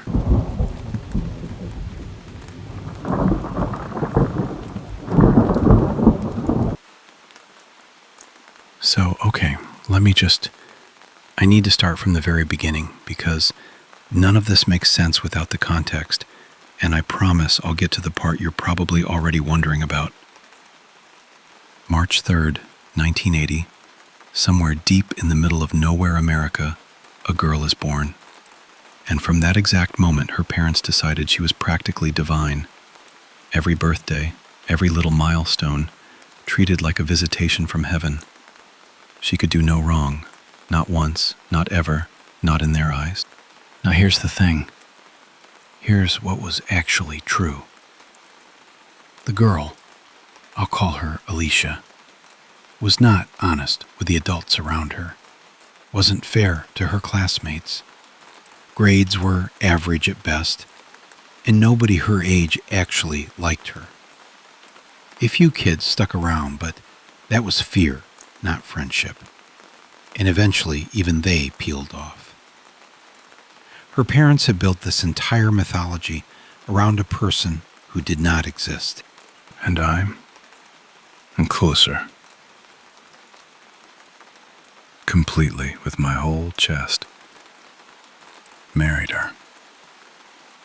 I've known Alicia since middle school. Grew up not far from each other, and listen, her beauty was genuinely breathtaking. I'm not going to pretend otherwise. But that was the whole package right there. What I didn't understand until later was that her upbringing had made her a narcissist, a genuinely abusive one. And that quality drove off most guys at her level. Guys at my level, apparently, were more susceptible. She had me on the hook and she knew it. But, and this is important, she never turned that cruelty on me. Not the way she did with everyone else. I sometimes wonder if she had, whether I would have woken up sooner. Probably not fast enough. The relationship was up and down, breakups and reunions every few months like clockwork. Anytime the world didn't hand her something, and that happened a lot, I was there, propping her up. I genuinely believed back then that the world was conspiring against her. She certainly believed it. And I never once pictured my life without her in it. That's why, when I got into Stanford, I followed her to community college instead. I told myself we'd transfer together after 2 years. We did not transfer. She barely survived those 2 years, flunked out of her first semester and had to appeal. After that, I was doing her coursework, drilling her on everything until she passed. She wasn't stupid, not at all. She just genuinely believed achievement was owed to her without effort. At the end of that stretch, she took a job with a friend's interior design company. And when I brought up California, she said the job was too important. I gave up Stanford, found a university nearby. That was that. 4 years went by fast. I finished my degree, started teaching high school, and Alicia bounced between dead-end jobs before eventually stopping work altogether to raise our daughters. We had 2 girls by then, 3 years apart. I had no issue with that arrangement, but it gave her time to sit and brood, and that's when the accusations started. Affairs I wasn't having. Women who didn't exist. For almost 6 months, she accused me constantly, and the heartbreaking part is, I still loved her just as much as the day we met. The accusations were devastating, and then one day they just stopped. Completely. Out of nowhere. 2 days later, I had a rare free day and we spent it together, all 4 of us. And it was genuinely wonderful. She cooked dinner, real dinner. She was warm and present, and I remember thinking, maybe we'd turned a corner. I was exhausted from wrestling coaching on top of teaching, so I told her I was turning in early. She didn't get angry like I expected. She came and tucked me in. I thought that was a little odd. She never did that, not even for the kids. But I was too tired to think about it, and I fell asleep fast. What happened next I'm going to try to explain clearly, because it was confusing even as it was happening. I woke up to sharp pain in my chest. There was a pounding, rhythmic, and I was fighting through this fog just to open my eyes. Waking up felt wrong, felt slow, like moving through water. When I finally got my eyes open, there was a shape on top of me, moving, hitting, and it took another few seconds to understand it was Alicia. I still didn't know what she was doing. I just knew it hurt, and I was frightened. I got my arms under her and pushed her off with everything I had. When I ran my hand across my chest, it came back wet. That's when I understood. She had been stabbing me. She came back at me immediately. I don't know how I made it out of that bed. My legs felt like I was running through mud. I know now that's because she had drugged me beforehand. That's why waking up had been so hard. And she jumped on my back before I reached the door. My survival instinct took over, and I threw her off. She came back again, and I hit her twice across the jaw, and she went down. I'm still honestly amazed I was capable of that. I know with certainty I could not do it under any other circumstances. Our oldest daughter had woken up from the noise. She saw the blood. She started crying, and I told her I'd spilled ketchup on myself, which was not my finest moment. But she went back to bed when I asked her to. I grabbed a phone and called for help. I could hear Alicia trying to get out of the bedroom, but I was in no condition to do anything about it. I locked myself in the hall bathroom, and that's where the blood loss really hit me. The dispatcher stayed on with me. She was wonderful. I'm still grateful to her. But within a few minutes, everything went dark. I woke up the next day in agony. When I yelled, a nurse came in and adjusted the IV, and after that I drifted in and out for several days. Short spurts of awareness, nothing more. On the fourth day, I woke up on my own, sore but clearer. A nurse walked me through all the buttons. Later, she brought breakfast, and I had grits for the first time in my life, and I ate every bit of it because I was starving. The police came after lunch. Alicia had rushed the responding officers with a knife when they arrived at the house. They shot her. She survived and was recovering just down the hall from me. My girls were with my mother, which was the right call, and I'm grateful to this day that my mom had the sense to keep them away from that hospital. This was 2008. It took me a few years before I could explain any of it to my daughters properly. I was released later that week. Alicia was transferred to county jail shortly after. She took a plea, 15 years. I focused on my daughters. My parents helped enormously. I had to give up my coaching role, but the school worked out a regular 9 to 5 arrangement so I could be home for the girls. And that meant everything. My oldest is almost done with school now, and her sister isn't far behind. I'm genuinely amazed at how well they've navigated growing up without their mother present. Alicia reached out to them once or twice over the years. They declined. I've never spoken badly about her in front of them, even after everything, and I always left the choice entirely up to them. Here's where I land after all of it. I think Alicia suffered the most from the life she lived. I'm not making her a victim. She was completely responsible for what she did. But being separated from her daughters was torture for her, I know that. The wounds she sustained never properly healed, and the few times I did speak with her, she always brought up the pain she was still in. Then, just as she was approaching the end of her sentence, she contracted COVID and passed away. It wasn't the ending anyone deserved. Not even her.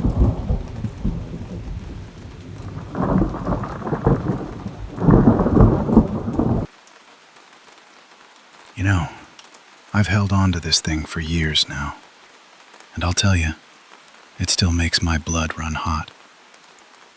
Not because I'm scared of it anymore, because somebody out there thinks I'm too stupid to notice what they did, and that burns me. This was the late 90s. I was living in the northern part of the country, right up near the Canadian border. One of those flat, cold states where the wind comes down off the plains and cuts right through you. But I want to be clear about something before I get into all of it. I am a hunter. Have been since I was old enough to hold still in the dark. It's not about the kill. I want you to understand that. The actual moment an animal goes down is the part I like the least. What I love is the stillness, the cold air before sunrise, the way the woods smell when everything's waking up. You either get that or you don't, and I've never found a good way to explain it to someone who doesn't. Health has slowed me down since then, knees mostly. But back in those days, I was out every chance I got. Whitetails were my bread and butter. I did go out west a few times with some friends. Elk country, moose country. But those trips meant miles and miles of hard walking across rough terrain, and after the third time I said, that's enough of that. I'm a deer man. Always was. So the morning this happened, I set out before it even got light. I had a spot I loved, a big old cottonwood surrounded on 3 sides by brush, just a perfect natural blind. I sat there until sometime after 9, didn't see much worth writing home about, and decided to move around and look for sign. I found some tracks eventually, but they were old. Days old, at least. I kept walking anyway. Now, this part of the woods had been closed to hunting for years, some kind of management situation, and had only just been reopened. I was almost certainly the first person to walk it in a long time. That alone made the morning feel worthwhile. And then I came over a low rise, and there it was. A lake. A real one, not a pond. maybe 200 yards across, sitting there in a natural depression ringed with birch and scrub. It hit that October light in a way that almost stopped my heart. Beautiful doesn't cover it. The day was unusual, too. Unseasonably warm, the kind of October afternoon that feels borrowed from August. Midday is no time to hunt. The deer know that as well as I do. So I figured I'd rest a while and cool off. I unloaded my rifle, leaned it against a birch tree at the edge of the water, and pulled a handkerchief from my jacket. I crouched down, soaked it in the water, and pressed it to the back of my neck. The relief was immediate. And then, almost at the same moment, something else registered. A smell, faint but wrong. I told myself it was the handkerchief. I'd been sweating all morning, and I kept cooling off. Even went ahead and lowered my canteen to fill it. That's when I saw the face looking back at me. Less than a foot below the surface, a white-tailed doe stared up with those flat, clouded eyes. Dead. Just lying there in the shallows. And that was the smell. Not my handkerchief. The water itself. I dropped the canteen, stood up, and took a long step back. No self-respecting outdoorsman puts lake water in his body when there's a carcass in it. And I'd already put that water on my skin. I dug out my soap and the fresh water I was carrying and scrubbed my hands and face until I felt better about it. The handkerchief I buried. Probably overkill, but I wasn't taking chances. Then I walked the shoreline. And that's where it stopped being just a gross inconvenience and became something else entirely. Every few feet there was another one. A raccoon, a fox, 3 or 4 more deer. Things I couldn't even name clearly through the murk. A few of the bucks were big animals. A 10-pointer at least had his rack breaking the surface, just tilting up out of the water like some kind of monument. All of it rotting. All of it just sitting there in that beautiful water under that warm October sky. My first thought was poachers. Dump what you kill and move on. But the animals I could see clearly, the ones close to shore, had no wounds that I could find. No bullet holes. No visible trauma. They just died. All of them. Apparently in the same place. I want to be honest with you. I was frightened. I don't embarrass easy, and I've spent enough nights alone in the woods that the dark doesn't get to me. But something about the scale of it, and the quiet, and the way the light sat on all those bodies. I needed to leave. Right then. Before something made me stay permanently. But I did one thing first. I carry a few small glass vials in my kit. I'm not even sure why I started doing that. Habit, maybe, or just the kind of person I am. I filled one from the lake, sealed it tight, double-bagged it, and packed it carefully. Then I got out of there. I had a friend. I'll call him Gerald. We'd known each other going on 35 years at that point, who was a professor at a university not far from where I lived. Environmental science, chemistry, that general territory. Sharp man, serious man. When I got home, I called him, told him what I'd seen, kept it simple, and dropped off the vial. He was calm about it. Normal.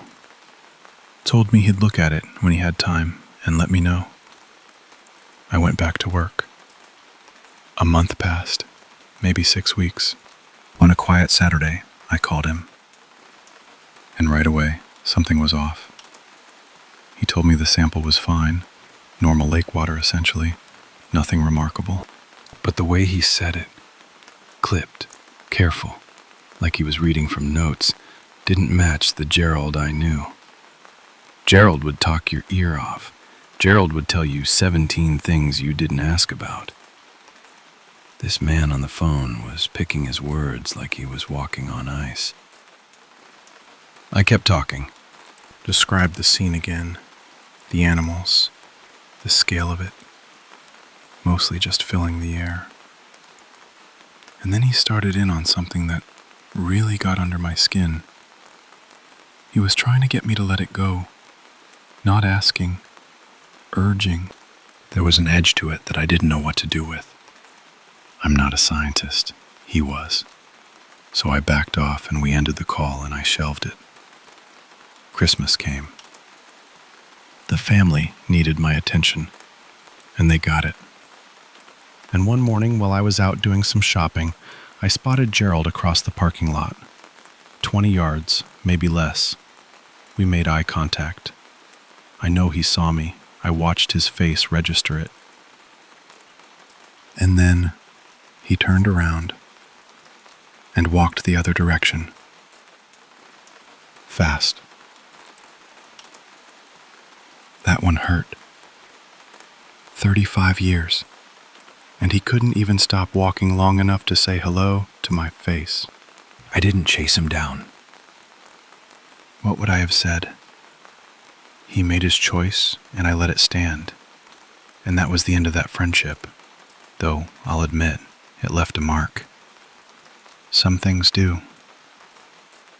Life went on. More years than I'd like to count past. It was about 4 years later before I found myself back in that part of the woods with any purpose. I wasn't even sure I'd find it again.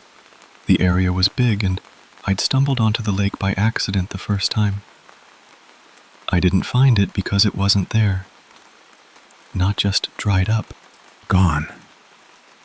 I stood there, looking at ground that was level, brushed over, returning to meadow. If you didn't know what you were looking for, you would have walked right over it. I checked my map. Old topo, Army issue style, the kind I'd been using since my service days. And the lake was right there on the paper, right where I was standing. Marked clearly. A named body of water. Gone. Now listen, I am not a hysterical person. I have seen enough of the world to know that nature does strange things, that water tables shift, that lakes have dried up before. I know that. But a lake that size doesn't vanish in 4 years on its own and leave the ground looking smooth and natural behind it. That takes equipment. That takes coordination. That takes somebody deciding, very deliberately, that this particular body of water needed to not exist anymore. And that tells me something was in that water, or connected to that water, that someone wanted buried along with it. Gerald knew. Whatever was in that vial, whatever he found when he ran his tests, somebody somewhere got to him before he could tell me. Maybe he was scared. Maybe he was pressured. I don't know what his situation was, and I'm not going to pretend I do. But a man who spent 35 years looking me in the eye doesn't turn and walk away in a parking lot over nothing. I'm not young anymore. I don't go out to those woods the way I used to, and I've made peace with that. But this particular piece of unfinished business still sits with me on the quiet mornings. Somebody erased a lake. Somebody decided what I saw shouldn't exist in the record. And whoever they are, they were organized enough and resourced enough to pull it off without leaving a trace. I'm not arrogant enough to think this rises to the level of something that matters to the world. Maybe it doesn't. Maybe I was just close enough to something I wasn't supposed to see. And now it's gone, and I'll die not knowing what it was. But I'll be damned if I'm going to pretend it didn't happen.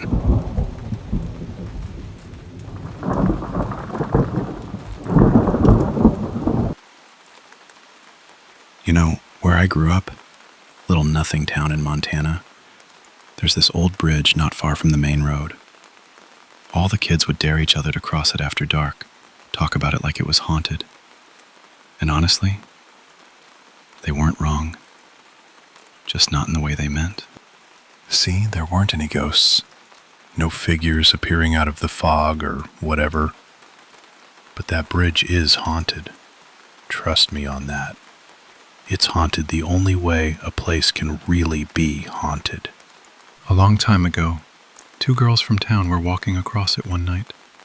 A truck pulls up alongside them, 2 men inside, offered them a lift home. The girls said sure, and instead of taking them home, those men did terrible things. Beat them. Violated them. Just god-awful stuff I don't even want to say out loud. And when they were done, they threw both girls right off that bridge into the water below. That's a 90-foot drop, by the way, into cold, rough water. Nobody has any business surviving a fall like that. But the older girl did. Somehow. Washed up on the riverbank a couple miles downstream, coughing up half the river, and she dragged herself off to find help. I was just a kid when it happened, but I remember the aftermath like it was last week. It was all anyone talked about. She ended up leaving Montana after that. Can't blame her one bit. Who wouldn't want to put as many miles as possible between themselves and something like that? But then years later, she came back. Had a partner, I think they were engaged by then, and a little one, a toddler. And at the time I thought, well, maybe she worked through it. Maybe she wanted her kid to grow up near family, near the grandparents. People were glad to see her. I remember that. For a while it looked like that little family was doing just fine, settling back in. Then one day my wife gets a call from a woman she worked with over at the daycare. The woman who survived. She'd been out walking near the old bridge with her family. And like her fiancé told it, one minute she was there, the next she was gone.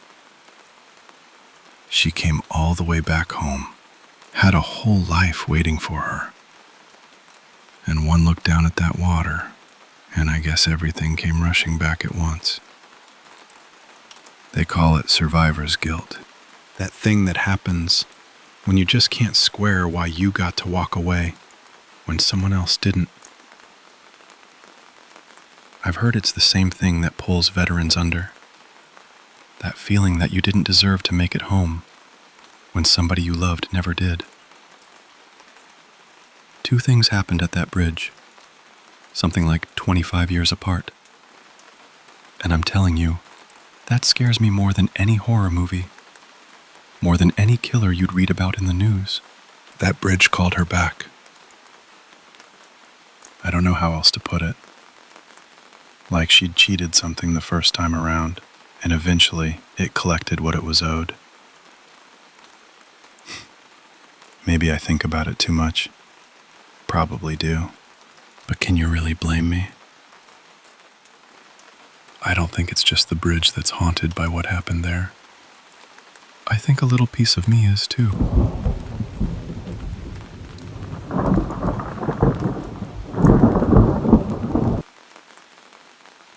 So our family has this log cabin just outside a tiny one-stoplight town called Marble in the mountains of North Carolina. It's been in the family for generations, and I think part of the reason nobody's ever quite been able to let it go is that it's where our roots are. But if I'm being honest, there's another reason too. There's a story that goes with that place, and it's the kind of story that stays with you. It's a warm story to hear now, in a strange way. But for my grandma, the one who actually lived through it, I imagine it must have been terrifying. So this is the summer of 1998. I wasn't born yet, not for another couple of years. My grandma was out at the cabin on her own. My grandpa had passed a few years before, but the 2 of them had this tradition every summer, going out to the cabin for 2 weeks, just the 2 of them. No neighbors, no noise, just trees and squirrels and each other. After he was gone, she kept doing it. Just her way of holding on to something, I think. And that's how she ended up out there alone in the hills that particular June. She didn't have a television at the cabin, but she had this old radio she loved, the kind she used to listen to radio dramas on some station that I think has long since gone off the air. And like most stations did back then, it would interrupt the regular programming every so often with a short news broadcast. That's how she heard about the bombings. There had been a series of explosions down in Georgia and Alabama, and the police had a suspect they were looking for. The newsreader described him as medium height, dark hair, light eyes. And then he said the name, Eric Rudolph. My grandma always said the name stuck in her mind the moment she heard it. Mostly because of the Christmas song, you know, the reindeer. She even found herself humming it later, which she thought was a bad omen, hearing a Christmas song in the dead of summer. Anyway, a few hours pass, the sun goes down, Grandma is settled in for the evening, just doing whatever she did to relax out there. Reading, maybe, or just sitting with the quiet. And then there's a knock at the door. Nobody ever knocked at that door. The nearest neighbors were a good mile or so down the road, and she wasn't expecting a soul. So she got up with that very particular kind of caution, the kind where you're hoping it's nothing, but some part of you already knows it might not be. She opened the door. There was a man standing on the porch. Medium height, baseball cap pulled down low, light eyes, dark mustache. And my grandma, because she was just one of the kindest people, she smiled and said good evening and asked what she could do for him. He was very polite, very soft-spoken. He said he was so sorry to bother her, but he was wondering if she might be able to spare a little food. His story was that he had a cabin nearby, that he'd driven out after a long day of work and realized he'd completely forgotten to pick up groceries. Just a bite of something to get him through the night, he said. Now, Grandma always kept a well-stocked pantry. Canned things, dried things, jars of peaches she'd put up herself. She had plenty to share. And she said the man was just so genuinely polite about the whole thing that she found herself stepping aside and waving him in without really stopping to think. She started pulling things down from the shelves, filling up his backpack. Some dried beef, some canned peaches, crackers, that kind of thing. And then she looked up at him and realized she hadn't asked his name. She said, "I don't think I caught your name." And the man said, "Bobby, ma'am." "Bobby what?" she asked. "Bobby Randolph." She said the name landed strangely, not quite right, because it wasn't Rudolph, but it was close. It was close enough that something in the back of her mind went very quiet and very still. And that quiet, still feeling spread all the way down into her stomach. Now, this was long before cell phones, and the cabin didn't have a landline. The only way she had to reach the outside world was a flare gun she kept up on a shelf, which, under the circumstances, wasn't exactly going to help. So she made a decision, quickly and quietly, to just play it cool. Give the man his food, be pleasant, see him on his way, and first thing in the morning drive into town and tell the sheriff who'd come calling. She'd almost gotten there. She was just about to gently wrap things up, to smile and thank him for stopping by, when he said he had one more small favor to ask. Did she have anywhere he could sleep for the night? She said there was a moment, just a beat, where the two of them were sort of looking at each other, and she tried her hardest to keep her face easy and calm as she said, "I'm so sorry, I just don't have the room." And that's when he reached into his jacket and took out a pistol. He said, "I was really hoping you wouldn't say that." He didn't raise his voice. He nodded toward the gun and said, "Please don't make me use this." So, for those who haven't already put it together, the man at the door was not Bobby Randolph.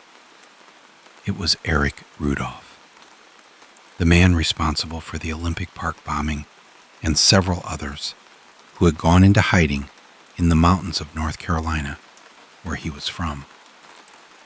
And here's the thing that always gets me when Grandma would tell this story. She said it wasn't the gun that frightened her most. She said she was in her mid-70s, that she'd already made her peace with things, and she just wasn't afraid to die. What unsettled her was how ordinary he was.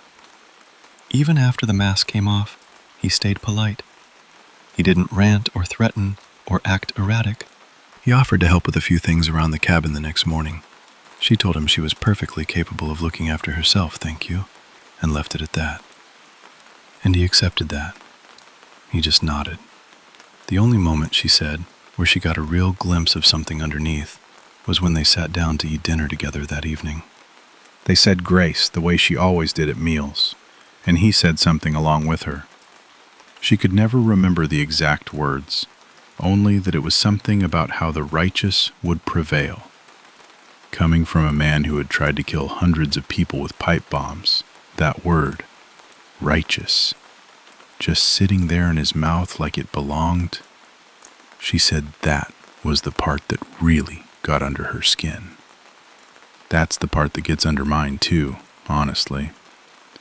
I don't think I could have eaten a bite sitting across from him. She barely touched her food, and she barely slept either. He took the floor, she took the bed, and she lay there in the dark, waiting for helicopter lights to sweep the windows, for the FBI to come crashing through. They didn't. At some point, exhausted, she drifted off. And when she woke up, it was light, and he was gone. She said she wandered around the cabin for a minute, almost wondering if she'd imagined the whole thing. And then she found a note on the kitchen counter, written in pencil in small, careful letters. It said, "Thank you. God bless." And she knew it had been real. I've thought about that story a lot over the years, and so has my sister. It's not a scary story in the way most are, because I honestly don't think my grandma was in any real danger. He knew the cabin had no phone line. He knew she was an old woman alone out there, no threat to him whatsoever. And she never pushed him, never forced his hand. But the thing that stays with me, the thing that quietly unsettles both me and my sister, is the same thing that unsettled her. How normal he seemed. We want people like that to be obviously monstrous, obviously broken, something we could recognize and name on sight. And sometimes maybe they are. But sometimes apparently they knock politely and say please and thank you, and bow their heads at the dinner table. And that, I think, is what actually frightens me.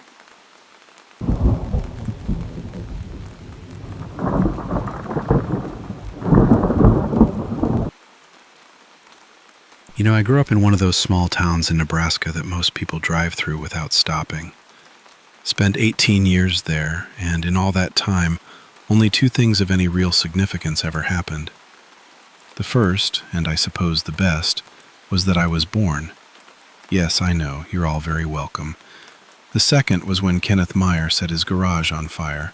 Or rather, what Kenneth did might be better described as the worst thing that never quite happened to our town. If that doesn't make much sense yet, stay with me. It will. It was a Sunday evening in late autumn, one of those cold, gray nights when the last of the leaves had already come down and the air had that raw, damp bite to it.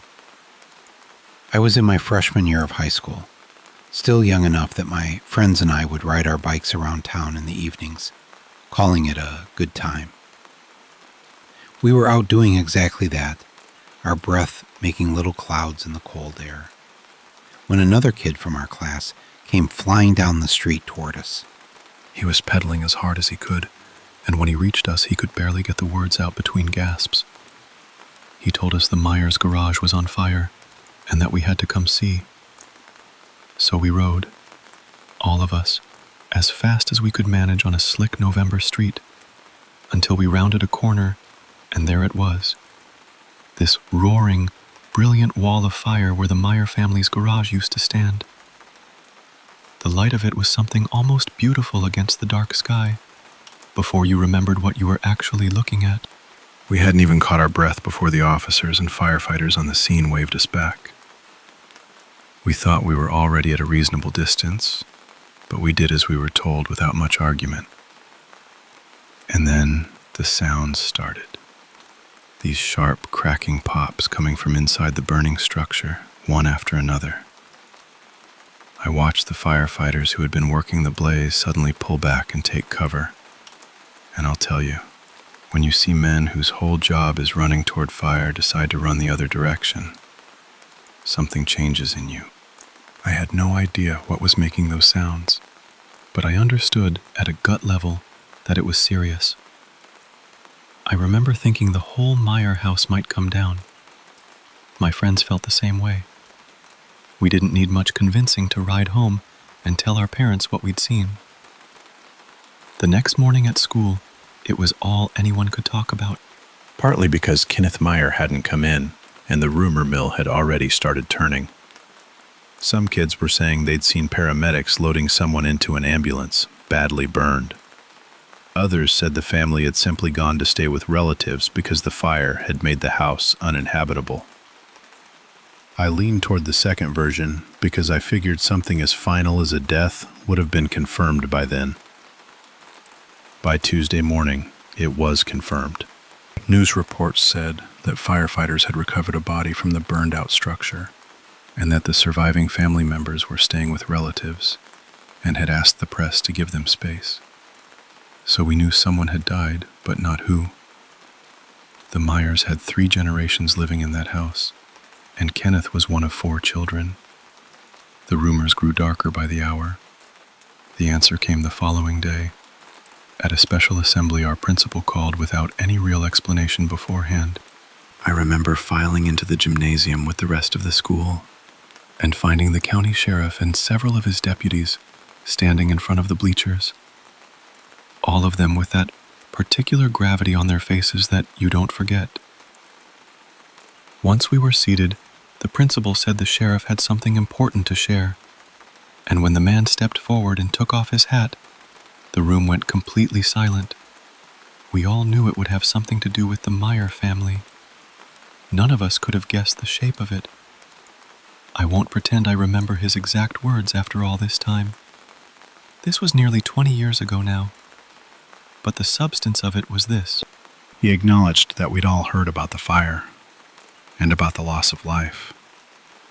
Then he told us that the one who had passed was Kenneth, that our classmate was gone.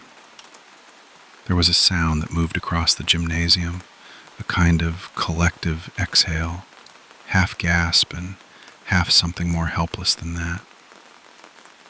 The sheriff paused, then continued. He said they were still working to understand how the fire had started, and he asked that anyone with information about Kenneth, anything unusual he might have said or done in the days before, come and speak with his office. He was careful to say it didn't have to be right then, that it could be private, at whatever time felt right. That was the first thing that made me sense something was off.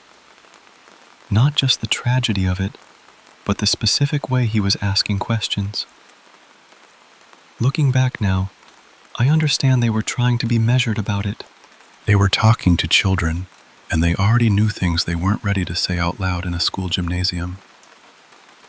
The initial response was grief, pure and simple.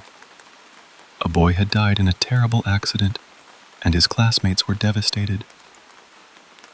But that understanding didn't hold for long. 2 more days passed before the full truth came out. By then, the adults had decided this wasn't something to deliver to us through the school. There was a town meeting, which I only know about secondhand because my parents left me home that evening. I remember they came back with an expression I recognized. The same quiet, shaken look they'd had when my grandfather passed away unexpectedly. They sat me down in the front room, the old lamp casting that amber light it always did on winter evenings. And they asked me how well I'd known Kenneth. I told them honestly, not much. We'd had Spanish class together, but we'd never really spoken. They asked a few more questions, whether he'd ever seemed angry, whether anything about him had ever struck me as strange. Eventually I told them I could see they already knew something, and that they should just say it. I told them I was old enough to handle whatever it was. As it turned out, I was not. Kenneth hadn't died in any kind of accident with an accelerant or a fire of his own making. Not in the way anyone had assumed. He had been trying to build a bomb. He'd been testing a small version of his design in the garage when something went wrong, and the detonation killed him and started the fire. The sounds we'd heard, those pops and bangs that had sent the firefighters running for cover, were what remained of his materials, cooking off in the heat. In the first days, investigators had considered the possibility that it was something simpler, a young person with a fixation on fire, or an experiment gone wrong in a more innocent sense. It took time to confirm what they were really looking at, because they had to go through the wreckage carefully, and through Kenneth's belongings, looking for something that would explain it. What they found was a journal. In it, Kenneth had described his plan in considerable detail. He intended to place a bomb beneath the floor of the town church on a Sunday morning while services were underway. The journal contained references to the Columbine shooting, which had occurred the year before. The police said only that it made for deeply disturbing reading and left the specifics there. I remember my mother crying before my father had finished explaining it. My father, who was not a man who showed much, looked shaken in a way I had never seen him before and have never quite seen since. That boy, had he carried out what he intended, and had he chosen a Sunday like the upcoming Veterans Day service, would have killed nearly everyone in our town. Not a few people. Almost the whole of it. In one moment, on one gray November morning, our little corner of Nebraska could simply have ceased to exist in any meaningful way. The closest thing anyone ever offered to an explanation was that Kenneth wasn't right, that something in him was broken, and that no one had seen it. He hadn't been bullied. He hadn't been visibly unhappy in ways people noticed. He was just a boy who sat in Spanish class and kept a journal no one knew about. I've thought about it a great deal over the years, more than I probably should. And the thing I keep coming back to is this. I am grateful, in a way that goes right down to the bone, that he wasn't more careful, that he didn't take a little more time, or do a little more research, or exercise a little more patience. Because if he had, there would be no town to remember. No gymnasium, no amber lamplight, no parents with sad and shaken faces waiting up to tell you something that will never quite leave you. Just silence, where a town used to be.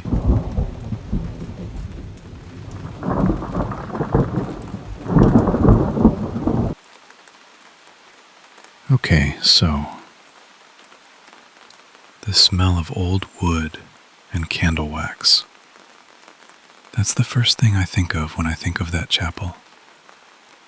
And then, immediately after that, the little bronze plaque on the wall in the back, and the way everyone in town walks past it with this practiced look of quiet grief, like they've rehearsed it, like it's just a thing people do now. Walk past the plaque, make the face, move on. I grew up in a small Midwestern town. Still can't bring myself to tell you which one, and you'll understand why in a minute. Or maybe you'll think you understand, and then I'll get to the end and you'll realize you didn't understand at all. There's a chapel in this town. Cute little thing, honestly. And in the back of it, there's a memorial to a family of 5. I'm going to call them the Hargroves, because I won't use their real name, but I need to call them something. Mom, Dad, a teenage son, and 2 daughters. The older one was around 12, and the younger one was 9. The memorial says they were killed by unknown transients who broke into the home late one night and were never apprehended. That's what the plaque says. That's what the town says. That's the story you get if you ask anyone with gray hair and a look that tells you to drop it. I was in elementary school when it happened. I remember the vigil. I remember the funeral, the way the whole town turned out, how it felt like the sky itself was participating in the mourning. I remember when they unveiled the memorial and everyone cried and nodded at each other with that grim, shared understanding that terrible things can happen even to quiet, peaceful places. That evil exists out there, beyond the edges of our town, and sometimes it creeps in. Right, I've been circling this long enough. Here's the thing about the Hargroves. The night everything happened, they had a normal evening. Dinner, some television, the parents eventually herding the kids toward bed. The dad, from what I understand, had his usual routine of staying up late on the couch with something to drink, watching sports highlights or whatever he had recorded. Classic, harmless. The kind of evening that makes small-town life look exactly as cozy as the plaque implies. And that night, after dinner, the 9-year-old had made dessert for the family. She'd made strawberry cream jello pudding. Apparently, she'd been showing an interest in cooking. And I imagine, the way these things go, her parents ate it with big, encouraging smiles, even if the texture was a little off, even if something tasted slightly strange. You do that when your kid makes something. You eat it, and you say it's wonderful. You clear your plate. The reason it tasted strange was because she had put a significant amount of maximum strength NyQuil into the pudding mix before she served it. I don't know exactly how much she used. I don't know how much each person ate. What I do know is that it was enough. Within a few hours, every other member of the Hargrove family was either unconscious or deeply, heavily sedated. The dad on the couch, the mom and the brother upstairs in their beds. And then, the 9-year-old went to the kitchen and took a knife. She started with her father. From what I was told, she cut his throat so deeply that he couldn't make a sound. Just his hands going up to his neck in the dark. And then, nothing. Then she went upstairs. The mom, the brother. All of it over within minutes. Nobody noticed until Monday. They hadn't shown up to church on Sunday, but that happens, right? Could be visiting relatives, could be anything. This is the kind of town where everyone knows your business, but everyone also knows when to leave it alone. It wasn't until Monday afternoon, when the kids hadn't shown up to school and the parents hadn't appeared at work, that anyone started to piece it together. 2 sheriff's deputies went to the house to check in. What they found when they got inside is the part that's most disputed, and honestly, it's where the story becomes something I struggle to even say out loud. There are 3 versions of what happened. The first is the simplest.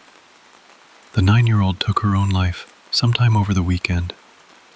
The deputies found everyone dead, decided the whole thing was too horrific and too strange to put into a public report, and it got quietly buried to protect the community from the media storm a story like that would have caused. Occam's razor says take the simple answer. Maybe, but I don't think that's what happened.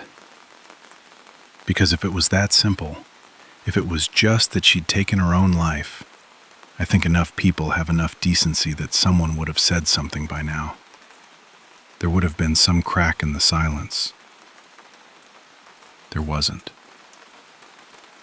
The second version is that when the deputies entered the house, the girl was still alive. That she played the survivor, drew them close, and came at them with the same knife. That in the panic and confusion, one of the deputies fired, and after that, with a 9-year-old girl dead by a cop's bullet, the pressure to keep the whole thing quiet became something no one could resist. I can almost believe that one. I've met enough rattled, undertrained young cops to believe a trigger could get pulled in a moment of fear. What I can't believe is that there would be no call for paramedics afterward. The second EMTs are involved, there's paperwork, and paperwork has a way of surviving. The third version is the one that found me in high school, passed around in low voices at the back of classrooms and in parking lots, and it's the one that has never quite left me alone. The third version is that when those deputies broke through the back door on Monday, everyone in the Hargrove house was already dead, including the 9-year-old. And the reason she was dead, and the reason no one saw her leave the house at any point that entire weekend, and the reason there were no trips to the grocery store or the diner or anywhere else, is that she hadn't left. She'd stayed, and she'd tried to survive on what was available to her. She died, according to this version, from what she attempted to consume, from trying to eat the body of her dead father. Died not from the act itself, but from the sickness it caused her, from not being able to keep anything down, not even water, not by the time those deputies kicked in the door. Dehydration, maybe. I'm not a doctor. I don't know the exact mechanism. I just know that's the image I've never been able to shake. That little girl, alone in that house all weekend, and what she became in those final days. Both deputies, by the way, retired not long after and moved out of town completely. Left no forwarding contact. Both of them at the same time, just gone. I understand that. If the third version is true, I understand completely why 2 young small-town cops might decide they could no longer live somewhere that held that memory. The plaque in the chapel says a family was taken from this community by unknown transients. The town nods at it and makes the face and moves on. My friends and I used to talk about it in high school, always quietly, always with one eye on the door in case someone older walked in. Now my parents are gone, I live somewhere else, and I can't exactly go back and ask questions. I'd get the same wall I always got. Dreadful tragedy. Such a shame. Hope they catch whoever did it someday. And one day, when the last person who knows the truth is gone, the lie on that plaque will just become history. The real version will stop existing anywhere except places like this. Conversations like this one. All that darkness that lived inside a 9-year-old girl, all of it will just dissolve into the official story of a quiet, peaceful, unlucky little town. Maybe that's exactly what needs to happen. I'm honestly not sure anymore. But I needed someone outside that town to hear it at least once. So now you have.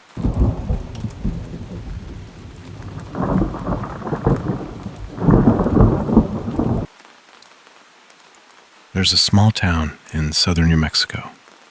Sits quiet along the Rio Grande. Bakes in the summer heat. Practically empty most of the year. You'd never guess it had a name like Truth or Consequences. But it does. And there's a reason people remember it. Back in 1950, the town was called Hot Springs. A radio host named Ralph Edwards announced on air that he'd broadcast the 10th anniversary of his show from whatever town agreed to name itself after it. Hot Springs took the bet. On March 31st, 1950, the paperwork went through, the name changed, and the broadcast happened the very next night. That's how a quiet desert town got one of the strangest names in the country. People called it TRC for short. About 4,700 of them lived there in 1950. The number crept up steadily for decades. Then, between 2000 and 2010, something shifted. Nearly 1,000 people left. That kind of drop doesn't happen without a reason. The reason had a name: David Parker Ray. He was born November 6th, 1939, in Belen, New Mexico. He and his older sister Margaret grew up with their paternal grandfather. Their father was an alcoholic, a violent one. He'd show up drunk and cause damage, then disappear again. On one of those visits, he brought David a magazine, the kind meant for adults, full of violent imagery. It was one of the few gifts the man ever gave his son. David kept it, studied it, became fascinated by what was inside. He had no one to talk to about it. At nearby Mountain Air High School, he couldn't connect with other kids. The gap between what was in his head and what was acceptable to say out loud was too wide. Other students picked up on the strangeness and bullied him for it. He graduated, enlisted in the U.S. Army, worked as a mechanic in a motor pool, and eventually received an honorable discharge. He married 4 times, divorced 4 times. The reasons aren't entirely clear, but the pattern says enough. After the last divorce, the messiest one, David spent over $100,000 on a project he called the Toy Box. It was a semi-truck trailer, plain white on the outside, completely soundproofed on the inside, nearly impossible to escape from. He bolted an old gynecological exam chair to the floor, the kind with leg supports which he modified into restraints. He mounted a tool rack on one wall and filled it with whips, chains, pulleys, clamps, surgical blades, saws, and manacles. He added a portable generator for electroshock. He hung detailed diagrams showing methods for maximizing pain. And he covered the entire ceiling with mirrors so that whoever was in that chair would have no choice but to watch everything that happened to them. From 1957 through 1999, David Parker Ray is believed to have kidnapped, tortured, and killed as many as 60 women and girls. Most were from Sierra County, New Mexico. Many likely died during the torture itself, not because he intended to kill them, but because the body simply gave out. He confessed to setting dogs on victims and to drugging them with sedatives and hallucinogens to deepen the terror before the pain began. When he was finished with someone, he'd inject them with a combination of sodium pentothal and phenobarbital, an amnesia cocktail, drive out to the desert, drop them on a dirt road, and go home to plan the next one. His method was simple. He'd visit a bar and spike a drink, or he'd pose as an undercover police officer and make a fake arrest. Either way, it worked, over and over again. His reign ended because of one woman. Her name was Cynthia Vigil Jaramillo. In March of 1999, she was approached by Ray in the parking lot of the Blue Waters Saloon in Elephant Butte, a nearby town. He told her he was an undercover officer and that she was under arrest. She got in the car without a fight. She probably assumed she was being taken to a police station. She was taken to the Toy Box instead. She was restrained in the chair. When she came to, a tape recorder was playing. It was Ray's voice, recorded back in July of 1993, as a standing message for future captives. "Hello there," the tape began. "Are you comfortable right now?" "I doubt it."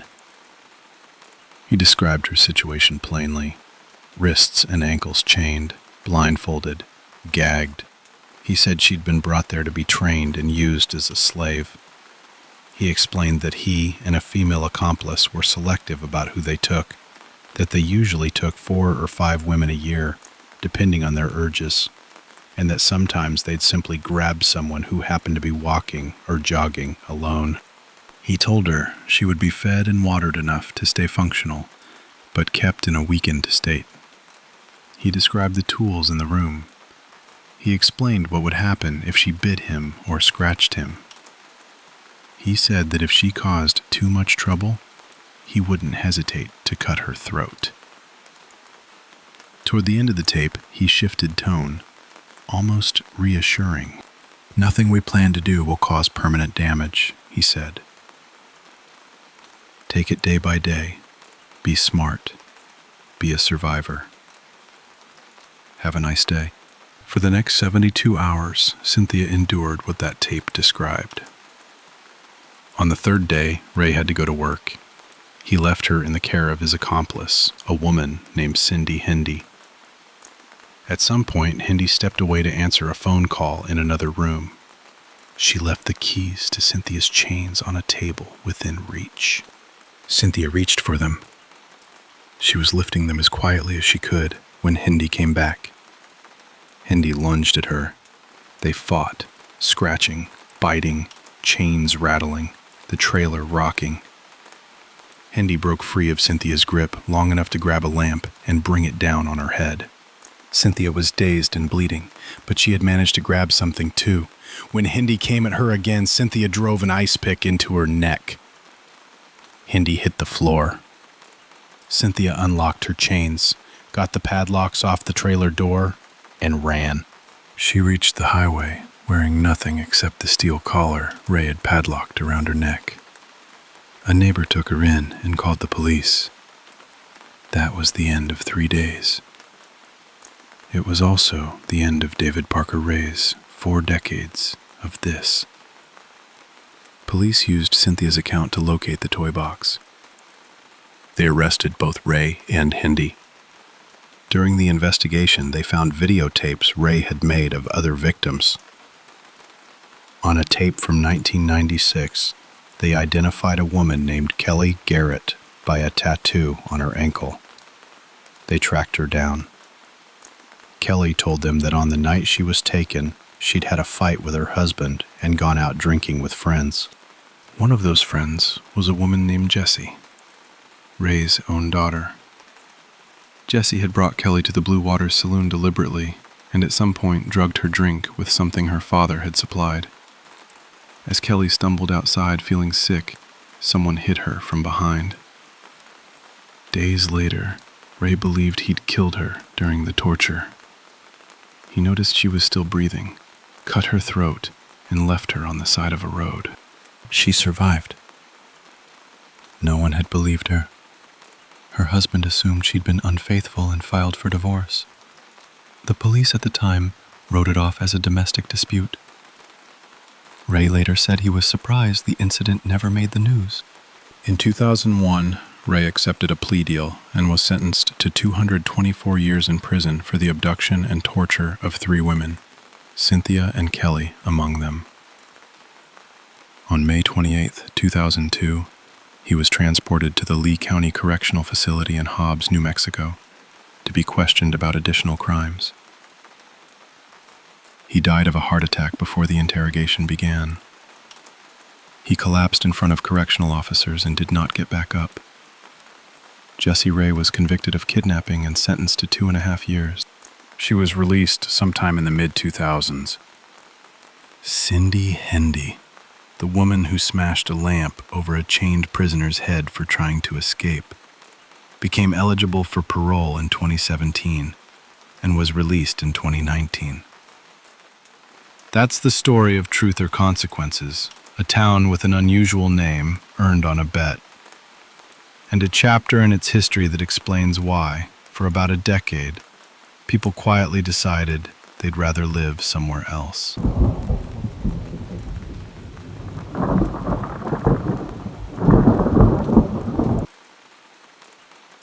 So, picture this. It's a crisp winter morning in Edinburgh, The kind where you can see your breath, and every sensible person is still under a duvet somewhere. But no, not me. I'm out there jogging along the water of Leith, because apparently I hate comfort.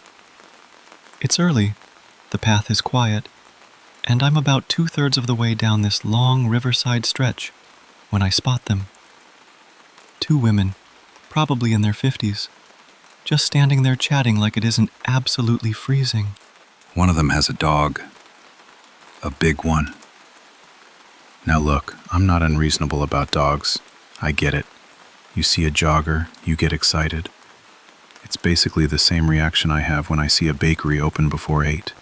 I don't stare them down. I don't run up close. I just drift to the opposite side of the path, give the owner a polite little nod in my head, and keep moving. Standard stuff. Common courtesy, really. So yeah, when this enormous, shaggy beast turns to clock me coming down the path, I do exactly that. I peel wide, stay calm, mind my business. The problem? The owner had her back to me. Full on, completely turned away, deep in conversation. And I think that's what did it, honestly.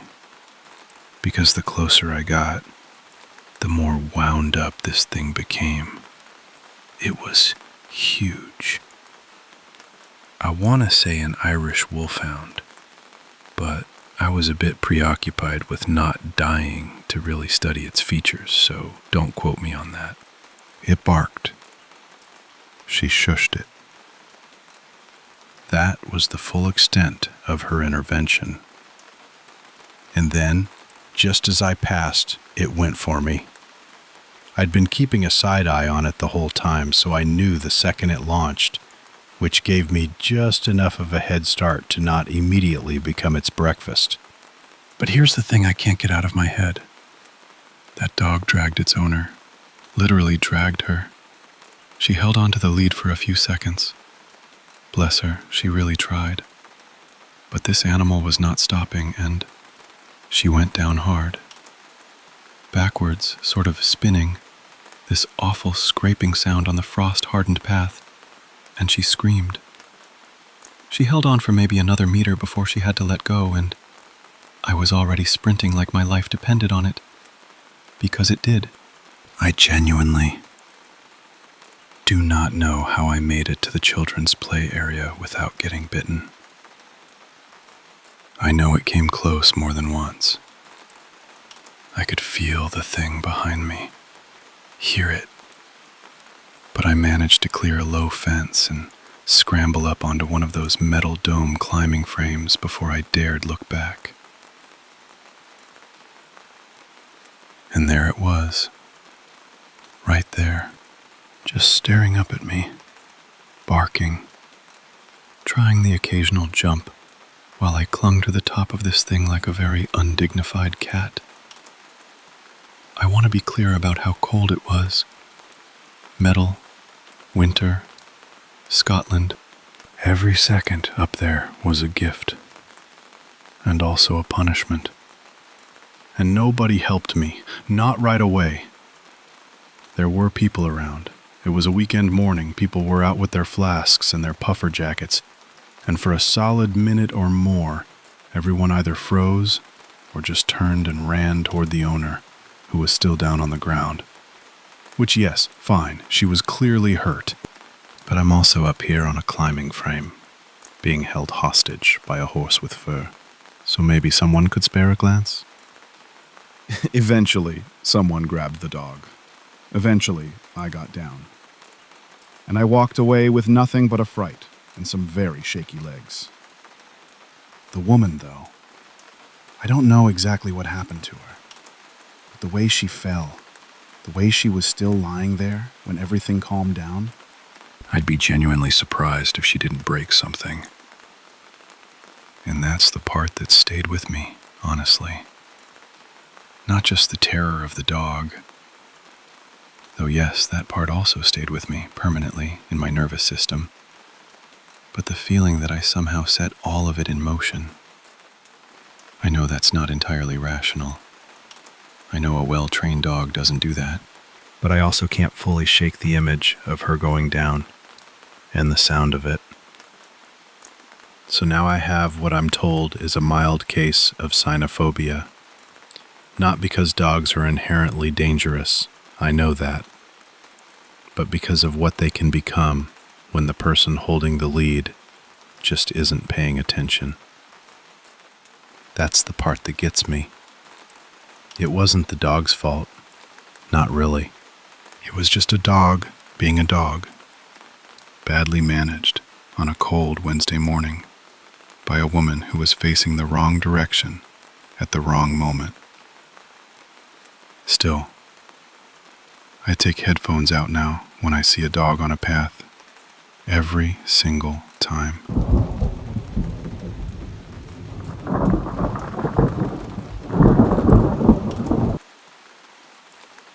So, okay, I want to tell you about something that happened to me a while back, and I'm still not entirely sure how to tell it, if that makes sense.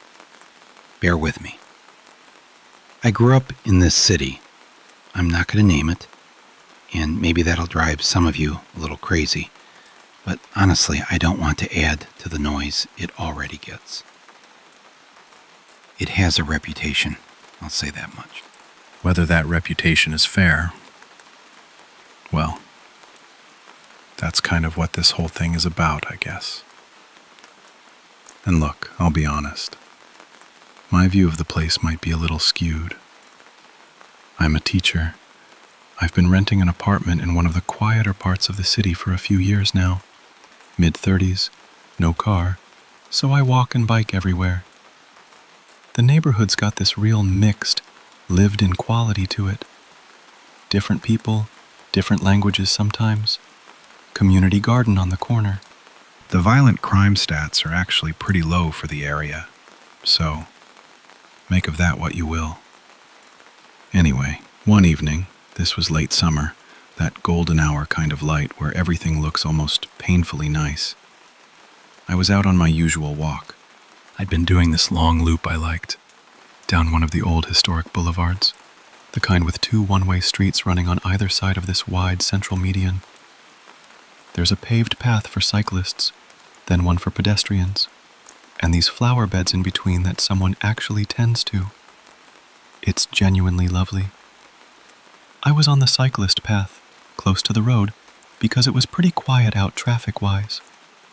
I wouldn't have been walking that close to the cars otherwise. And I had my earbuds in, not blasting, just enough to make the walk feel more like my own private thing. And I remember thinking, almost word for word, something like, "This place gets such a bad rep. I really wish people could just see it right now." That's all it would take. If they could just... And that's when I saw it. This car, coming up fast on my right. Low to the ground, blacked out windows, matte black all over, the whole setup. And it was moving, like really moving, way faster than it should have been on a residential boulevard. I noticed it kind of instinctively. Something felt off, and I slowed down to watch. Then, out of the corner of my eye, I saw a figure step out from one of the front yards on the right side of the road. A police officer. And before I even really processed what I was seeing, they threw a spike strip across the lane. The car hit it. The sound, even with my earbuds in, I heard it. Loud doesn't cover it. More like a crack. Almost physical. And then the car just lost it, started spinning, and it was coming right at me. I mean right at me. It jumped the curb. I moved. I don't even know how fast. I think my body just made the decision without me. But if I hadn't been facing the right direction, if I hadn't seen any of it coming, I genuinely don't think I'd be here telling this story. That's not me being dramatic. That's just what would have happened. Then it was like a switch flipped, Police cars everywhere. Officers out with guns drawn, shouting. The driver tried to get out and run, but he could barely walk. He was limping pretty badly. One of the officers, big guy, just closed the distance and took him down. Cuffed him right there on the sidewalk, maybe 20 feet from where I was standing with my heart absolutely hammering. I found out later who it was. A few people I know from the neighborhood recognized the name when it showed up on the news. I didn't. I'm not really plugged into any of that world. I'm more the type to spend my evenings grading papers or rewatching old anime, not keeping up with who's who on the streets. But I'll tell you what that day did for me. I kind of understood something after that. Not in a way that made me want to leave or made me think the place is hopeless. I don't think that at all. But this stuff, the violence, the running, the police chases, it isn't contained to the parts of the city people already expect it in. It just appears. In the middle of something beautiful, in the middle of your regular quiet evening walk, between the flower beds, in the golden light. That's what I didn't understand before, and I guess I do now.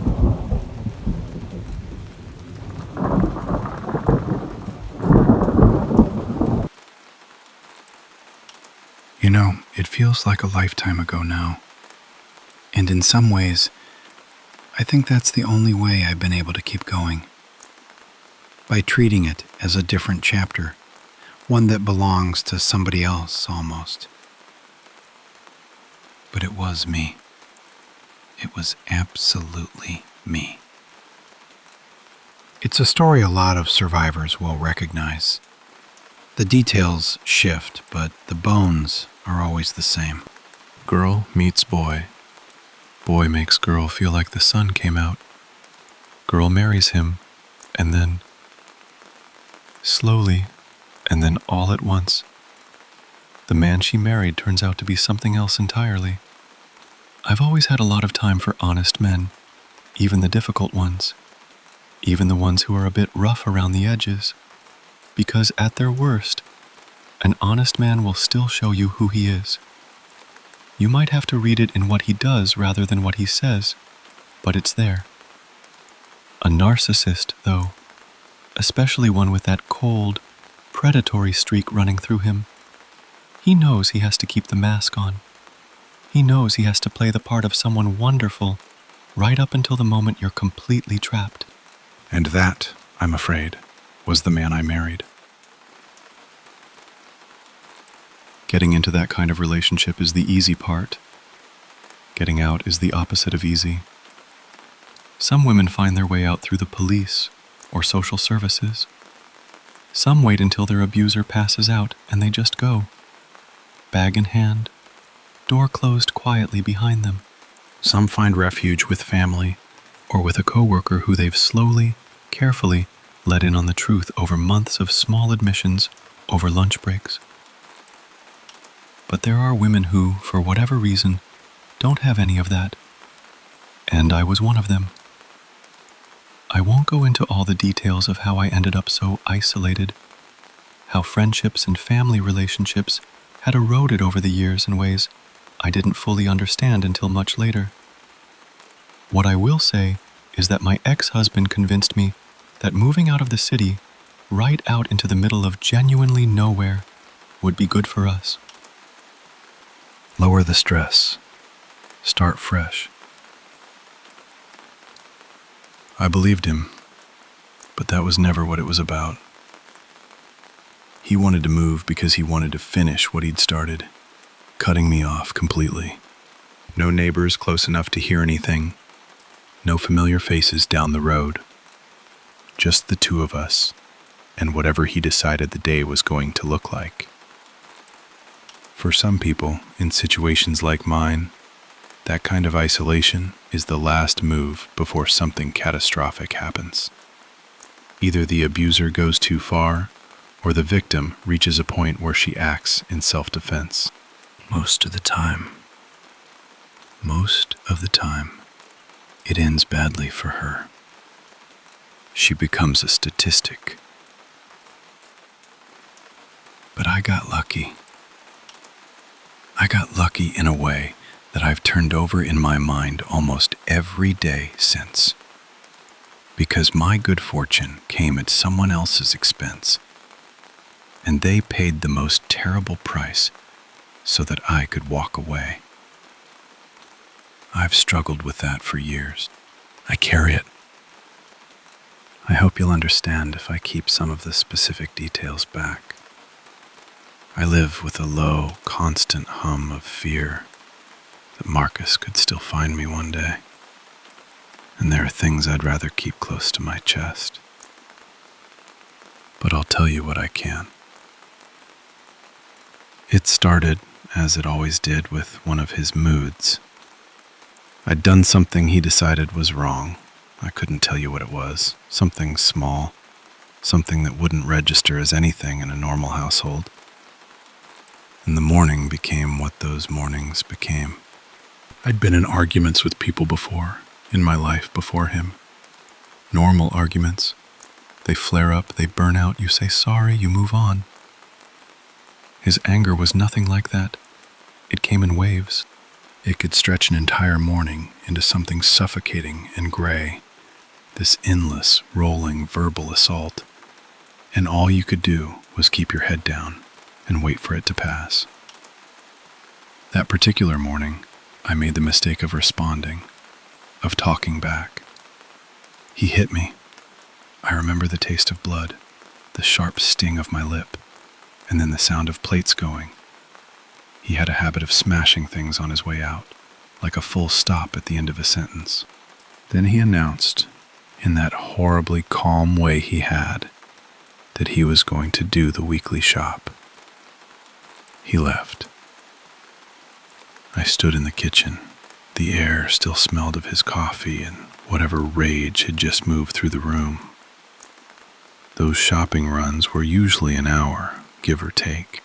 And I'll be honest with you, I used to count those minutes. That hour was mine in a way that almost nothing else was. But that afternoon, an hour passed and he wasn't back. Then 2 hours. Then 3. And instead of feeling relief, I felt that dread creeping in. Any break in routine, any deviation from what I expected, it always meant something was coming. I paced. I checked the windows. I felt like someone waiting for a verdict to be read out. I picked up my phone to check the local traffic, thinking maybe there'd been roadwork somewhere, some kind of delay I could account for. And that's when I saw the notification. Breaking news on BBC News. Some kind of serious incident on a road just a few miles from the house. I clicked through. The article was short, still updating. A suspected vehicular assault. A driver had deliberately steered their car into a group of people running a charity event along the roadside. People raising money, out in the morning air with their trainers and their numbered bibs. And I just knew. I can't explain it to you rationally, and maybe part of it was wishful thinking in the most desperate sense. Wanting it to be him because if it was him, then something might finally change. But it didn't feel like wishful thinking. It felt like recognition. The hours went on and he didn't come home. The police eventually released a description of the vehicle they were looking for. The make, the model, the color. It was his car. Exactly his car. I called the police. I told them I thought it was my husband. I told them I believed he'd come back at some point during the night. And then I told them, for the first time to anyone, what had been happening in that house. I don't fully know why I'd kept it hidden for so long. Some of it was shame. Some of it was that strange, inverted loyalty that takes root in you when you've been controlled for long enough. I had been protecting him, in a way. Protecting the version of events he wanted everyone to believe. But sitting there with those 2 officers, with my lips still swollen, in a house that smelled of broken crockery and fear, it all came out. They stayed with me until past 1 in the morning. That's when the call came through that he'd been arrested. Before they left, they told me I could press charges for the domestic abuse. But they also said, gently, that the vehicular assault would take priority in terms of what he'd face first. That turned out to work in my favor. The domestic battery case was heard while he was already inside, awaiting trial for what he'd done to those joggers. He was convicted eventually of attempted murder. He went to prison for a long time, not as long as I believe he deserves. But it was something. It was enough to give me a head start. Getting my life back was slow. Harder than I thought it would be, honestly, even once I was free of him. He'd done so much damage that outlasted his presence. Friendships I had to try to rebuild, family members I had to face after years of painful distance, some of them carrying hurt that had come directly from things he'd done while wearing my name. Some of those relationships came back, quietly and tentatively. Some didn't. I'm not the person I was before I married him. I know that. I think I made peace a while ago with the fact that I'll never fully get back to who she was. That particular kind of openness, that trust you have before you've learned certain things. The best I can do is carry what I know now carefully and make sure I never find myself in that same place again. And I suppose, if telling this helps even one person feel a little less alone in it, then that's worth something too.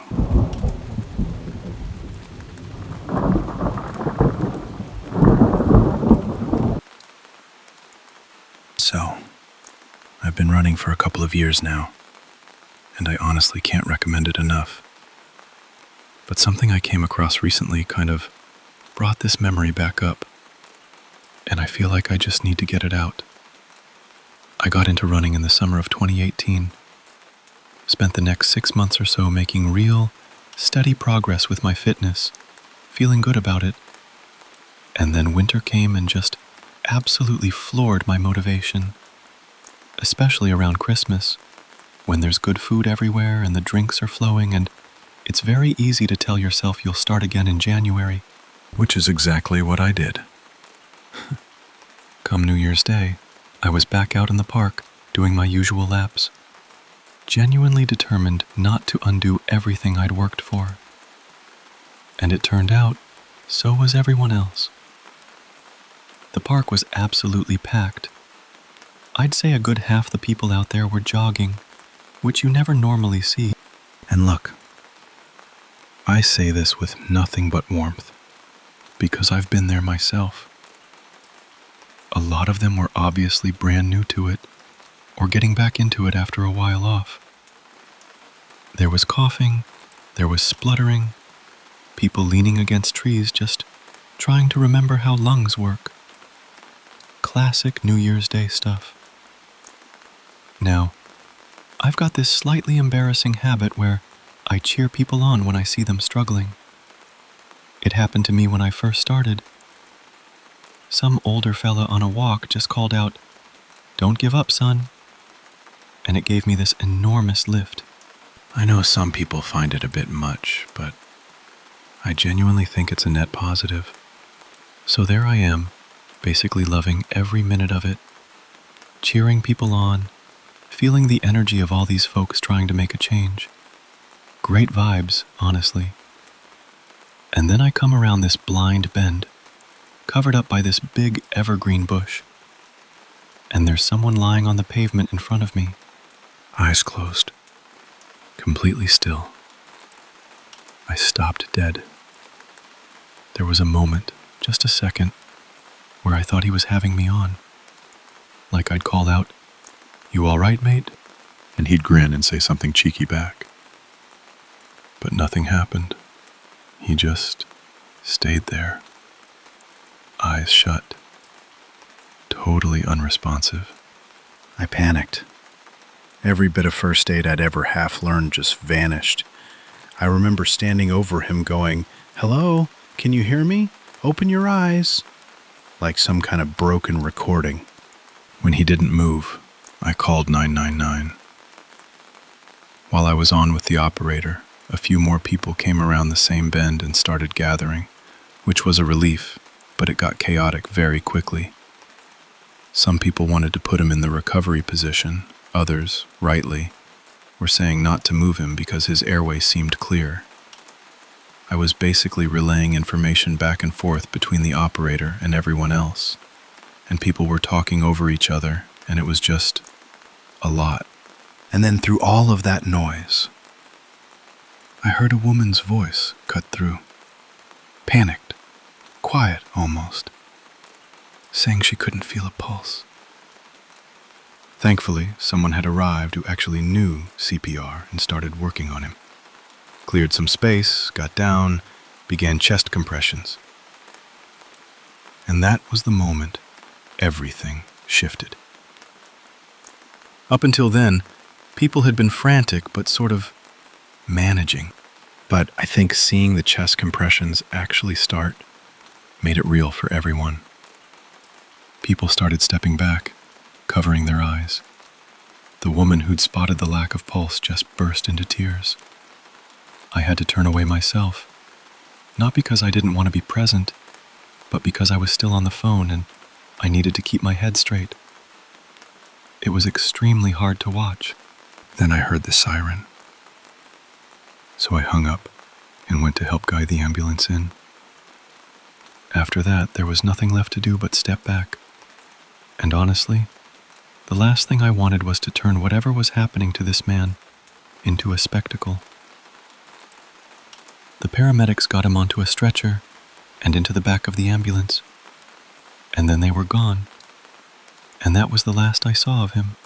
I checked Google afterward And local news sites for days, looking for any mention of a collapsed runner in Princess Park on New Year's Day, 2019. I never found anything. He had a shaved head and a bit of a ginger beard. Early to mid-20s, I'd say. If anyone can find anything about it and wants to drop a link, I'd be really grateful. Now, I know some of you are probably thinking, why didn't you look before you even brought this up? And that's fair. The honest answer is that I just haven't been able to. I've thought about that morning so many times. I've run past that exact bend loads of times since, but I've never sat down and properly searched for it again. I'm not going to pretend I don't know why. It's not some dramatic mystery I'm keeping from myself. I haven't searched because if he didn't make it, I know it'll really get to me. And there's this sort of quiet, selfish self-preservation thing that just keeps pulling me away from finding out. That man left his house on New Year's Day wanting to make a change. 2019 could have been his year. the fact that instead he ended up lying on that path, alone, with only a panicked stranger standing over him not knowing what to do. That reality is upsetting, whether or not he survived it. It just reminds you how fragile everything is, how much most of us take for granted just getting through an ordinary day in one piece. Anyway, I've gone on long enough, so let me just say what I actually wanted to say. If you're thinking about starting a fitness routine this year, please take it slowly. There's no shame in it. Wrap up, bring water, go at your own pace. Nobody is timing you or judging you. Running with someone else is a brilliant idea if you can manage it, even if they're more experienced. Most runners are happy to slow down a bit, and honestly, some of us are grateful for the excuse. Just look after yourself out there. Start small. Be sensible. And don't be that poor fella I found that morning, alone on the cold pavement, with only some gobsmacked stranger who barely knew what to do, standing over him.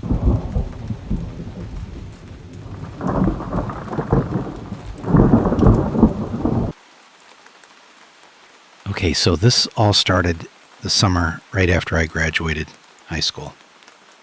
And honestly, the whole thing begins with money, or really, the lack of it. My mom had helped me land this part-time job at a little diner, maybe 5 miles from our house. Nothing fancy, but the pay was decent enough, and I was absolutely squirreling away every single cent I could, because I had this goal of buying a second-hand car before summer ended. Like, I was not spending money on anything that wasn't completely necessary. The problem was, my shifts kept ending late. Really late. And that put me in this frustrating situation every single time. Do I blow a chunk of my wages on a cab home, which at that hour was going to cost me way more than I wanted to think about, or do I just run it? And look, I was not athletic at all. But desperation is a funny motivator, right? So I dug out some old sneakers and a pair of gym shorts, started bringing them to work, and a couple nights a week I'd change after my shift and just run home. It was rough in the beginning. I'm not going to pretend otherwise. There were nights early on where I absolutely quit halfway and called a cab anyway, just completely out of steam. But after a few weeks, something clicked, and I started actually enjoying it. Like getting this little rush from noticing my stamina going up week by week. I had this old digital stopwatch, and I'd time my runs, try to beat my best time, make a little game of it. It was genuinely fun. Now, part of my route cut straight through the middle of this big stretch of parkland. And I mean right through the middle, no going around it. The first few times I ran through there at night, it was honestly pretty unsettling. Dark, quiet, kind of eerie in that way that large open spaces get when no one's around. But it wasn't a rough area or anything, and after a while it just became a normal part of the run. I'd still pull one earbud out before going through just to stay aware of my surroundings. Always the right one out of habit. But mostly I'd stop thinking much about it. Then one night, maybe 2 months into this whole routine, I'm about a third of the way through the park and I hear this scream. And I don't mean like a shout or someone calling out. I mean a full, blood-curdling, stops you dead in your tracks scream coming out of the dark. And because I only had my right earbud out and the sound was coming from my left side, I genuinely couldn't pinpoint where it was coming from at first. That made it so much worse.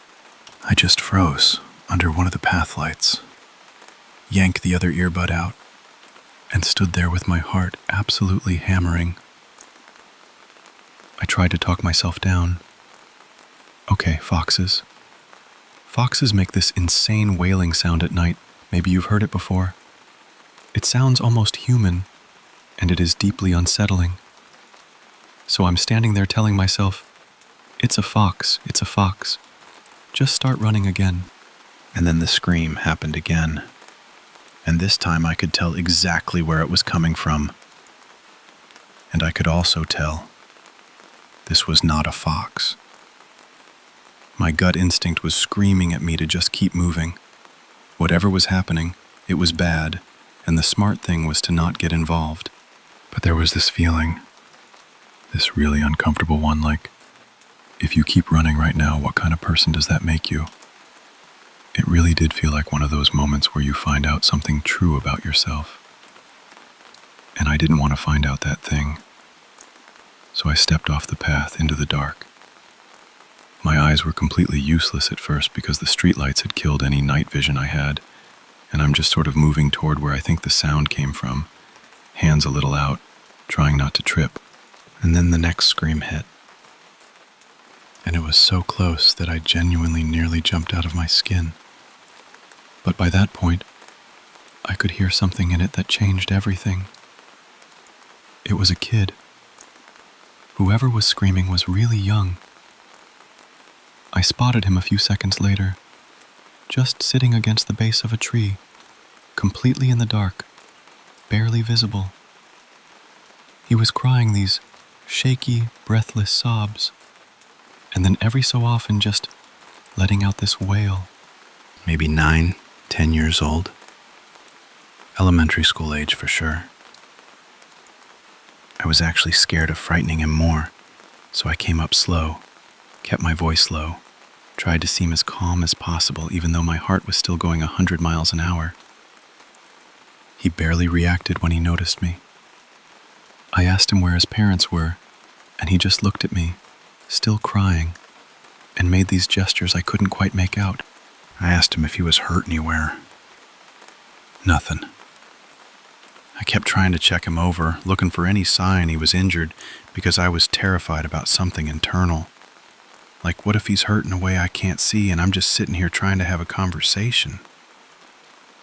Eventually he calmed down just enough that I could try again. I broke it down. Real slow.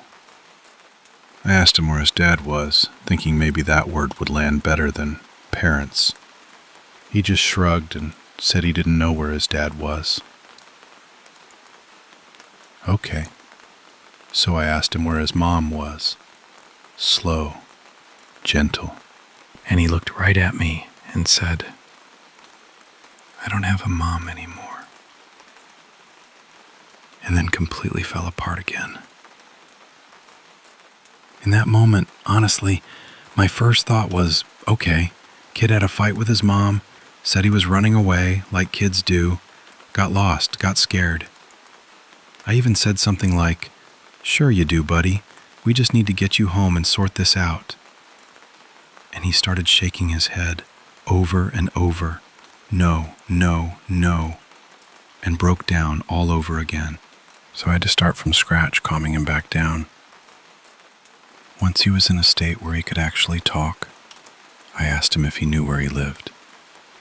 He said yes. I asked if he could show me, and after a little convincing, he stood up, took my hand, just grabbed it like it was the most natural thing, and started leading me out of the park.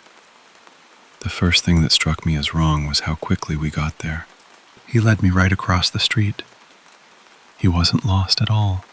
He knew exactly where he was the whole time he was sitting in that park in the dark. And when we got closer to the house, I saw the front door. Wide open. 2 a.m, door wide open, no lights on inside. I knew immediately something was really wrong. This wasn't like bringing a lost kid to a help desk. I had no idea what was in that house, and that open door was telling me something I didn't want to think about. So instead of going any closer, I walked the kid straight to the neighbor's door. He didn't resist, didn't freak out, just kept sniffling. Probably in shock by that point, honestly. My parents had just gotten me a cell phone around that time, mostly for emergencies, and I remember thinking, well, this is what it's for. So while I'm knocking on the neighbor's door, I'm already on with 911, telling them I think something bad has happened at the house across the street. There's a child involved. The front door is open. The neighbor opened up, older guy, clearly had been asleep, and he heard the whole thing, heard me talking to the dispatcher. He got the boy inside, which was good. But then, and this is where it gets even more intense, despite the dispatcher telling me to stay well away from the house, this neighbor comes back out, and he is armed. And before I can say anything useful, he is already moving toward the front door, gun in hand, like he's on a mission. I'm telling him to stop. I'm telling him the police are coming, and if they show up and see him inside with a weapon, it could go very badly for him. He just said, "Tell them I'm in there if they show up." And then he went inside. I have no idea what I was bracing for. Maybe a minute passed, felt like 10, and then he came back out. His face was completely different. He just said, "There are 2 people in there." And the way he said it, the way he looked, I knew he didn't mean 2 people who needed help. And that's when it hit me what the boy had actually meant. When he said he didn't have a mom anymore. He wasn't talking about a divorce or running away. He meant it. and I think he had seen it happen. The police arrived not long after. I told them everything I could. They got my name, my address, my number, but mostly they were focused on talking to the neighbor who had gone inside. I was kind of an afterthought at that point, which honestly was fine by me. I ran home, well, half ran, half stumbled, and when I finally got through my front door, I was completely done physically. But I couldn't sleep, couldn't get close to it. The adrenaline was bad enough, but my mind kept going back to that kid. What was going to happen to him? Where was he going to end up? I heard about it on the news a few days later. I didn't go around telling anyone that was me. People found out eventually, one way or another. But for a long time, I just didn't want to revisit it. It's been years now. That boy would be close to the age I was when I found him. My sincere hope is that he's found some way to build a life, that he had people around him who helped carry some of what he saw. But if he really did witness his mother being shot by her boyfriend before he turned the gun on himself, I don't honestly know how a child comes back from something like that. I really don't. I just hope somehow he did.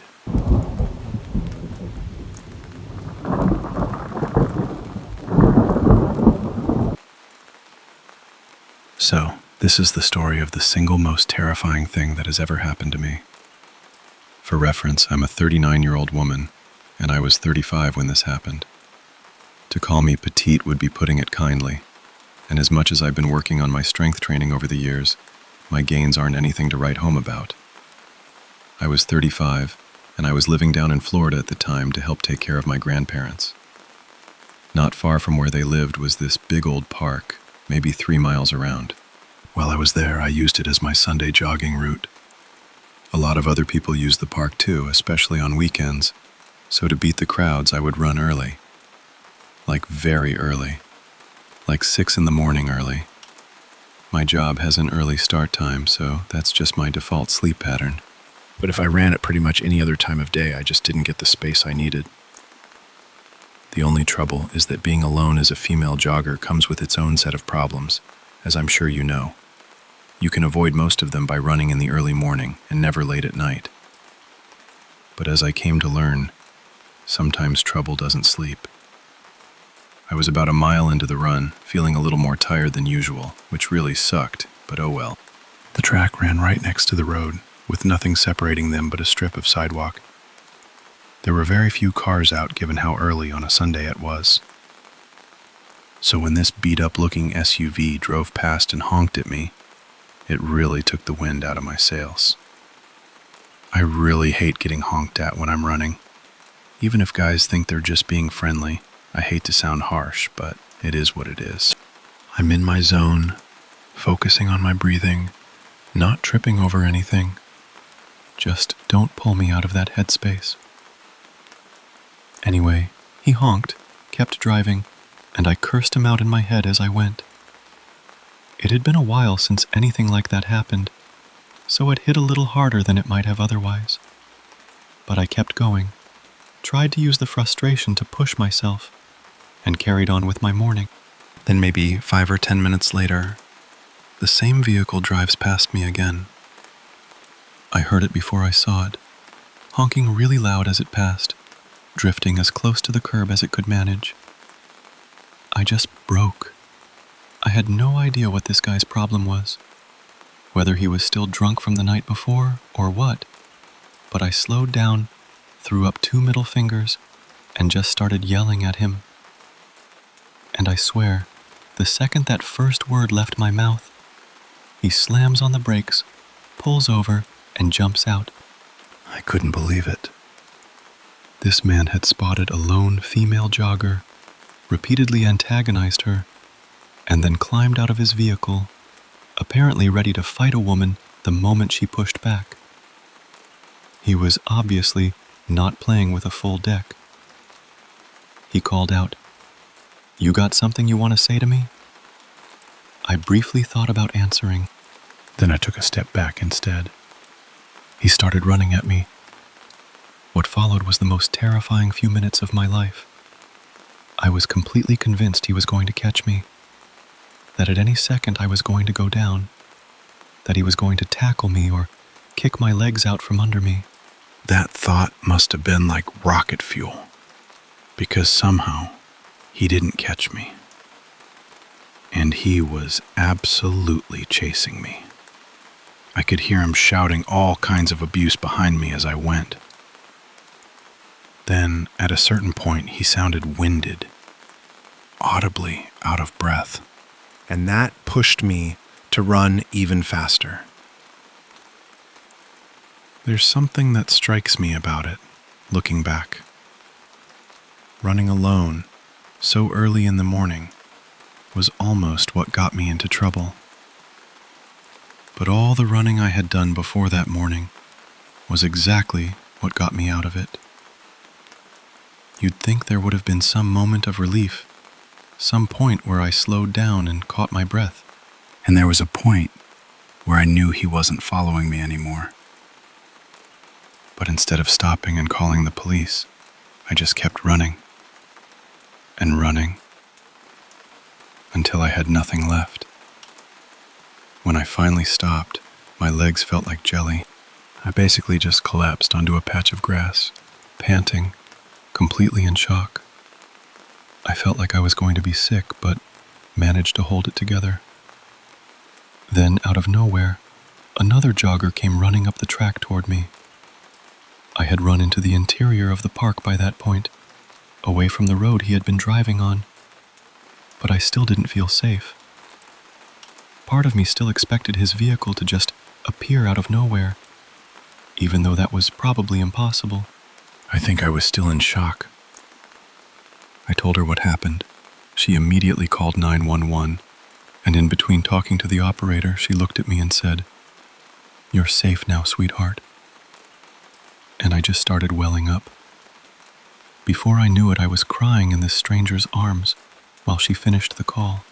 I have never been chased like that before. Not by anyone I genuinely believed wanted to hurt me. I didn't know I could even get that scared. That completely out of your mind kind of terrified, where you can only remember it in still frames afterward, like your brain is trying to block pieces of it out. I tried to pull myself together as fast as I could, and for a long time, I lied to myself and to others about how much I let it affect me. I stopped running outdoors almost entirely. I confined my cardio to treadmills and stationary bikes, and it had a real effect on my fitness.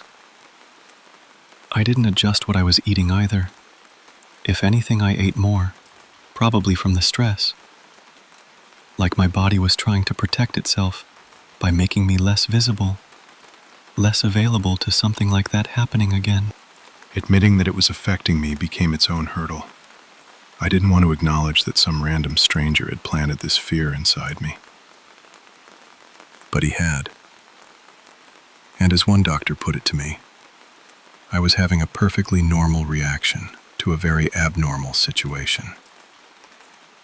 I made some real progress before I eventually moved back to Hartford. I didn't run any kind of long outdoor route again until I was home.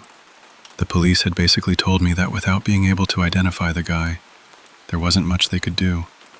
And even if they found him, it would likely only amount to a charge for threatening behavior or something similar. I trail off a bit when I think about all of it, because it leads into things that are too tangled for any one person to work through on their own. I just hope that someday women can go out and run without having to think about any of this. But I have a feeling that day is still a long way off.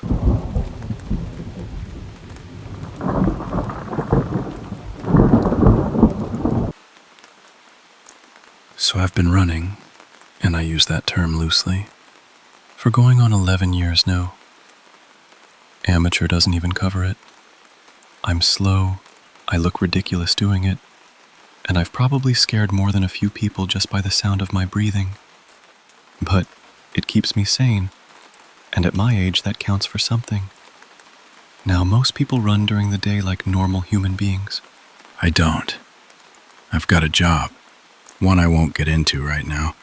That means if I want to get any kind of workout in, it's happening somewhere between 9 at night and 1 in the morning. That's my window. And yeah, that's gotten me into some situations over the years. Here's the thing though, the later you're out there jogging, the more unhinged people assume you are. And that's actually a kind of protection. I've had some genuinely rough characters cross the street just to get away from the crazy old guy huffing along in the dark. But every now and then, a little group of bored kids decides they want to make my evening interesting. And one night in particular, it almost went very badly for me. Picture this. It's maybe 11 o'clock on a warm, overcast summer night. The kind where the air just sits on you, heavy and damp. I'm out doing my usual route along the waterfront, sweating through my shirt, earbuds in, when I come around a bend and find a group of young guys standing right in my path near an underpass.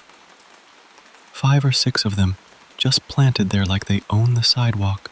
Which, at 11 on a Tuesday, I suppose they kind of do. Now usually in this situation you just keep your pace, maybe give a nod, and they let you through. But these guys were not in that mood. Something had gone sideways for them that day, and they wanted someone to take it out on. They spread out a little, Blocked the path. started with jokes, then insults, and then one of them pointed at my earbuds and made it real clear he thought they'd look better in his pocket. Those things cost me close to $300. I was not thrilled about that idea. So I'm standing there doing the whole routine. Come on, fellas. I don't want any trouble. I'm just an old man trying to get his steps in. You're gonna wreck my pace. And none of it is landing. The situation is tightening up. I'm doing the math in my head about whether I should just throw the earbuds at them and bolt. When out of nowhere, this guy appears. He comes in loud, calling them cowards, telling them to pick on somebody their own size, the whole thing. He was either half drunk or completely fearless, and honestly, I couldn't tell you which. Within about 30 seconds, every one of those guys had turned away from me and locked onto him like he was the only person in the world. And just like that, I was invisible. Now, I don't want you thinking this man was some kind of guardian angel who swooped in to rescue me. I genuinely do not believe that was his plan. I think he just wanted a fight, and we happened to be in the same place at the same time. But the effect was the same. I backed up slowly. Then I turned and I ran. And I ran fast. My fitness tracker beeped and a cheerful little voice told me I'd hit a new personal best for the quarter mile. Under the circumstances, yeah, I'd say that tracks. I ran for a while, slowed to a walk, ran a bit more, and eventually made it to a spot I usually stop at to catch my breath. There's a bar nearby where the guy behind the counter knows me. I went in, had a glass of water, ordered a bowl of pretzels, and sat there for about 40 minutes, watching whatever game was on. The plan was simple. Wait long enough for whatever happened back there to be finished, then jog home. I want to point out that yes, I could have taken a different route back. I know that. My wife has said that about me for 40 years. Stubborn is the word she uses. So eventually I head back out and start making my way home along the same path. And as I get close to where those guys stopped me, I notice there's still a crowd gathered, bigger than before. Everyone's leaning over the railing, looking down toward the water. I slowed way down. My brain after a run is basically oatmeal, so it took me longer than it should have to understand what I was seeing. I walked up, asked someone nearby what was going on, and the answer hit me somewhere in the chest. There was a body in the water. Nobody knew how long it had been there or exactly what happened. I stood there for a second just sort of staring. And then, slowly, the obvious thing worked its way through the oatmeal. The same spot. The same night. The guy who stepped in. The shoving I'd seen just before I turned and ran. I tried to get a look at whoever was down there. I know how that sounds. It's not my finest moment, but I needed to know if it was connected. If someone had died over something that started because of me, I had to know that. The body was face down, moving with the water, and with the darkness and the distance, I couldn't make out anything useful. Someone had already called it in and help was on the way. So after a minute, I just walked away and finished my run home. I barely slept. First thing the next morning, I called my son. Not because I'm completely helpless with a computer, but I'll admit I'm not fast with it, and I needed him to help me search the right way, so I wasn't pulling up stories from 10 years ago. By afternoon, he'd found 3 news pieces about it. The identity wasn't confirmed yet, But 2 of the articles said the same basic thing. Someone had been knocked unconscious and went into the water. Police were asking anyone who saw anything to reach out. So I did. I called and told them what I saw. Not out of bravery, just because it felt like the only decent thing left to do. I'd already run once. I still think about that night. I think about how close I was to being the one who didn't go home. And I think about how some stranger, a stranger who wasn't trying to save me, who just happened to want to fight, accidentally stood between me and something really bad. And then something really bad happened to him instead. I'm glad I'm here. I really am. But that gladness has always had a shadow to it. It didn't have to cost what it cost. And I've never fully made peace with that.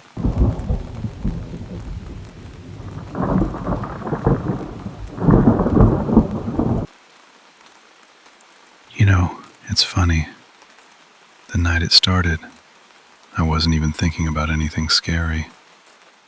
I was just tired. Bone tired. The kind of tired that settles behind your eyes after a long shift behind the bar.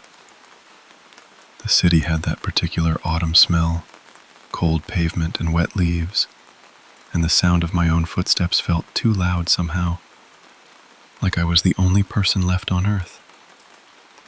That's when I heard the heels. Click, click, click, against the concrete, steady, patient. I turned around, didn't even think about it, just turned, and there she was. A woman, maybe half a block back, walking in my direction. I told myself it meant nothing. I was a big guy, broad through the shoulders, not exactly someone people messed with. I kept moving. But she kept moving too. I picked up my pace. She matched it. I took a different street, one I didn't usually take. She followed. I looked back at her face and caught it in the shadow between 2 streetlights, pale, almost luminous, and her eyes.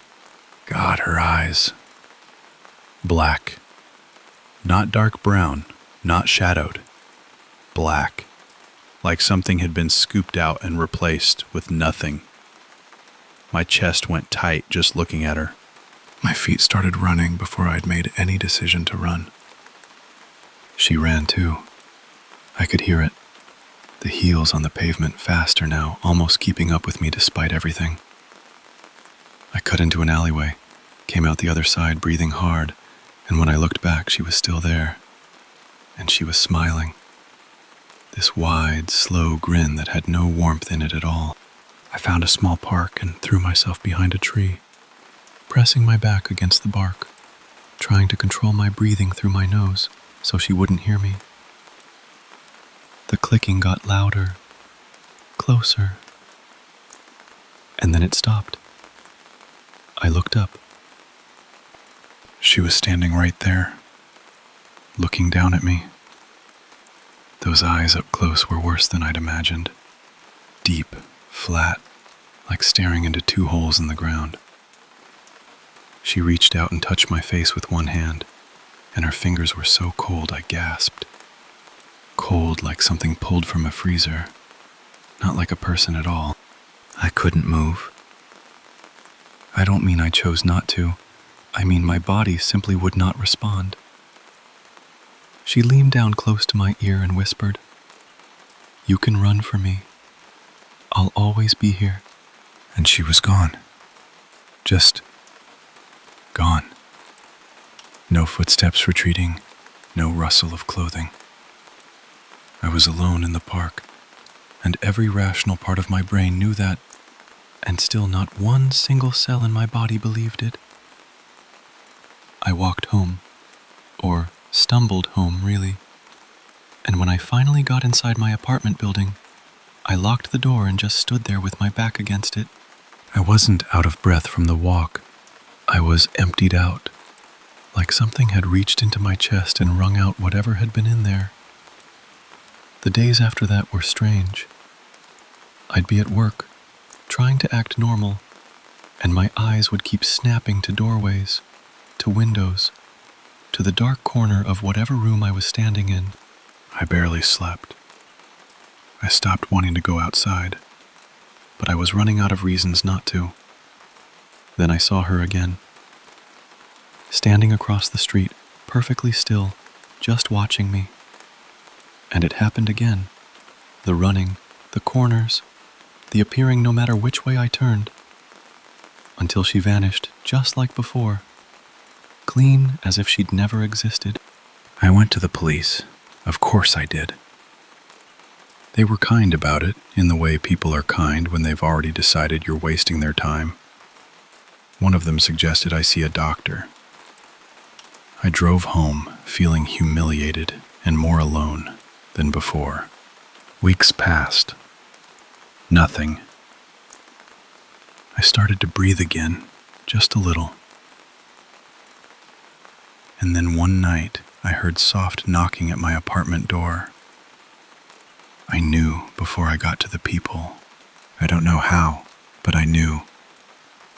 I looked through anyway, and there she was. Her face pale and small in the fisheye lens, lit by that sickly yellow hallway light.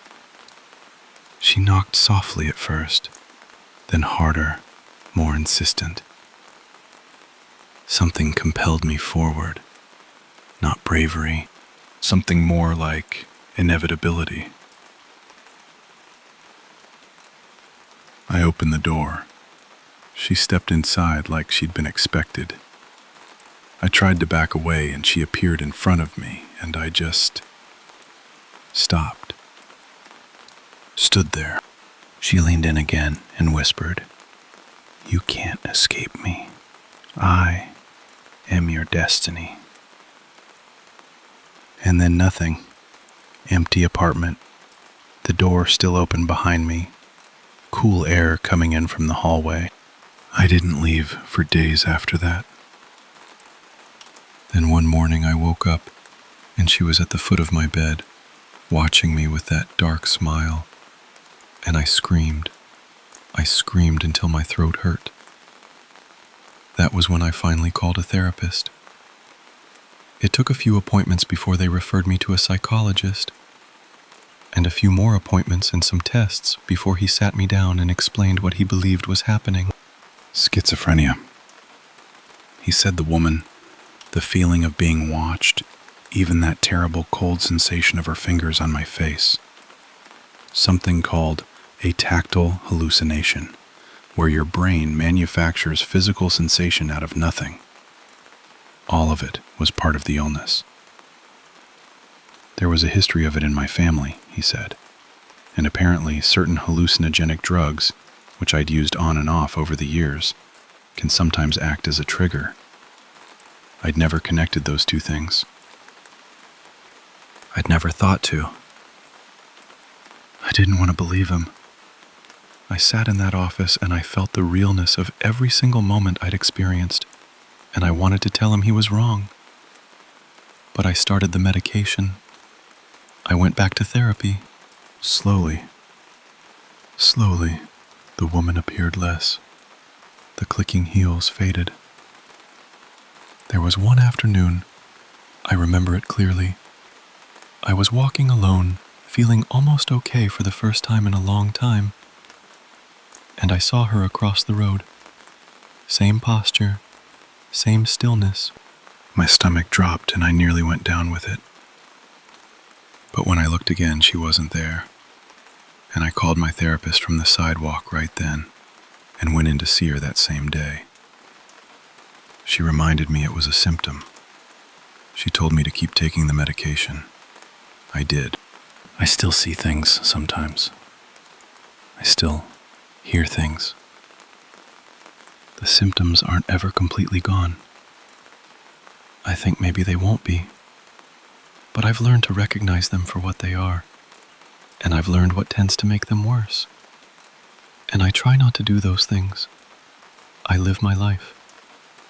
A real one, full one, as best I can. But I want you to know, if you're going through something that makes you feel like you're losing your grip on what's real, or like no one would believe you if you told them, you're not alone in that. That feeling is one of the loneliest feelings there is. And there is help. Real help. I'm proof of that.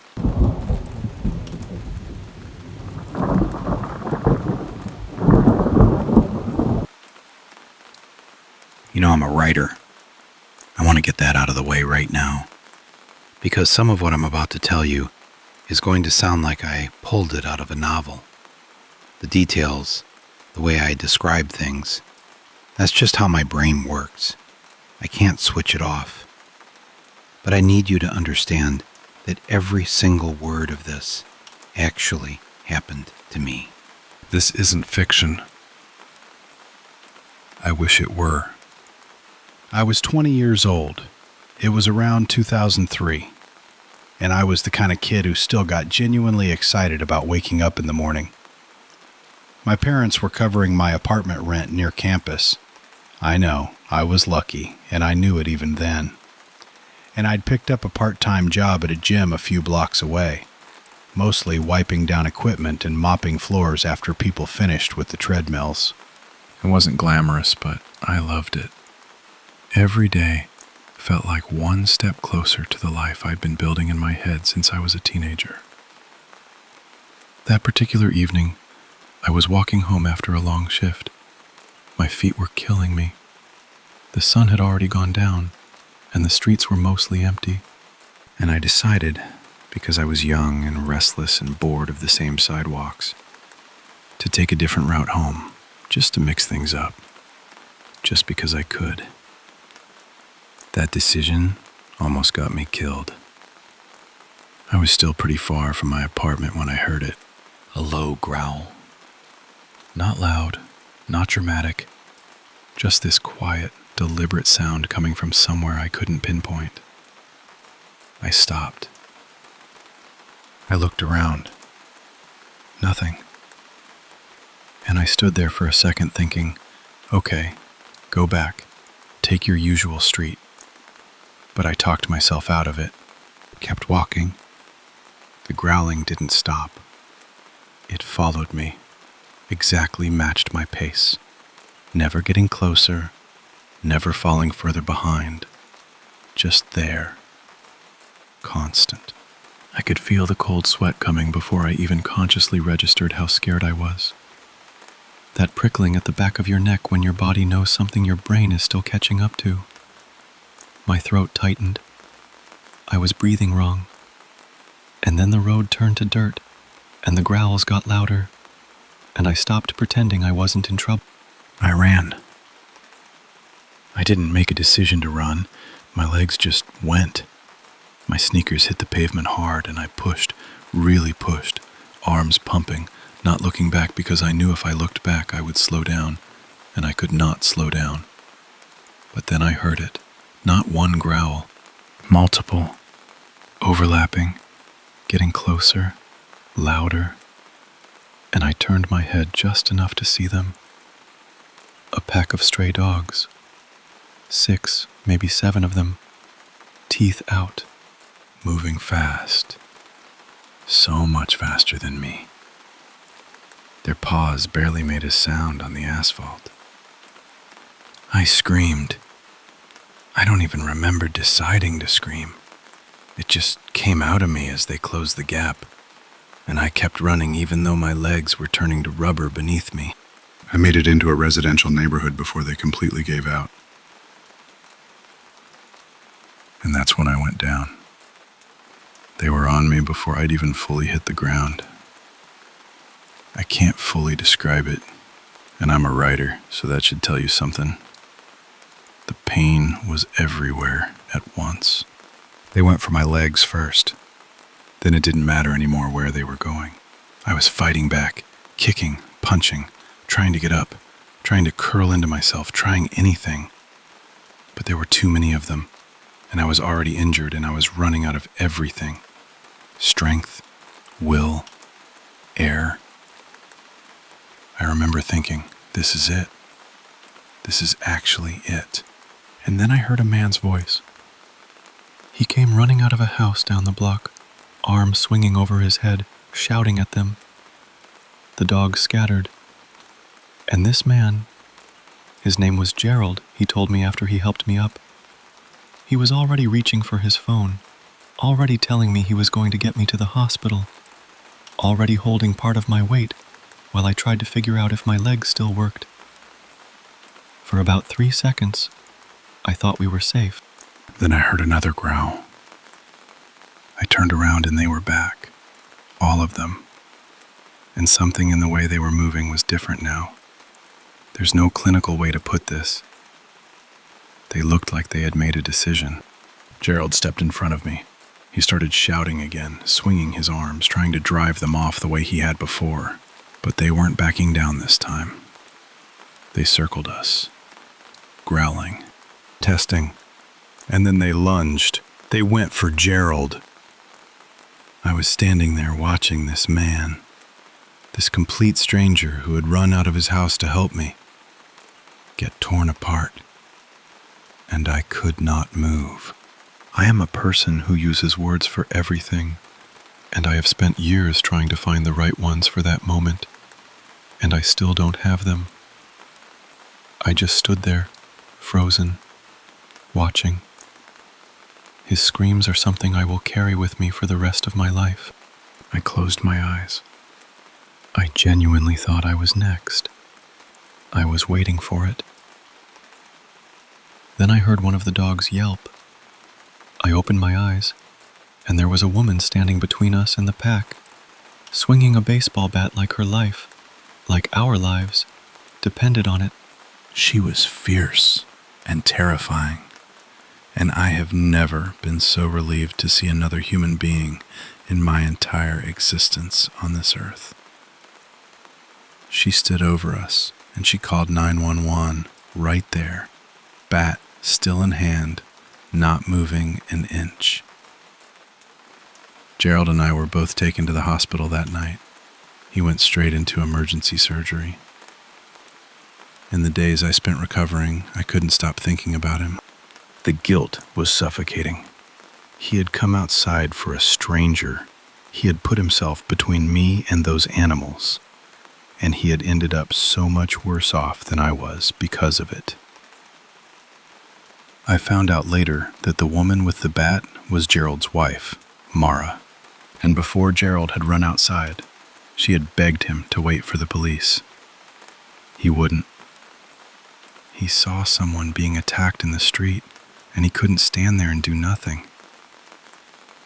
When she looked out and saw that both of us were in real danger, she grabbed her son's baseball bat, and she did what needed to be done. Gerald and Mara are heroes. There's no other word. They are the reason I'm here. Gerald survived, but the road back was long. Multiple skin grafts, surgeries over the years that I lost count of. We've stayed close ever since, and I am grateful to him, to both of them, in a way I genuinely do not have the vocabulary for, and I have a lot of vocabulary. That was the night that rewired something in me.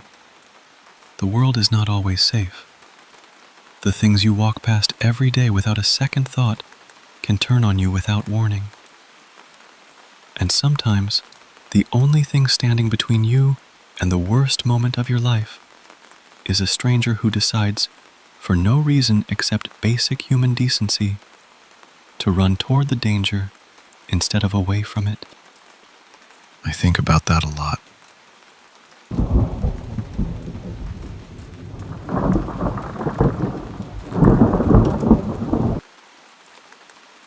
So, okay. I need to start at the beginning because none of it makes sense without the beginning. There's something about cold night air. I've always loved it. Always. And I know that sounds like a strange way to open this, but just stay with me because it matters. I was 8 years old when things at home became painful between my mom and dad. And I already know what you're thinking. I've heard it 1,000 times. He's a man. He could have walked away. He could have stopped it. But you have to understand, this man was so deeply, almost painfully in love with my mother, that he would rather endure the worst moments in silence than ever hurt her back. Even when she was drunk. Especially when she was drunk.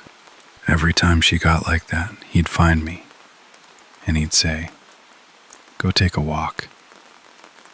And so I did. Always at night. And somewhere in those walks, in that quiet, in that darkness, I found my safe place. The one place where nothing could touch me. Most people feel exposed at night. Vulnerable. Not me. Night was mine. That was true right up until I was 17, and one woman took it from me. Permanently. My mom had just died. Exactly a week before this happened, we buried her. My dad was wrecked. 20 years of being in a physically and emotionally brutal relationship with her, and he still loved her completely. She'd never touched me, which I'm grateful for, but I watched what she did to him every single day. And when she died, I'll be honest with you, I felt relief. Not for me, for him. Even though he couldn't see what she'd done to him, I could, and I was glad it was over. And then I felt guilty about that. Deeply, horribly guilty. So it was a Wednesday night, maybe 10 days after the funeral, and I went out walking. I needed to move, needed air, needed to try and shake loose this guilt that just would not leave me, no matter how hard I tried to push it out. And at some point during that walk, I just accepted it wasn't going anywhere. The guilt was mine to carry. I'd walked probably 10 miles by then, mostly in a big loop around our neighborhood, and it was around 3 a.m. I was tired. I was maybe a mile from home, 25 minutes if I kept moving. We didn't live in the safest area. We were on the poorer side of things. We made do. And I'm walking, and I passed this old abandoned Mexican restaurant on a corner. It had shut down maybe a decade earlier. Something about not being up to code. Plants had grown all the way up the sides of it.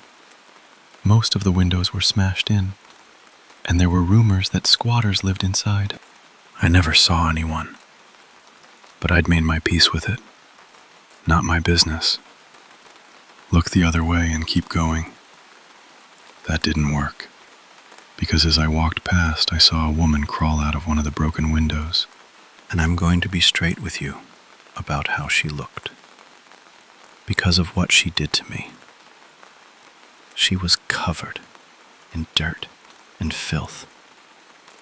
Her clothes, her face, everything. And even from 20 feet away, the smell hit me. Like she'd been in the sewer. I looked away. kept walking. 5 minutes later, that smell came back. Closer. Much closer. I turned around and she was right there, right behind me. I gagged. I couldn't help it. And she didn't appreciate that at all because she pulled out a knife and pressed it into my stomach. Just like that. The gagging stopped. Everything stopped. I looked down at the knife. I looked up at her face, and there was nothing in her eyes. No remorse. Nothing. Her face was covered in sores. She was twitching, moving in a way that made it obvious she was on something. Maybe a lot of things. She didn't say a word. She patted my pockets, found my wallet, took it, pointed at my watch. A $10 watch, I'm not joking, and I handed it over. I thought that was it. I really thought that was the end of it. It wasn't. She made me walk behind the building, and she touched me in ways I didn't want. Every time I tried to resist, the knife went further in. So eventually I stopped resisting. I just laid there and let her do what she did. And when she was done, she stood up, took the knife away, and walked off like it was absolutely nothing. The days after that, I barely left my room. I was crying every night. I didn't know if I even wanted to keep going. And I couldn't tell anyone. I couldn't. Because I'd seen it happen to other men. They'd come forward and say a woman did this to me, and people would laugh. Or they'd ask why he didn't just fight back. Or they just flat out wouldn't believe him. I didn't want that. I didn't want to be called weak. So I kept it in. I pulled away from everyone, my dad, every friend I had. I just went quiet. For years. When I was 25, I was completely alone. And I met a woman named Kate. She made me feel like I existed again. Like there was finally someone I could say anything to, and she would just be there. No judgment, no conditions. We were together 2 years before I told her what happened. She sat there and she listened, didn't interrupt me once. And when I was done, I was an absolute mess, sobbing, completely undone. And she just held me. She said she was there, no matter what. That was it. Over the next month, we talked about it on my terms, only when I brought it up, and she helped me think through what I wanted to do. Going to the police. I wasn't sure about that at first. But Kate helped me see that maybe, even if it didn't go anywhere, it could protect someone else. So I filed a report. I didn't expect much. I mostly did it for myself, to close a door, to tell myself this thing was not going to run my life anymore. They never found her. Never found the people in that restaurant. Part of me will always want her to face what she did. But I filed that report, and something shifted in me. In the 2 years after that, I got my dad back. Called him, showed up, rebuilt that. He was so happy to hear from me. Kate and I got married 3 years ago. We have a 2-year-old daughter. Honestly, life is good right now. In a way I genuinely didn't think was possible for me. I don't think about that night very much anymore. But I needed to tell this story because if you're a man and something like this happened to you, I need you to hear this directly from me. You are not alone. I'm just one person, I know that, but I believe you.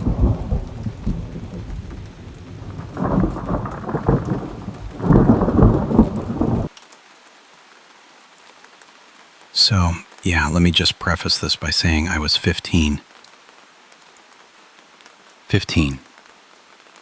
A child. And I would very much like to go back in time and shake myself. But unfortunately, that technology doesn't exist yet. So here we are. This was about 10 years ago. I grew up with just my mom, who was, bless her, absolutely never home. She was working constantly, running herself ragged to keep the lights on. So her version of parenting me was basically, don't die, see you Thursday. Was that ideal? Probably not. Did it lead directly to the situation I'm about to describe? I mean, I'm not here to assign blame, but yeah, kind of. Anyway, I was walking home from school one afternoon. Overcast day, that gross, sticky kind of heat where the clouds just sit on you. I was genuinely excited because my mom had just picked me up a new video game for my birthday the day before, and I had big plans involving my couch and absolutely nothing else. That was the plan. That was the entire plan. And then this guy appears beside me out of nowhere. I mean, materializes. He had on this oversized black hoodie despite the weather. Which, red flag, obviously, but again, 15. Dark jeans, work boots that had seen better decades. He looked rough. He looked like someone who had made a series of increasingly questionable choices in life. And I clocked all of that immediately. And I kept walking anyway. Because 15. He falls into step next to me and goes, "Hey, you want to make some money?" Now, in hindsight being the gift it is, the correct answer is no. The correct answer is to walk faster. The correct answer is basically anything other than what I did, which was slow down and go, "Doing what?" He explained that he needed someone to deliver a package to an address across town. Just drop it off, come back, collect $250. Easy. Done. No big deal. $250 to a 15-year-old kid who was saving up quarters to buy snacks. I want you to understand what that number meant to me. I stood there for what felt like a respectful amount of time, pretending to think it over, and then I said yes. Immediately. Spiritually, I said yes before he even finished the sentence. The walk to the address took close to an hour, and I'll tell you, with every block I walked, I liked this plan a little less. The neighborhood got quieter in that specific way that isn't peaceful, it's just empty. And then I got to the house and... okay. The house. The house was something. Pale yellow siding going gray, shutters hanging at angles that suggested they had simply given up, and this one window on the side that had been covered with a trash bag and duct tape. Lovely. A real charmer. I knocked. And I knocked softly, I want you to know. I knocked like I was apologizing for existing. I was sincerely hoping no one would answer, and I could just set the package down and sprint home. Someone answered. This man was enormous. Not in a friendly way. He had this totally flat expression, like he'd seen everything and been impressed by none of it. And he looked at me for about 1 second before he just took the package and stepped back, waving me inside. Every single cell in my body said, "Do not go in there." My nervous system was staging a full protest, and I went in anyway. Because something about the way he didn't ask, just gestured, made it feel like declining wasn't really an option on the table.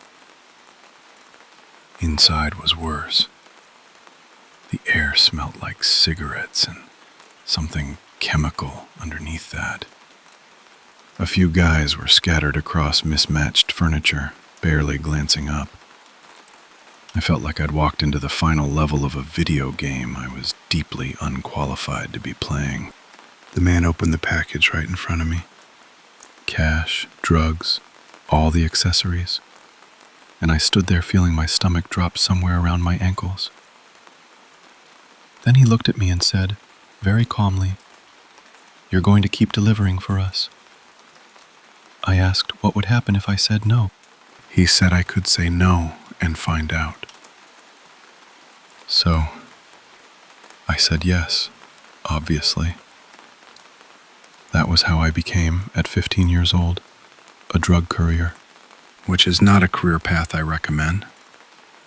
I delivered packages after school every day, most weekends, neighborhood after neighborhood, bag over my shoulder, just trying to be invisible and not get caught and stay alive and get to the other side of whatever this was. I was terrified every single day. I wanted to tell my mom, but she was already working 4 jobs. 4. And I couldn't figure out how to hand her one more catastrophic problem. So I carried it alone, and the weeks kept coming. About 2 months in, I was making a delivery in a particularly grim stretch of the city when a police cruiser pulled up. They'd gotten a tip, they said. They searched my bag. They found everything. I got arrested, taken in, sat across from detectives with my mom beside me looking like the ground had fallen out from under her, and I told them everything. Every address, every face I could remember, the original house, all of it. They went and checked, found some people there, but the main operation had cleared out. Not surprising, honestly. My mom tracked down a lawyer who apparently specialized in exactly this kind of disaster, which says something, I guess, about how often this particular disaster occurs. He helped me build a case that I had done all of this under genuine fear for my safety and my family's safety. I wasn't wrong. I cooperated fully, handed over every address, every detail I had. I ended up spending about 6 months in juvenile detention. 6 months. I went in as a kid who had never been in serious trouble in his life, and came out with a record and a very specific new understanding of how fast things can go sideways.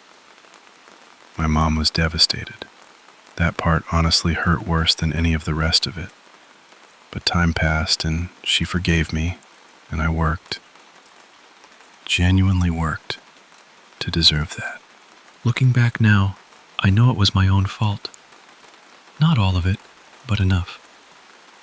No amount of money should have been enough to make me say yes to a stranger who materialized out of thin air and offered me cash to carry an unknown package across town.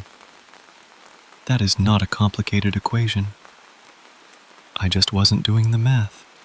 That experience rewired something in me, permanently. I never stopped being grateful for the second chance. I never took my freedom lightly again. And I never, ever let myself get baited by easy money. Part of me still wants to cut that kid some slack, though. Because, honestly, he was just a stupid kid. And sometimes, that's the whole explanation.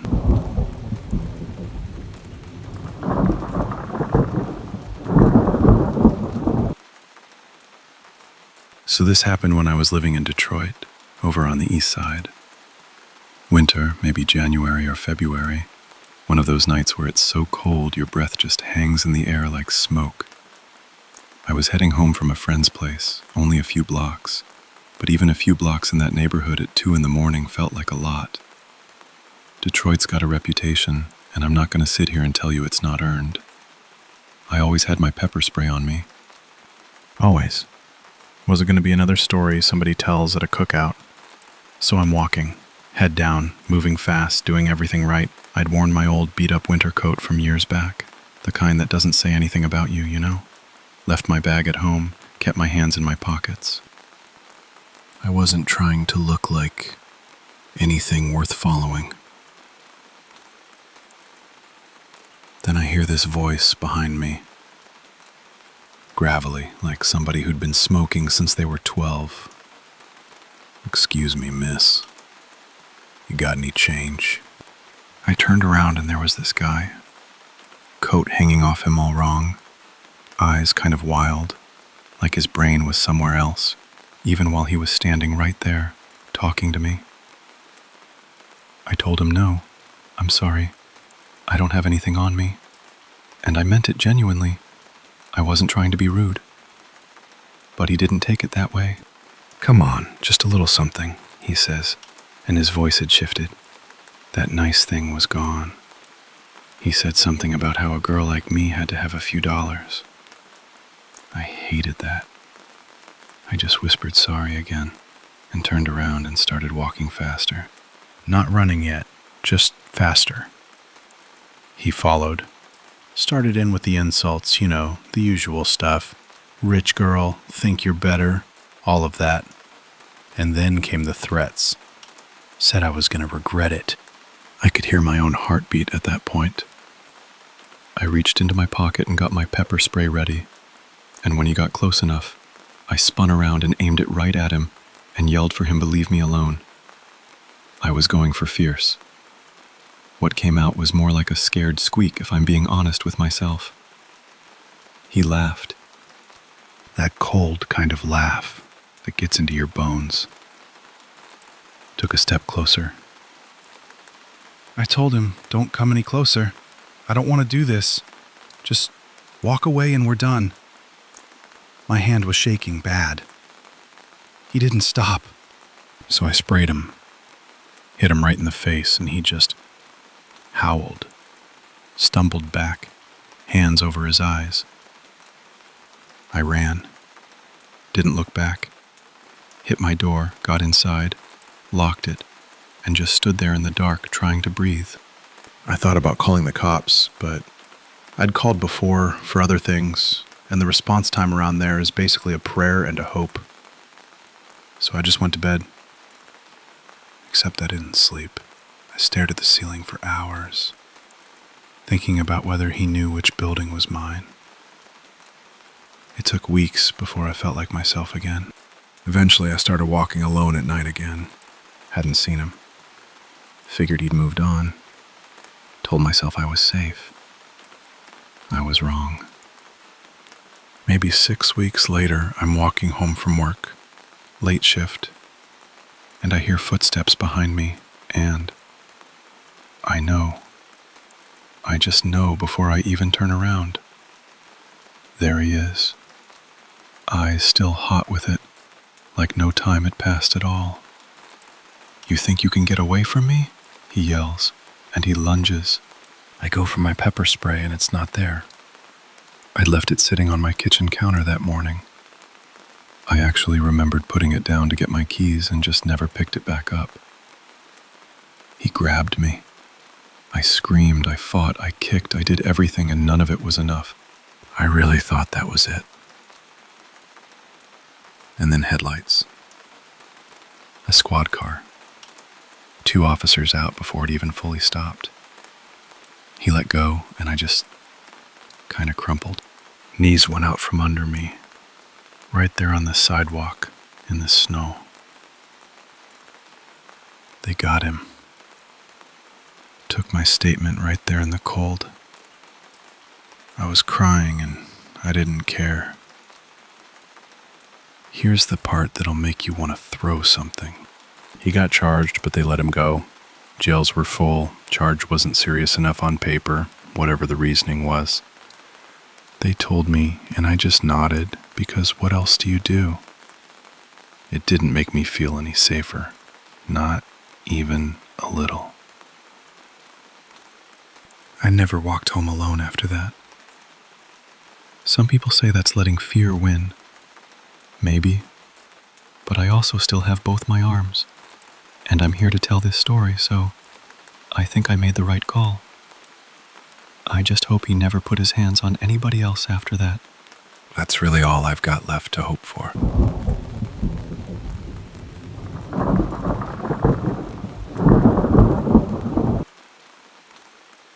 So this happened on what started as a completely ordinary afternoon. I'm a nurse. I work long shifts, and on my days off, I'd sometimes just walk home from the library, a few miles, nothing dramatic. I'm in my late 30s, live in one of those neighborhoods where people still wave at you from their porches. I never felt uneasy there, not once. I remember I was just walking, not thinking about much of anything. There was a warm breeze and I had my bag over one shoulder. And at some point, I noticed a car behind me, maybe 40 feet back. Something about the sound of the engine, the way it was revving almost impatiently, made me slow down a little. I told myself I was being ridiculous. And then it accelerated, and it wasn't going down the road. It was coming directly at me. I moved. I don't even fully remember deciding to. I just got out of the way, and the car swerved past and kept going. I stood there on the pavement trying to breathe. My hands were shaking. I didn't get the plates. By the time I could think clearly enough to even want them, the car was gone. And I made the decision right then not to call anyone. I just wanted to get home. I walked another few blocks and started to feel something close to normal again. I was reaching into my bag for water when I heard it. The engine sound. The same one. I turned and it was the same car, and this time it was moving faster. I threw myself onto someone's lawn and it missed me by almost nothing. I got up and I ran. I was on the phone with emergency services, trying to describe what was happening, and I wasn't paying enough attention, and I slowed down just slightly. And that was enough. The car hit me from behind. I went up, and then I came down hard, my head against the concrete. I don't know how long I was there. Someone found me. I was taken to the hospital, and I was told later that I had several broken bones and internal injuries, serious enough that they put me under for a few days. When I came around, the doctor told me I was fortunate, that most people who came in the way I came in didn't leave. The police thought it was targeted, based on where it happened, the area, the pattern. They never found the driver. The recovery took months, real months, not weeks. And when I was finally cleared to start moving around normally again, I was walking home one evening after a shift, and I saw a car that looked like it. Same color, same shape in my peripheral vision. I ran. And this time the car, completely different car, different person, just someone driving past, went right by me without slowing, without turning, without anything. I stood on the sidewalk watching it disappear, and I understood that I'd imagined it. That was almost harder than the first time. I spent a long time after that living in a kind of low-grade terror, always checking behind me, never going out alone after dark, carrying pepper spray, having dreams I don't need to describe. It had been 7 or 8 months since it happened, and I still thought about it every single day, turning it over. Was it random? Was it personal? Was it tied to something I didn't even know about myself? And I never got anywhere with it. There was no answer. There still isn't. Then one afternoon I was coming home and I saw the car. Not a car like it. A car, or what I was certain was the car, parked on the side of the road about half a block from my building. I called the police. They came, they looked, and they told me there was nothing there. No connection, no evidence, nothing to act on. I started seeing a therapist after that. I needed to. And she suggested I try to find closure, confront the fear rather than let it keep running me. What she meant, I think, was something like journaling or visualization, or maybe just driving that route again. What I did, and I'll admit this was not my best interpretation of her advice, was spend several weeks walking around parts of the city looking for that car. I was tired and probably not thinking straight. I found a car that matched.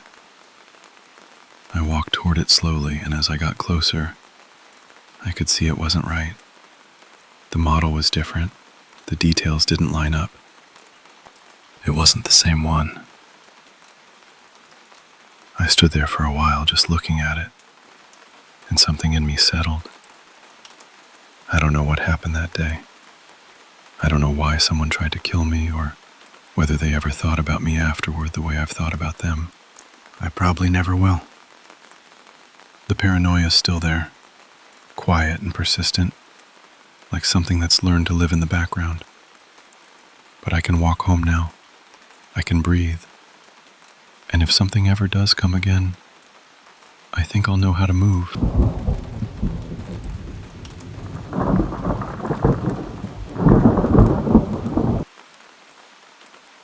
There's a small scar on my neck. It's faded now, but I still catch myself touching it sometimes, kind of absent-mindedly, like a reflex. That's usually where this story starts for me. Not at the beginning, but right there, at that little reminder. So, okay. Let me back up. My girlfriend Danny and I had just moved to the city. I was so excited. Like, embarrassingly excited. We just settled into this tiny apartment and everything felt new and full of possibility, you know? I think it was maybe the third or fourth day there when I decided to walk to the grocery store on my own. Just to explore a little, get a feel for the streets. And honestly, the walk there was great. Really great. I was texting Danny the whole time, sending her little updates about things I was noticing. A cool mural, a coffee shop I thought she'd love, a record store we'd definitely have to come back to together.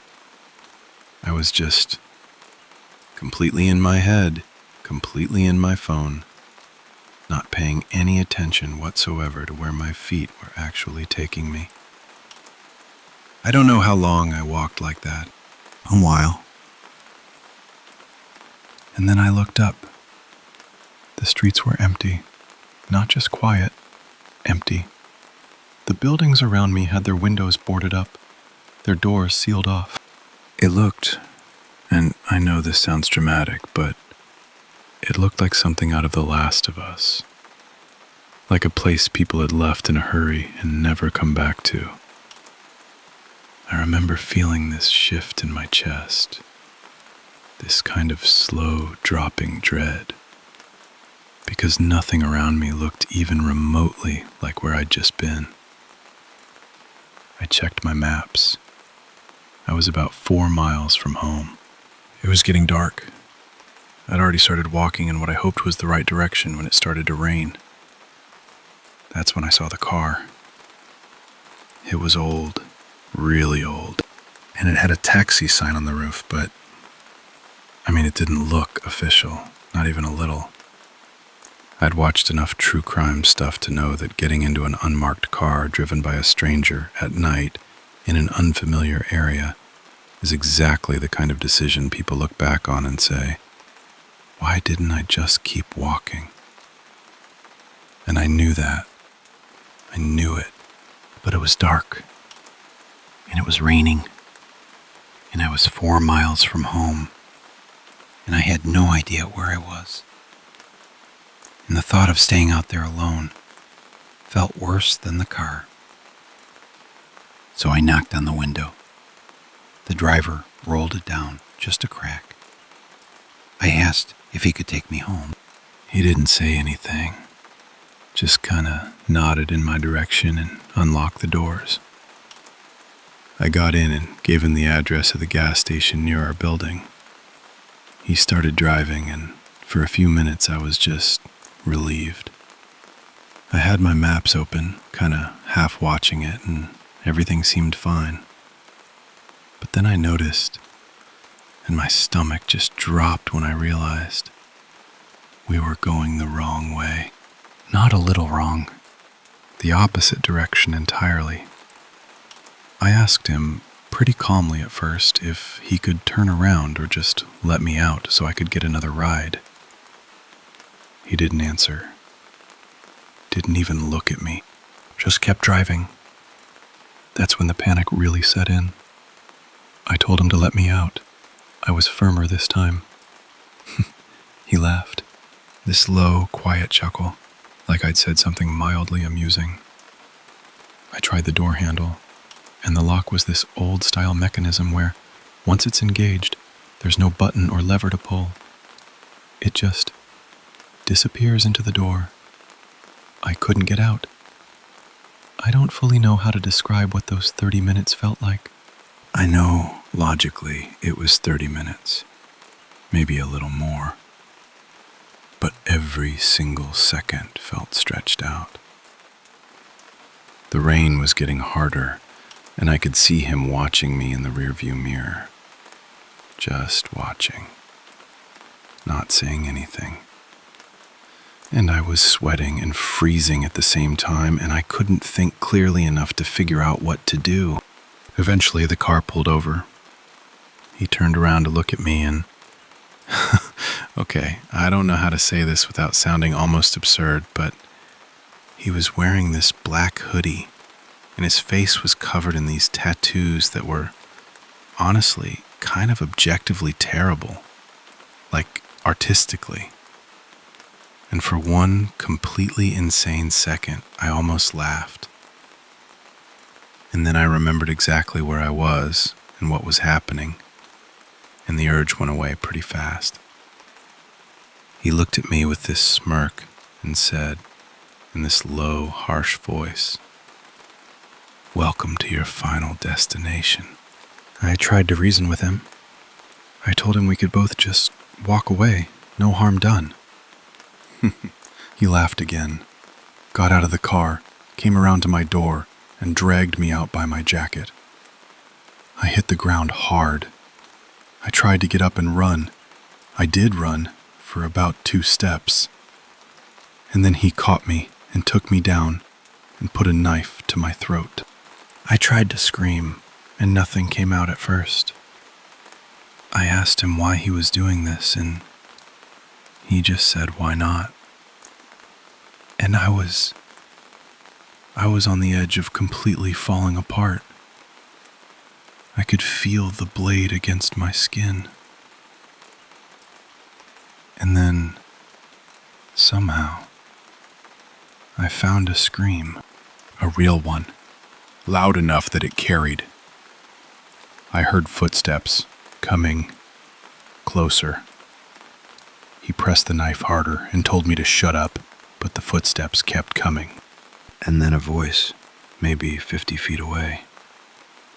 "Hey, what's going on over there?" A group of people had been walking nearby, and they'd heard me. They were coming toward us, watching, and I could feel the driver starting to lose his nerve. His hands were shaking. And then he just got up, let go of me, and ran. Left the car. Left me on the ground. The group came running over. One of them helped me up, and I hadn't even noticed, but there was a cut on my neck, and he held pressure on it while someone else called for help. An ambulance came. I ended up needing a few stitches, but physically, I was mostly okay. The police looked into the car and found it had been stolen. Nothing inside connected it to anyone. For years, I didn't know if they'd ever find the person who did it. And then, years later, I got a call. Another man had been taken the same way, in the same area. This time they caught him. I went in and identified him.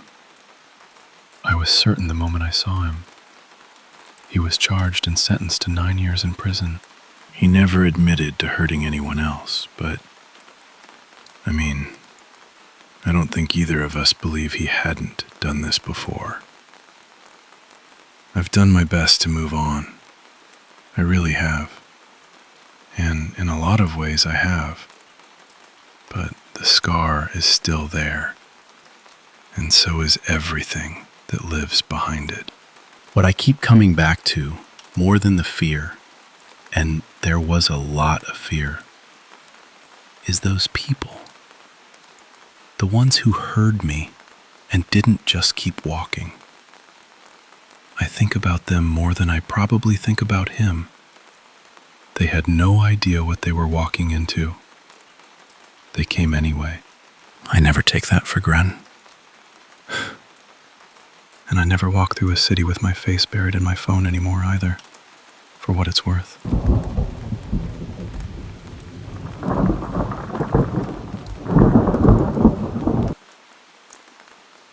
It was Valentine's Day. I had spent the afternoon at the mall, just shopping, treating myself, nothing special.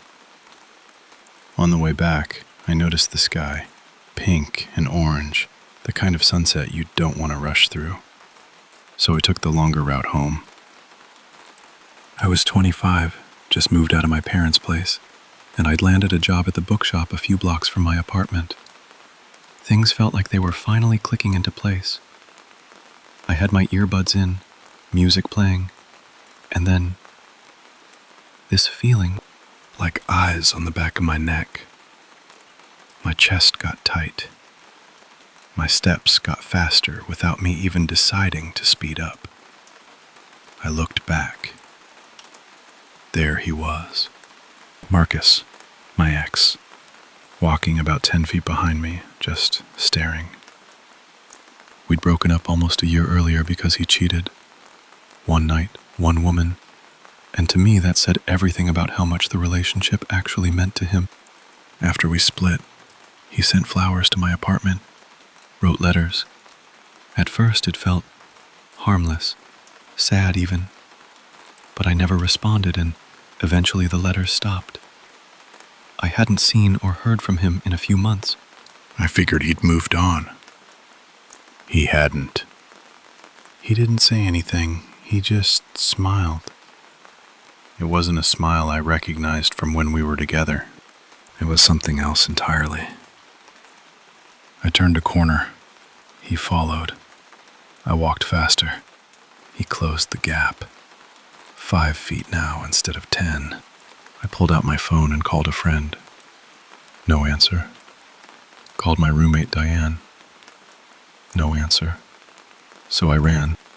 I could hear him behind me. His breathing was loud, close.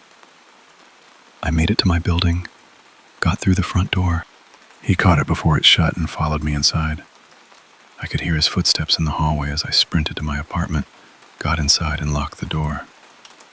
I stood there shaking, back against the door, knife from the kitchen in my hand because I didn't know what else to do. Diane found me on the floor a few minutes later. I could barely get the words out. She listened, then picked up her phone and called 911. She told me she didn't care what the police had said last time, that being chased home by someone like that was exactly the kind of thing they needed to show up for. I'd called them about him before, and the last officer I spoke to had told me not to contact them again unless it was truly life or death. I hadn't wanted to go through that again. But Diane didn't hesitate. While she was on with the dispatcher, we heard something outside the door. We both froze, just looked at each other and listened. Then it started, a loud, rhythmic banging, not on the door handle, more like he was slamming his fists or his feet against the wall outside, over and over, like a tantrum. I'd never seen that side of him. In the whole time we were together, he'd seemed completely normal. I crept to the door and looked through the peephole. I couldn't see anyone, but I could hear breathing. Close. Right up against the door. The police told us to stay inside and keep it locked. Said they'd be there in about 10 minutes. We sat on the floor and waited. I held the knife. Diane kept her hand on my arm. And on the other side of the door, he just breathed. When the officers arrived, Marcus didn't fight them. He went with them quietly, like none of it had been a big deal. They took him away, and it was over. Except it wasn't really over. Not for me. I never walked home alone after that. The route I used to love, the longer one past the quiet streets. I couldn't do it anymore. That feeling of being followed, of being hunted by someone who once said he loved me. It stayed in my body long after that night ended. I got lucky, I know that. But what could have happened if I hadn't made it through that door? I still think about it. Trust what you feel in your gut. I didn't want to believe it that evening. The sky was beautiful, and I just wanted to enjoy the walk home. But something in me knew before I even turned around. Listen to that part of yourself. I learned the hard way that love and obsession can look the same from the inside, until they don't.